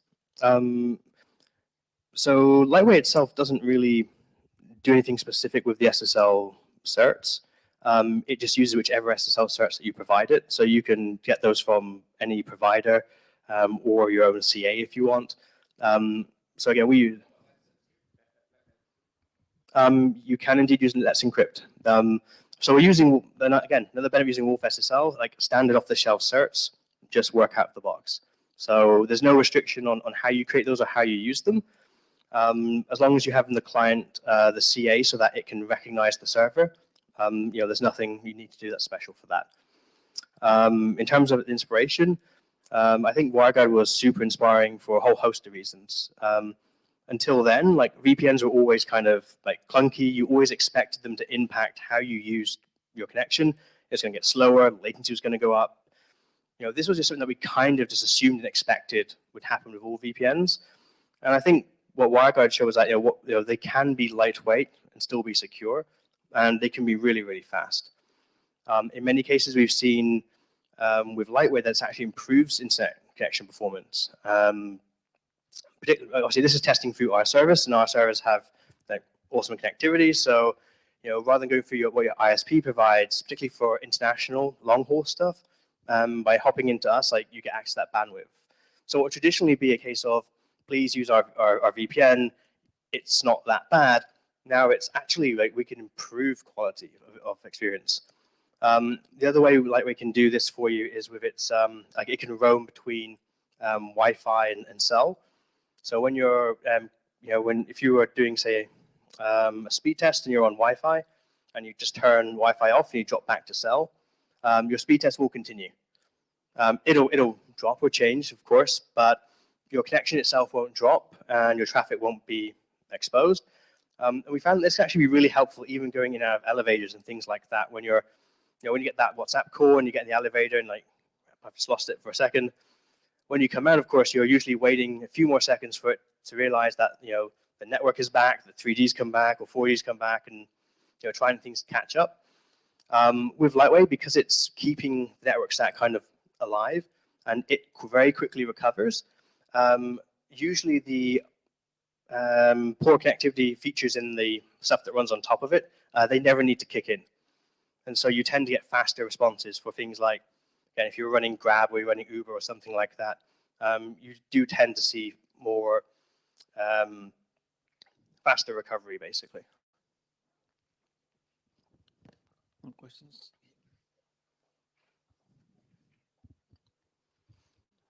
I have a general XMS VPN question, I think specific about Lightweight. Sure. Yeah, so XVPN recently pulled out of India. There are no Indian servers from what I can recall, the last news I read.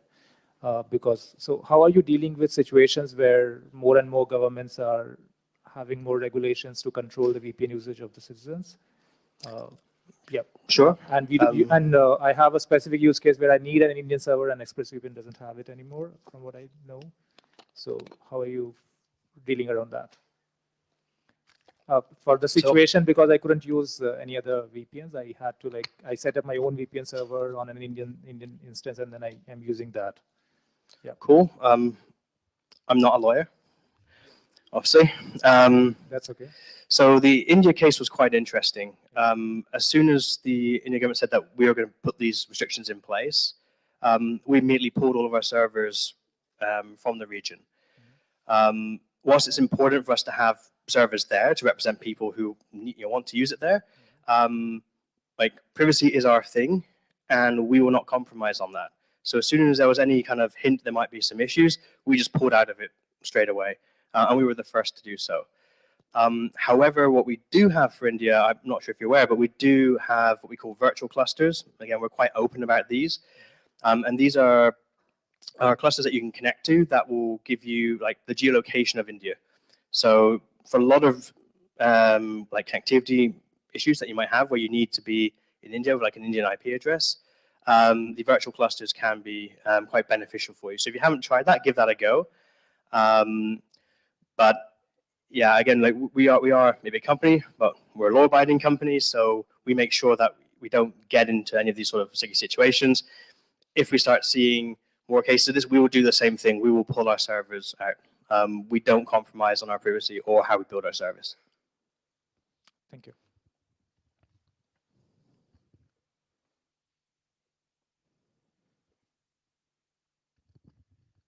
So I have a question about the actual cryptographic protocol you guys are using. So I just skimmed your reports from Q53.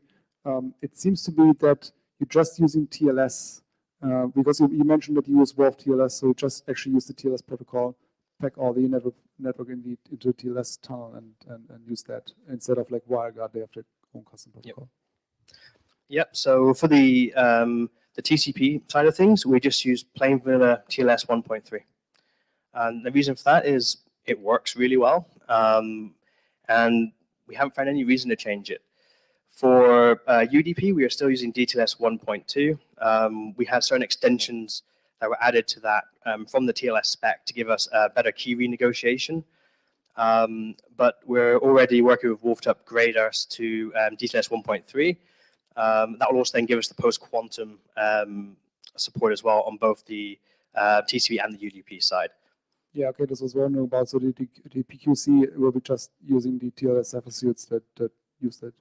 Exactly, yeah. So with DTLS, once we move to DTLS 1.3, we just get all the benefits of the TLS stuff, and then we'll just use the standard off-the-shelf stuff again. Okay, thank you. Thanks. All right. Any more questions? No more questions? All right. Thank you very much. Cool. Thanks, everyone. Thanks.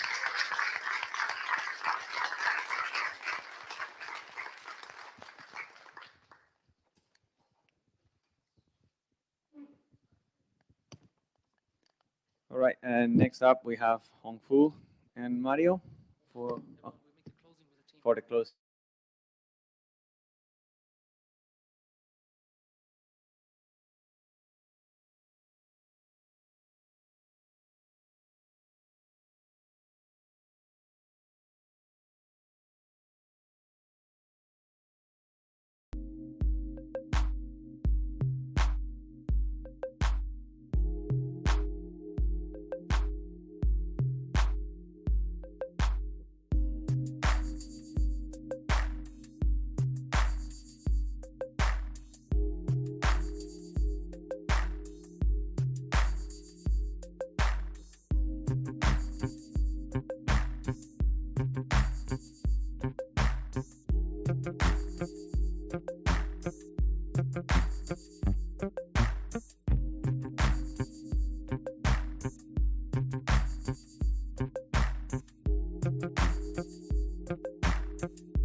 Part of the thinking is wherever possible to get developers in the region in front of each other.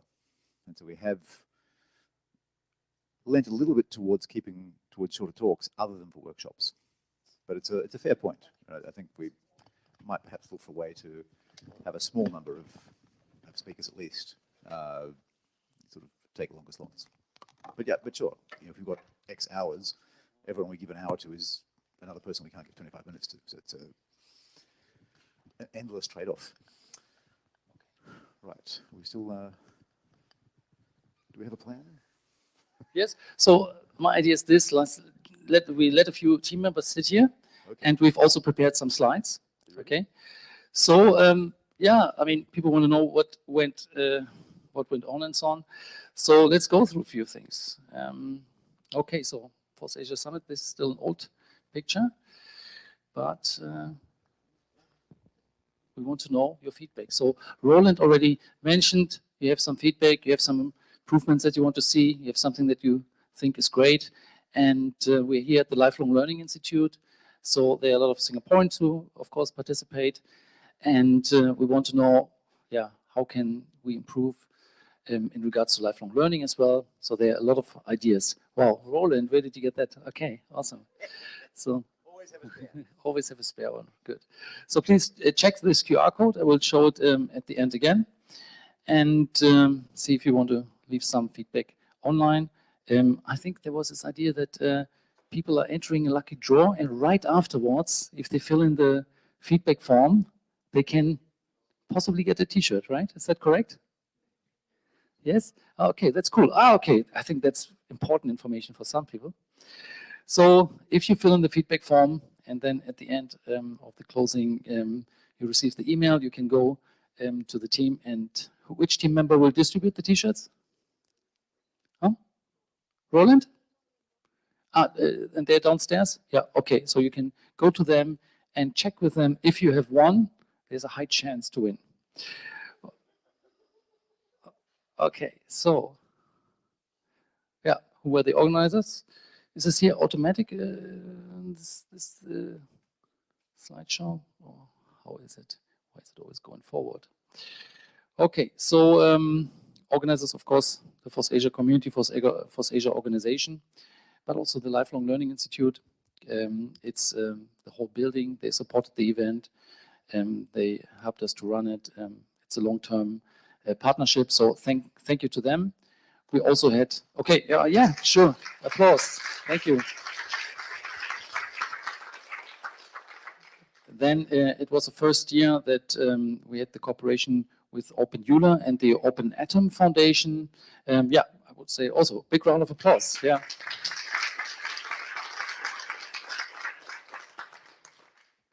And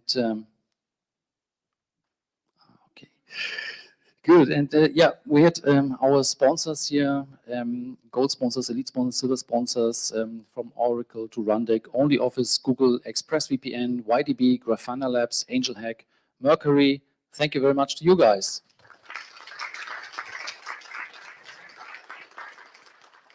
So it's really great, and we had all of them also at the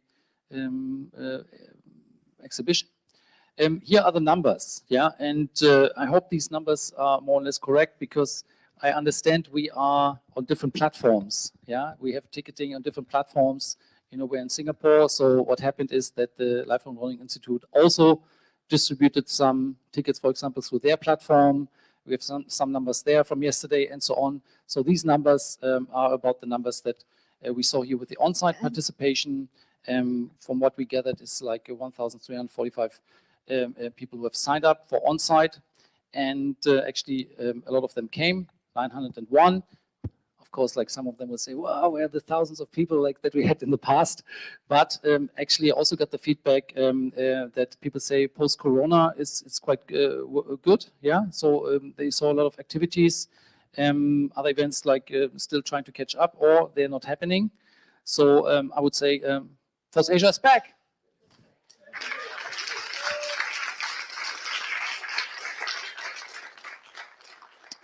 And yeah, so what we see as well is the participation online, but the streams are still going. We don't know what are the numbers yet, but we have partnerships also already in the last few years with Kaiyuan, for example, in China, and also with Segmentfold.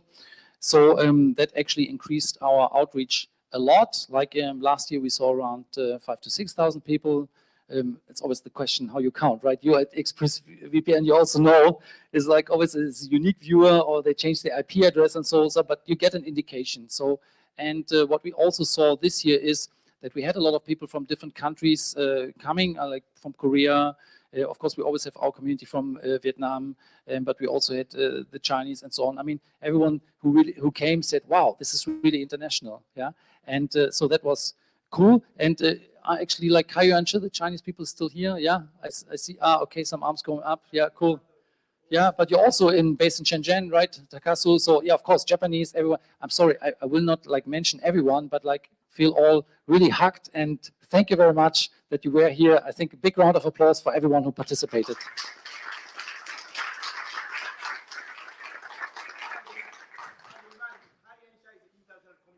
International. Okay, international. Okay, exactly right. Chinese is also an international language, of course. So, Gina, yeah. Yes. Yeah. Okay. I also understand a few words, not so many like you. Cool. And yeah, we have a slide here actually of segment fault. That is the stream from China that Leslie sent us. And yeah, Takasu, you can read in Chinese. We can have afterwards. You can read it for us. What's going on there? Okay. Thank you. And yeah, team members. So we don't have the photos of all the team members, but thank you very much.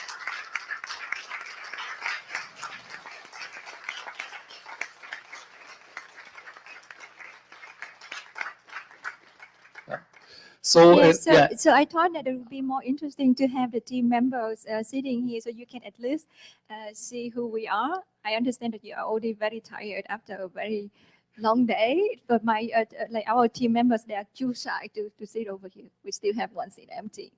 Yeah. So one seat empty, symbolizing the shy people and also the people who can't be here because they are actually supporting the event elsewhere. Yeah. So, for instance, as we can see, so I got this question a lot. This is in the name FOSSASIA. It doesn't mean that only Asian people can participate. Yes, exactly. So I got it every time when I go to other international conference, and you can see here. We are not only Asian. We have a lot of people from Europe and of course Europe everywhere. We have one team member that Mario said he couldn't make it. Leslie Wong from China. He doing the streaming for us over there. Yeah.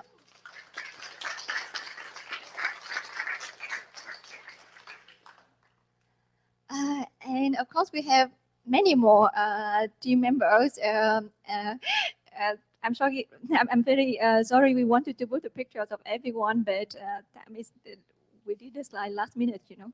There's so many things going on at the moment. So yeah. So Kiwi, Mr. Gee is here. This is the chair for you, Mr. Gee. Where are you? Yeah. Somebody switched off the light, so we can't see anymore. Mr. Gee, please switch on the light again. I know you are shy. Yeah, but yes, thank you very much also to Mr. Gee who built, bring in, for example, the building blocks community. Also, they did the workshops in the evening, so that was great too. Yes, and our volunteers, of course, some of them are sitting here in the audience. Thank you very much for your support.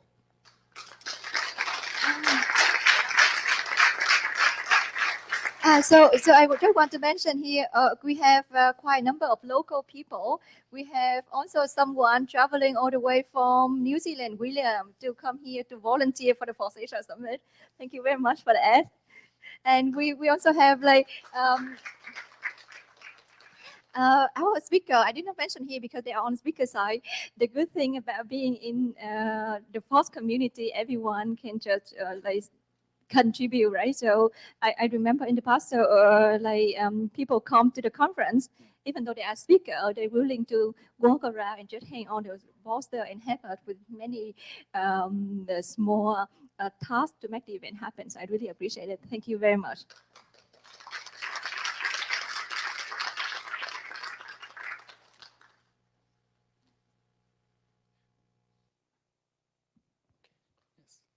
Yes, and what should I say? We want to take a moment to think about our friend and team member. I could not attend one of the talks today, but I heard that someone, one of the speakers, dedicated to talk for Arif. Arif actually never got a chance to travel abroad in his whole life, so he passed away at the age of 26. I don't know what to say, but the whole event system would mostly contributed by Arif, and I don't know, many people here also know him. Yeah, Mario. Yes, so I know not only us, I also saw many posts in the public channel from other communities. They also lost members in their community over the past 2 years. We are very sorry for that, and yeah, so we just want to take a moment to think of these people that contribute to the community. Their work will be always remember.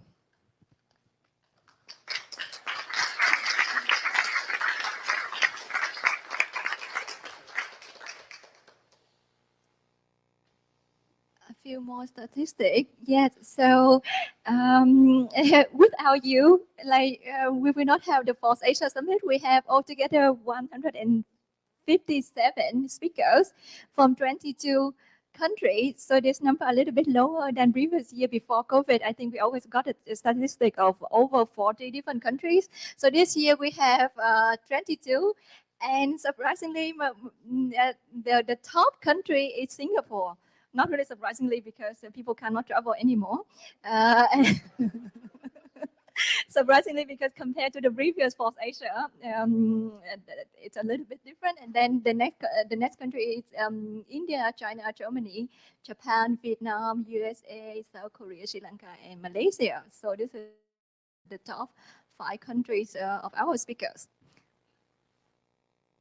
Top 10, sorry, top 10. Our participants come from 54 countries, and this is the map showing where they're coming from. Yeah.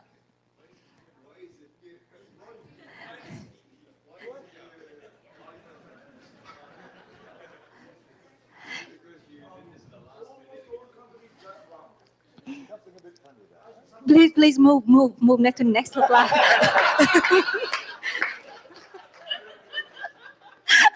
So I have to say this is an approximation because, like, for example, some people, they say I live in Japan. So then in the form, what did they fill in? I lived like 14 years in Japan, and then like, am I from Austria? Am I from Japan? Or like, you know, I lived in another country. So yeah, it's never 100%. So I think I need to ask Norbert, our mathematician, to explain this side map to us. So I did it with a software. I did not paint it manually. No, so I use a software to put in the number, and this is what they show me.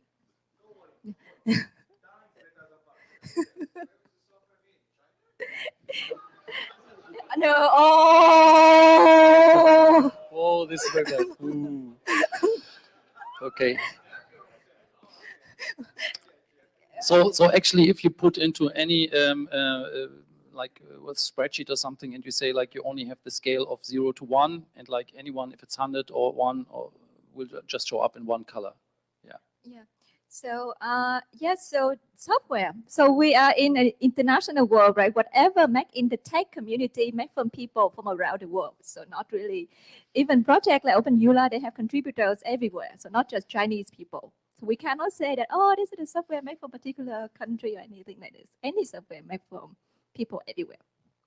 Yeah. That's it. Yeah, that's it.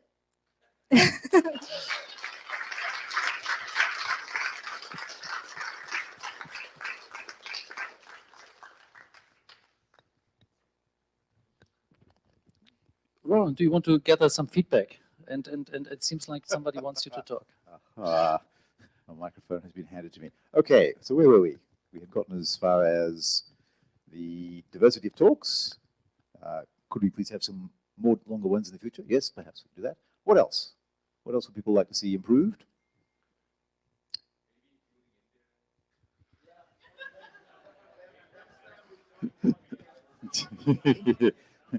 Order the stats, maybe. Yeah.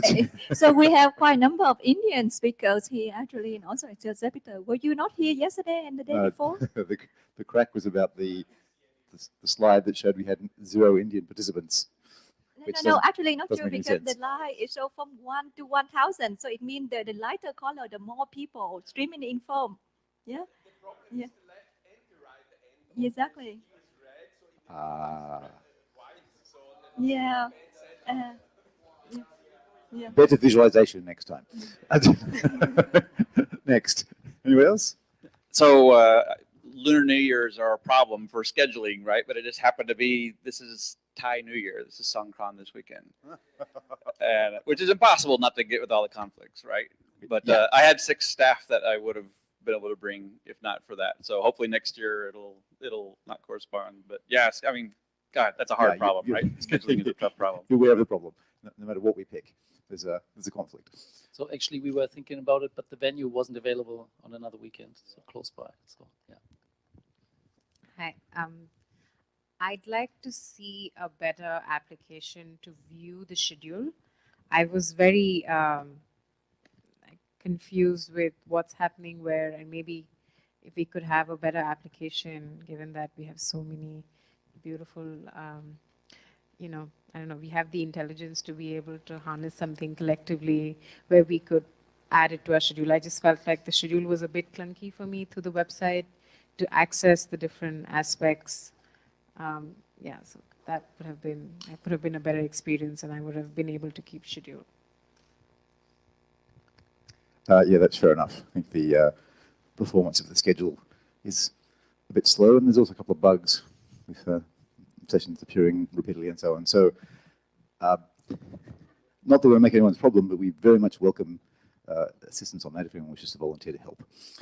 So regarding the application, it's actually been a challenge without Arif to maintain Event.js. Norbert knows that we've been actually fighting to keep it up. So just so you guys know, it's open source, and we welcome new developers to help us maintain it.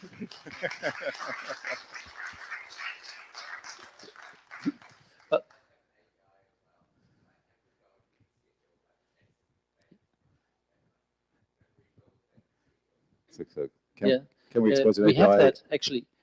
Thank you for the suggestion, but like the backend has that API, and in the past people did that. Yeah.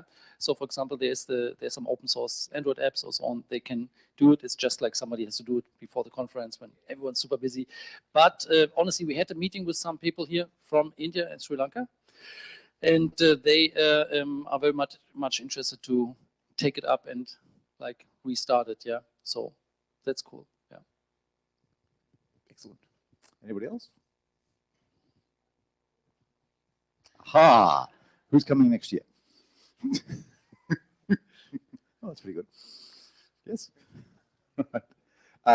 Any other highlights for anyone? Anything else that things that people particularly enjoyed?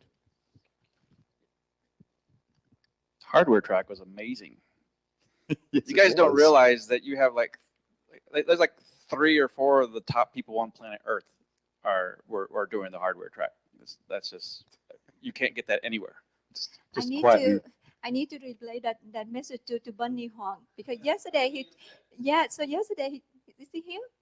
Not at the moment, no. Yeah, so yesterday he told me that it seemed that he's out of place. Nobody really care about his topic. He's not sure if he should come here and talk about what he's doing. Can we please put him in the hardware track next time?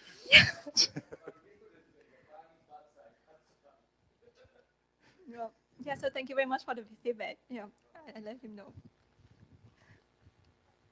So I think the highlight in terms of social events is China street food, because Chinatown street food, because you have so many different things to taste. We should do it at a place where the restaurants are opening when we get there and not closing. Sorry about that. A place and a time, more importantly. I think we need to check that one more carefully That feedback next time. sounds so positive. Yeah, so even it sounds like complaint, but it sounds so positive, you know?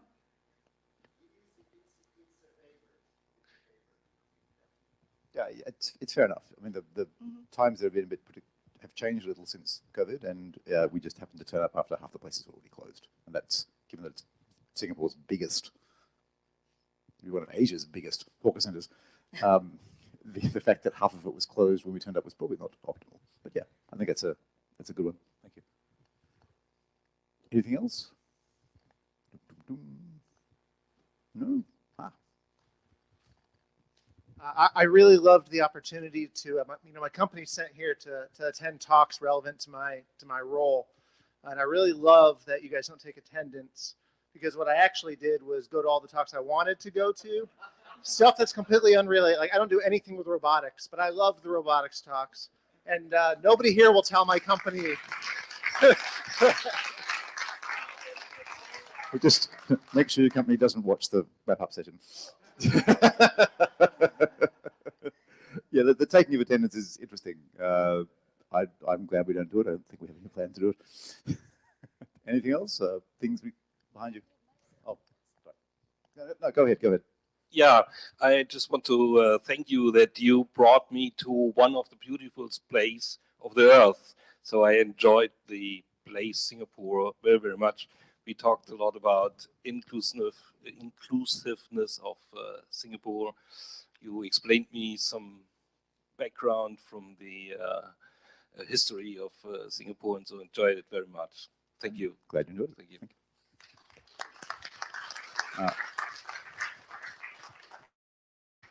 No, I really like the where the students. Are there any students here right now? Can you put up your hand? Okay. Any more Singapore students? ITE? Okay, there's one here. Thank you for showing up. Yeah. Thank you. I saw the students still like doing stuff in the exhibition hall while everyone's wrapping up. So yeah. So yesterday evening when they gave the workshop and I told them that Harish is in the audience, he gave me particularly listen to your presentation and they were so nervous. I thought, why Harish is...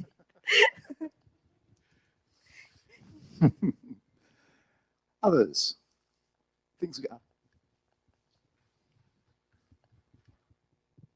So it's my first time to attend this conference, and actually, for me, it inspired me to be a volunteer for next year. The camaraderie of the team is really great, and you know, guys, they are just volunteers. They're not actually paid. They're not making anything, but you know, it's very nice to see people just contribute anything, and they welcome anything as well. And it's very heartwarming to see that this you know, goes a long way, and hopefully next year we can get more participants. Congrats to all of us.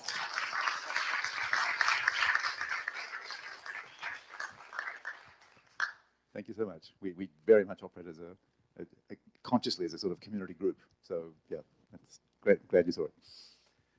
Others?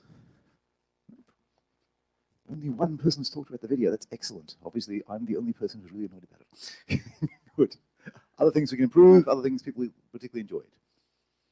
This might be last call. Going once. Going twice. Wait, no, I think we might remain at once a year. What we are doing, or trying to do a little bit of, please tell to others in the region, there are others happening. But there's also movement to do slightly more. Yeah, no, this is just a random comment. Who went to the social event last night? Cool. Did you guys hear the mix? Yes. The DJ mix, right? That was good. I think next year maybe we need smoke machines. Yeah, right. We have DJ Dan over there. Smoke machines.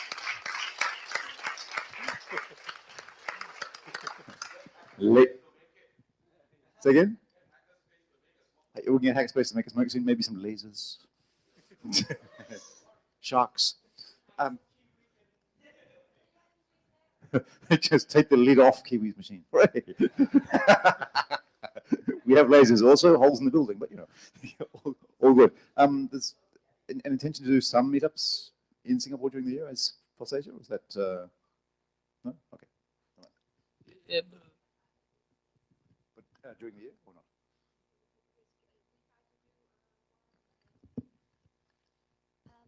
Together with the FOSS Singapore group, we try to do one every quarter a meetup here. Yeah.